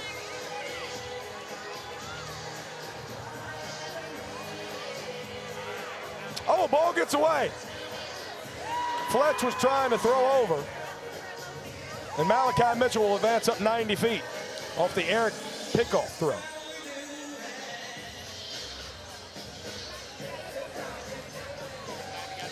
Ooh. Probably not going to be interference, but Taylor Justice couldn't quite get the mitt to that because Flash was in the way. JV high in the sky, center field. Tip drill, book it, book it.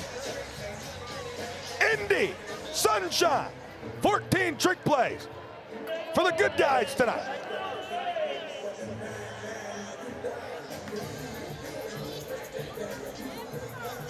Wow.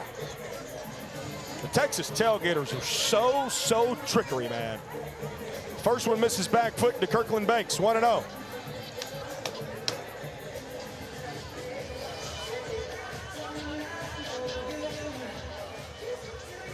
KB has been on a heater. Oh, he steps out of the box and a strike. Well, did they wave it off? Hunter Ives just called a strike. Did he wave that off? KB left the box. 3-ball count. I don't know what he signaled a strike and then waved it off. All right, fair enough, 3-0. Right down the middle, 3 balls and a strike. It's 11:12 p.m. Eastern time. Late night banana ball is here and we're feeling all the remnants of it. 3-1. Inside, ball four spread for KB. Flash will mosey on home. Make it now 3 straight innings. The Clowns have played it at least 1 run. And Kirkland Banks has 3 RBI tonight.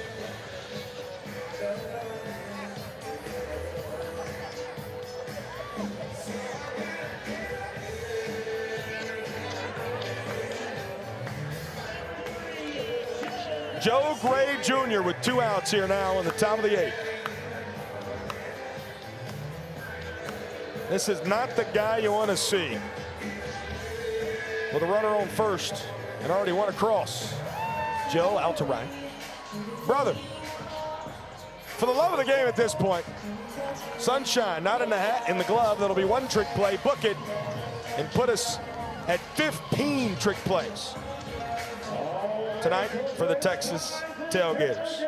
And now, for a Tailgaters tradition, we'll send it down to the field for friends in low places. All over the stadium, we're going to line up this Tulsa sky. Once you're up with those flashlights out, I need you to join us in singing as loud as you can a little Friends in Low Places.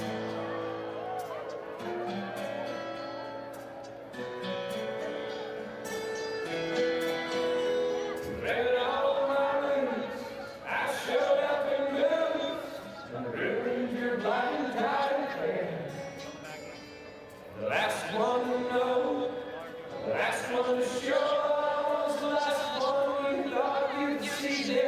You sound great, Tulsa.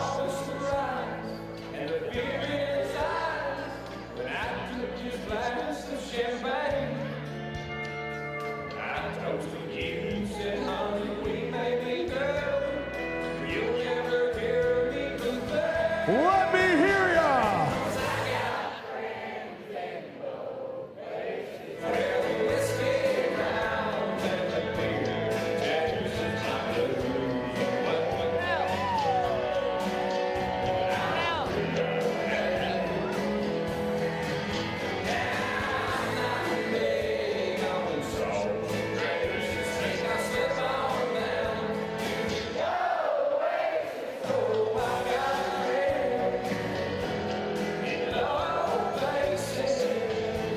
We love you so much, Tulsa. Now let's Gator on!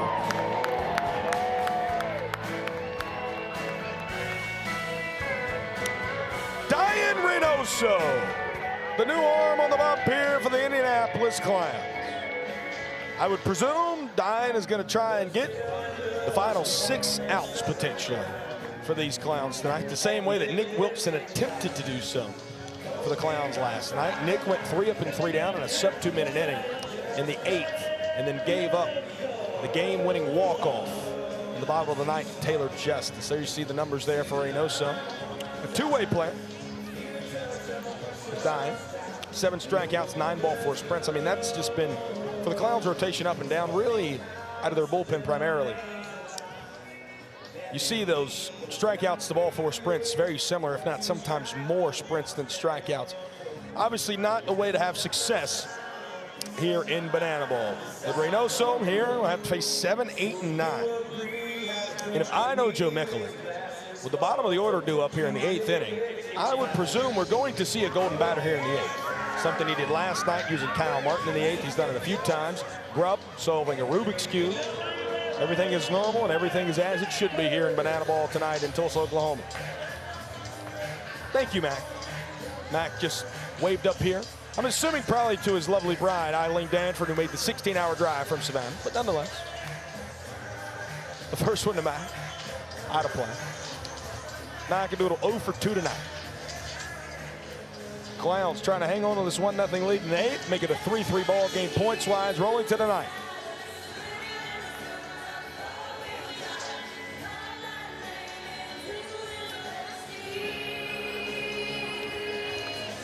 Sprayed again out of the ballpark, foul. No balls and 2 strikes against Mac Danford, who's trying to continue the heater he's been on. I want to see if Grubb can follow this Rubik's Cube. Oh, there it is. Nope. Still missing 1 block on that, Grubb. We'll check back in with it momentarily. Ball and 2 strikes. All right, Grubb's back at it. Nope, he's just dancing, actually. Come to think of it. He's got 1 cube on there that he's trying to get. Got him.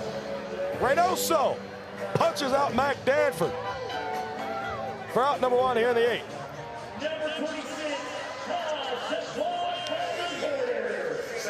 Now the biggest, the largest, in a big-time situation. 1 out, bottom of the 8th, trying to get that inning-tying run on base here. If not, send one over the wall.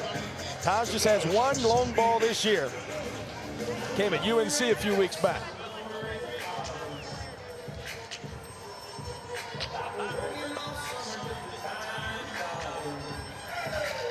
Ball and a strike on him now. Taj clearly did not like the call. Infield shifted to their left, our right as we view it from above. Ooh, Reynoso powers that one by. Another great Banana Ball game. The nightcap after an hour and 33-minute rain delay before we ever threw a pitch tonight. The skies opened up. The tarp was on the field. We knew we were going to play, we just didn't know when. And this night in Tulsa has not disappointed us, and neither has Grubb with the Rubik's Cube. The 1-2 to tie. 2 balls and 2 strikes. The 8,000 folks still with us here at One Oak Field. time. Has worked it from 0-2 to full count.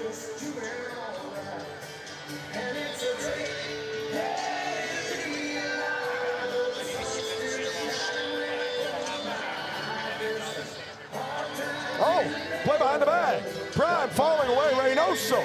Great job getting over there for out number 2. That was a weird one for Corral Prime, but when you played as much pro ball as he has in his life, you make plays like that look easy. Those are the sum of plays in our sport that he not trick play, but they just wow you. Whoop! Drake Toll's pressing buttons. You've seen that flash up there on your screen. No balls in a strike. Indiana Stanley, his second at-bat of the ball game. Heading down here now in this 9-hole where Jason Art began the game.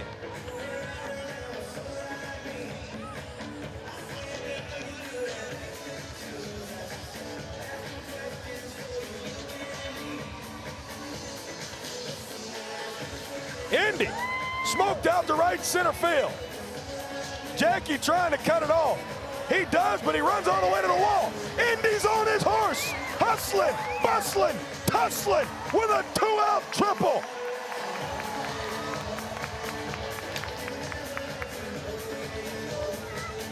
And now, I see the Tailgaters around their dugout. Jordan Hussein doesn't have a helmet on. There's a golden robe. Who is tonight's golden batter for the Texas Tailgaters? Rhinestone? The Texas Tailgaters are invoking the golden batter rule. Now batting in the place of Jordan Hussein is the Tailgaters golden batter. Please welcome Kyle Kmart Martin. Of course he is. The toughest out in banana ball. A man amongst boys. One of the greatest hitters this sport has ever seen, and he's only playing in his 18th game ever tonight. The 7th time he's been utilized as a golden batter in 2026. The most of any player in our lovely sport. Hit in the sky, out of play. He has 4 runs batted in tonight.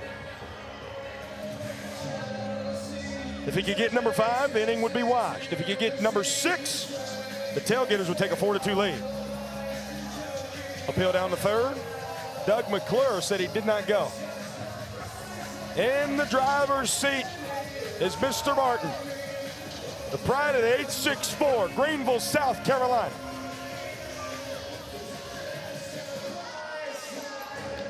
Kmart, oh my gosh. I hope a patron is not walking on the sidewalk out there. And if they were, I hope they were looking up above them. As it landed outside the stadium. 2 balls, 2 strikes, 2 outs. Reynoso to Kmart. He lives to see the 2-2 tango one more time. Ty Reynoso trying to right his wrongs. Putting a 0 up right here would tie this ball game up heading to the final frame. Kmart to Corral Bravo. No, he dropped it. Trying to recover, and he does so for out number 3. Wow. Prime, a couple incredible plays, and we're all knotted up at 3 apiece here in Tulsa. What are those final inning rules, Rhinestone? We'll find that this game is all tied up at 3 points apiece.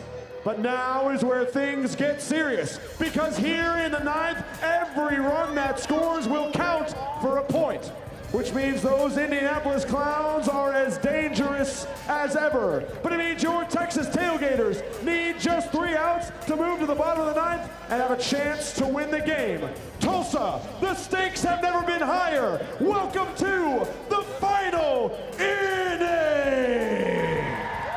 Tulsa, Oklahoma, coming in the closer from Dayton, Texas, number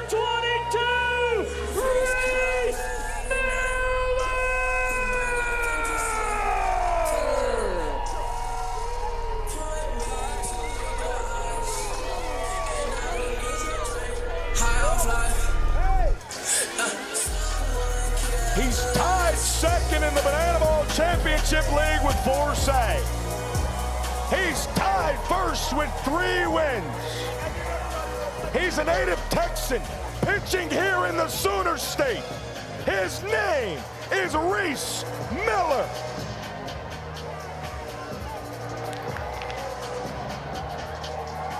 "16 strikeouts to 8 ball 4 sprints. The ERA getting lower by the day. He earned that 3rd win of the year last night when he came in, retired 3 of the 4 batters he faced, and then turned it over to that Tailgaters lineup, who walked it off in the home half 4-3.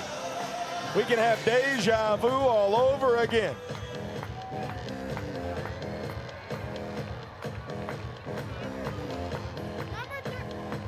But whomst will he face? A man you might have heard of to lead off this inning. He's also a man amongst the rest. He's a superhero. He's a mythical figure.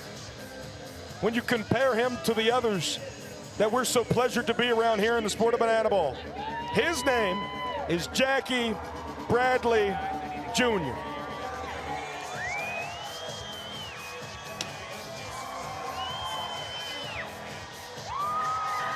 JBJ, Bobby Leday, and Dale Francis Jr. here in the top of the ninth for the Clowns.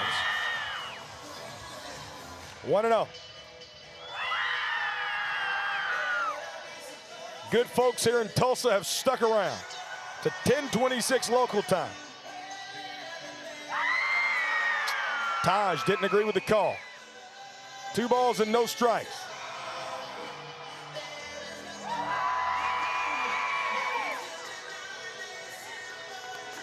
The electricity that a team with Texas in its name feels from 8,000 Oklahomians here in the great city of Tulsa.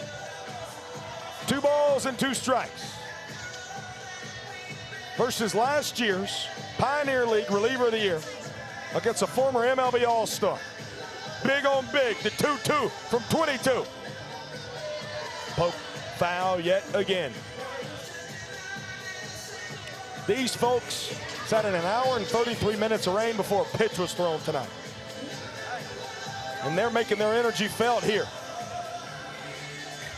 And Jackie continuing to do battle.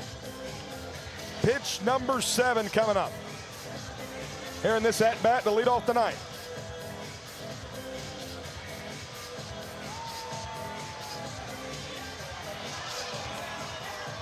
A slider, just missed low. Payoff pitch incoming.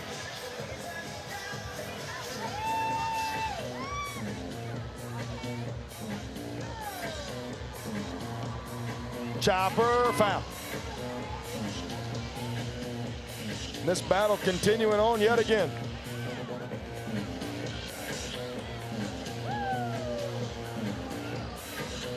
Donnie's having himself a good time out there. Tarps off from the window of down under.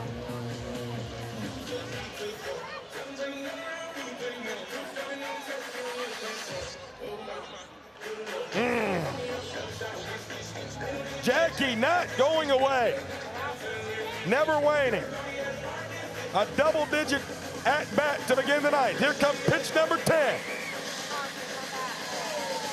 Man, how blessed are we every time we get to see that in banana ball. Jackie Bradley Jr., second base hit of the ball game. He's now 2 for 5 tonight.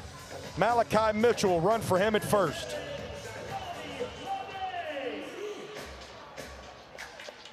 Just an excellent piece of hitting there and a great pitch from Reese Miller. Bobby Leday. 1 for 4 tonight.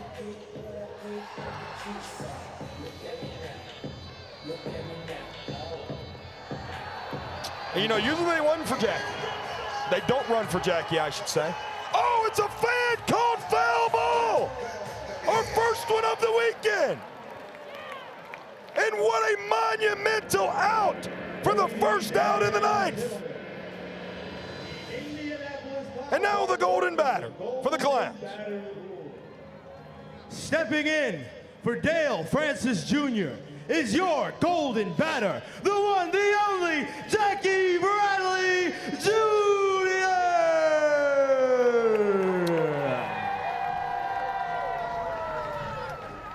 deja vu yet again. Because, of course, the 6th time Jackie has been used as the Golden Batter this year. 2nd in the Banana Bowl Championship League. He faced Reese Miller 37 seconds ago. Then that young man caught the foul ball, Bobby Leday. Now we got 1 out, and Jackie right back at the dish. Malachi Mitchell, who's running for Jackie, over at first. How cool is the Golden Batter? You get to see one of the best closers in the sport face off against maybe the best bat in the sport twice within the span of 90 seconds. Where else would you get that in sports? Out to left center field. Waddy going back. Jackie Bradley Jr.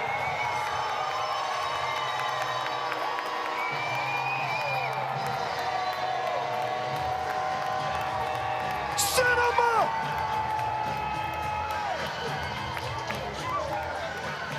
His 5th home run of the year puts the Indianapolis Clowns up in the 9th inning, 5-3. This is Banana Bowl.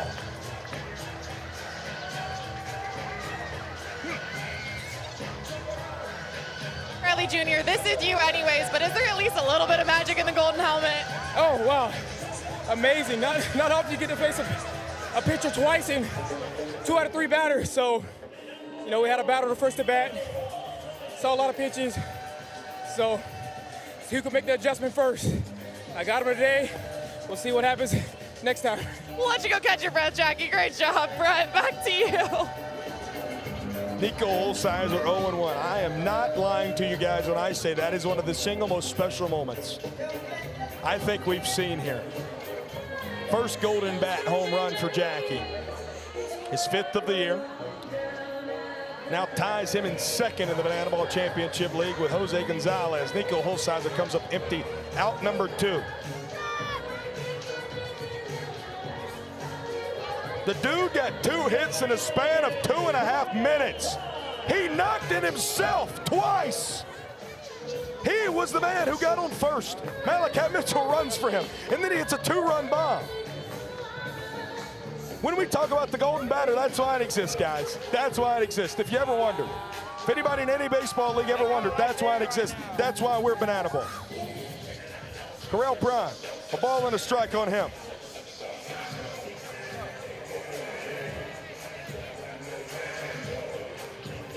Wow, ball and 2 strikes. Disgusting slider.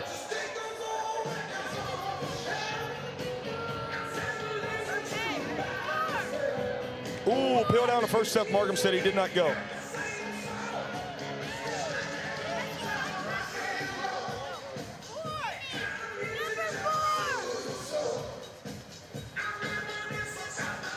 Got him.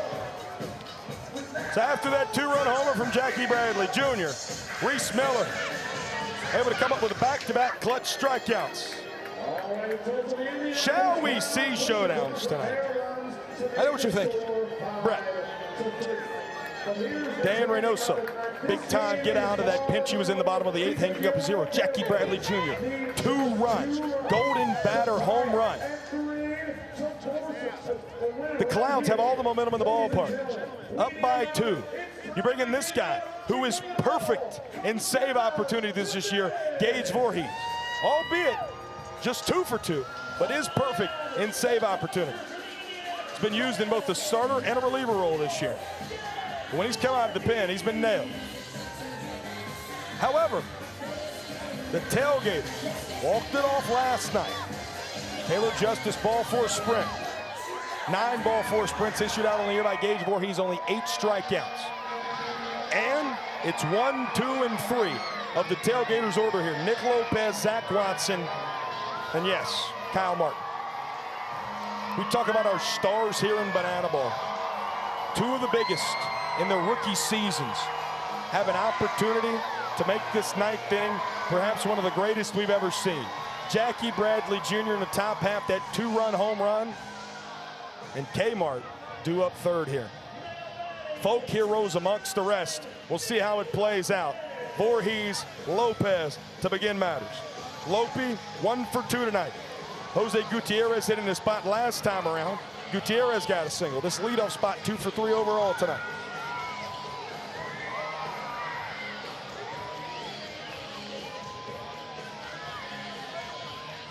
If you'd have told me earlier the good Lord was going to bless us with 93 minutes of rain before he ever paid a first pitch tonight, but this is the ball game that we got, I'll make that trade with you every single day of the week and twice on Fridays.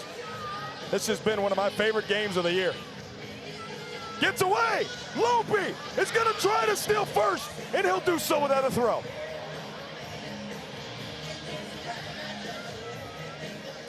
Talk about a guy who has found the momentum back. Second time he's reached tonight. Excuse me, no, pardon me. Third time he's reached tonight in all 3 plate appearances. Trick play miss single and a steal of first for Nick Lopez. Zach Watson, he's still hunting for that first home run of 2026. Why not here? Just looking forward right there. Came up empty, 0-1.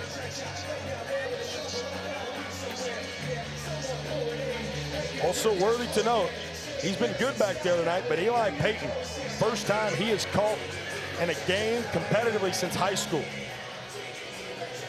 He'd not even put on the gear and suited up outside of bullpens with the Clowns since his freshman year at UCLA. Waddy, another home run hack, 2 balls and 2 strikes. Gage Voorhees with the pace, the 2-2. Waddy gets through in the left field. We'll play station to station banana ball. First and second. And you couldn't write it any better if you tried. Because who is it that represents the game-winning run, stepping up to the plate? Kyle Martin, the league leader in home runs with 8. He has one already tonight. Number 9 would send Tulsa, Oklahoma into a frenzy. 0-1. 4 runs batted in tonight for Kmart, the most he's had in any single game this year.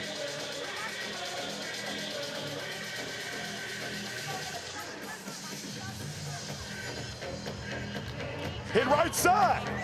Jalen Vasquez, Bobby Leday.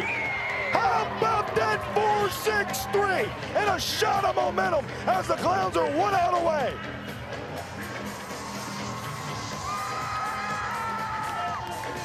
Wow. When you need it the most. JV to Bobby to Prime. Now the final hope tonight, Jordan Bart. Entering today was hitting over 600 since the beginning of April. Hitless. The 0-1. A strike away is Gage Voorhees from putting those Clowns back in the W column.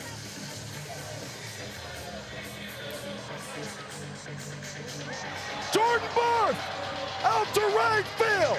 Not an issue for Cowboy Joe is the Indianapolis Clowns on the back of the legend Jackie Bradley Jr. win this ball game 5-3.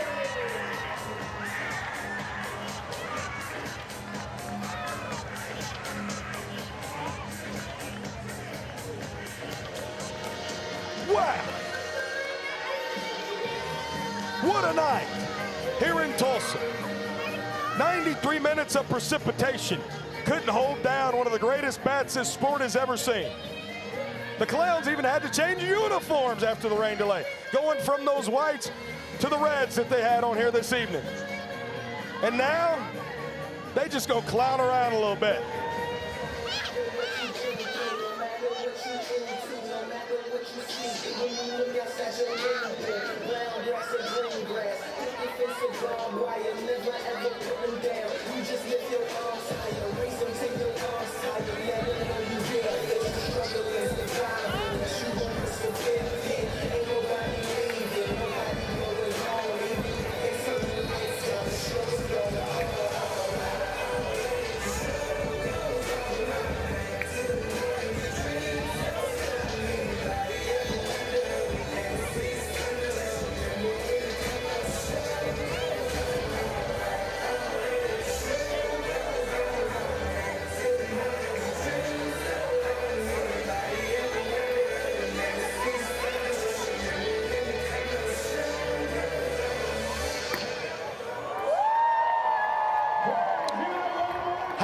blessed are we to get to witness this sport of banana ball night in and night out.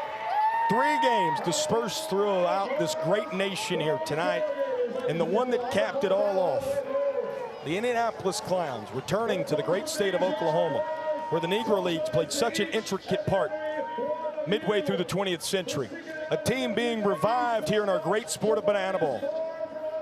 And on the backs of a former major leaguer, the only full-time former big leaguer we have in this sport, Jackie Bradley Jr. The Indianapolis Clowns come from behind and win it 5-3 over the Texas Tailgaters. Sometimes the stories just write themselves. And tonight, it was just that. Maddie Warren, you see who she's getting. Who else would it be? I mean, seriously. He's a hero amongst heroes. He's a folk hero amongst the rest. And here in banana ball, he might just be the MVP and the Rookie of the Year all at the same time. Maddie Warren, please talk to my good friend Jackie Bradley Jr., our showman of the game. Jackie Bradley Jr., it is just never getting old to get to talk to you, especially when you're doing things like this. And now you have your breath caught a little bit. So I would love to talk to you about what it's like to be in banana ball, have a base hit, come in, you get kind of a quick breather, and then you got to come back in and face the same guy again after battling so much in that first at-bat. What is that like? It's so unique. It's so different. It's nothing obviously like it. I don't even know how many pitches I saw the first at bat, but I got a chance to see all of his pitches and kind of see how he was working. And and then obviously the second time, you know, we're both battling, and I happened to get the best of him on that particular pitch. So, and I'm glad I could do it for the team. Is it a hard reset between that first at-bat, or is it you're kind of carrying it over as a continuation of that? No, I think it's a continuation. Obviously, I had a batter in between. But like I said, the bat was so long, I felt like, you know, whoever could make the adjustment first, and, you know, that was the adjustment I had to make for the second at bat. Now, I want to talk about this rain delay today, because sometimes that can get in the way of some things. But coming back out, the stands fill up, the fans are going crazy. The vibes are actually really high tonight. Did your team feel that after we came back from the rain delay? I think we stayed prepared. Obviously, you know, with delays, they happen. You know, before the delays, we were still out there engaging with the fans, and they could feel it. They could sense that it was going to be a special night, and you know, we're glad we could deliver a good show for them. All right, one last question for you. It's from Chloe. She's 6. It's our Banana Ball backstage question. She wants to know what your favorite ice cream is. My favorite ice cream, Ben & Jerry's strawberry cheesecake. There you go. Now you know, and Ben & Jerry's is going to have that in high demand. Let me tell you. Jackie, congratulations. Great job tonight. We'll see you here tomorrow night. Now, Eli Payton, I want you to come on over here. And let's chat really quick. How's it going? Oh, man. You just caught a game. How'd that go? It was probably the most fun I've ever had playing baseball. It was crazy. I haven't caught in a real game in like 8 years, since like the 8th grade, I think it was. So that was amazing. How did you call this game? Because I know that's like kind of the hardest thing coming in, and like obviously you know your pitchers, but how did you approach that tonight? You know, we just had to attack the zone. The pitchers did a great job. I credit them throwing fastballs, challenging hitters. So they did a great job tonight. Think you'd do this again in a pinch? I could do it again. You can do it again. Brett, oh, the vibes are so high down here, and we get to do it all again tomorrow night. Take it away upstairs. Where else would you rather be than here tonight in Tulsa, Oklahoma? Eli Payton, I love you too. Jackie Bradley Jr., I thank the good Lord every day that he blessed me an opportunity to sit in a booth where I can call your games because of nights like tonight. Our showman of the game, and on his back, the Indianapolis Clowns win it 5-3. Trick plays still very much so in the favor of the Tailgaters. But offensively, again, another double-digit run and 14-plus hit night for those Indianapolis Clowns. We welcome you back in the booth here at One Oak Field. Beautiful, beautiful night. Well, after the rain cleared, that is. Oh, man, what a great banana ball game. I mean, first off, I know we had them all over the country tonight. Party animals get it done over the bananas. The Loco Beach Coconuts won what looked like to be a football score against those firefighters tonight. But here in Tulsa, experienced all that rain. The Texas Tailgaters, a great ball game yet again. Kyle Martin established himself as one of the stars of this sport right now. You've seen what he did tonight. 3-run home run, hit it to the moon. Nico Holsizer, a guy we know that is superhuman when it comes to him getting barrel on banana ball. He hit one that still hasn't landed yet and probably won't for 4 to 6 business days. And then Jackie Bradley Jr., opposite field home run to win the ball game for those Indianapolis Clowns in the 9th inning. And then Gage Voorhees, big shout out to him as well. He had to face 1, 2, and 3 due up there in the bottom of the 9th against a Tailgaters lineup that is just as good as the Indianapolis Clowns. And he shut them down there in the 9th. 3 for 3 now in saves. The Clowns, 7-11. Not talking about a convenience store, of course. And the Texas Tailgaters back to 500 to 9-9. You know what that means? A rubber match tomorrow night right here, same time, 7 p.m. Central, 8 p.m. Eastern from One Oak Field in Tulsa, Oklahoma, and I cannot wait to see y'all then. Hopefully no more rain. That's what the meteorologists say, and I trust them at least for right now. We'll see you tomorrow night, but until then, for our great crew in Savannah, under the tutelage of our director, Arch Bingle, for our wonderful director and producer, Mr. Chadwick Folkstead, Matty Warren on the field, I'm Brett Loftus telling you to gator up and keep on clowning around.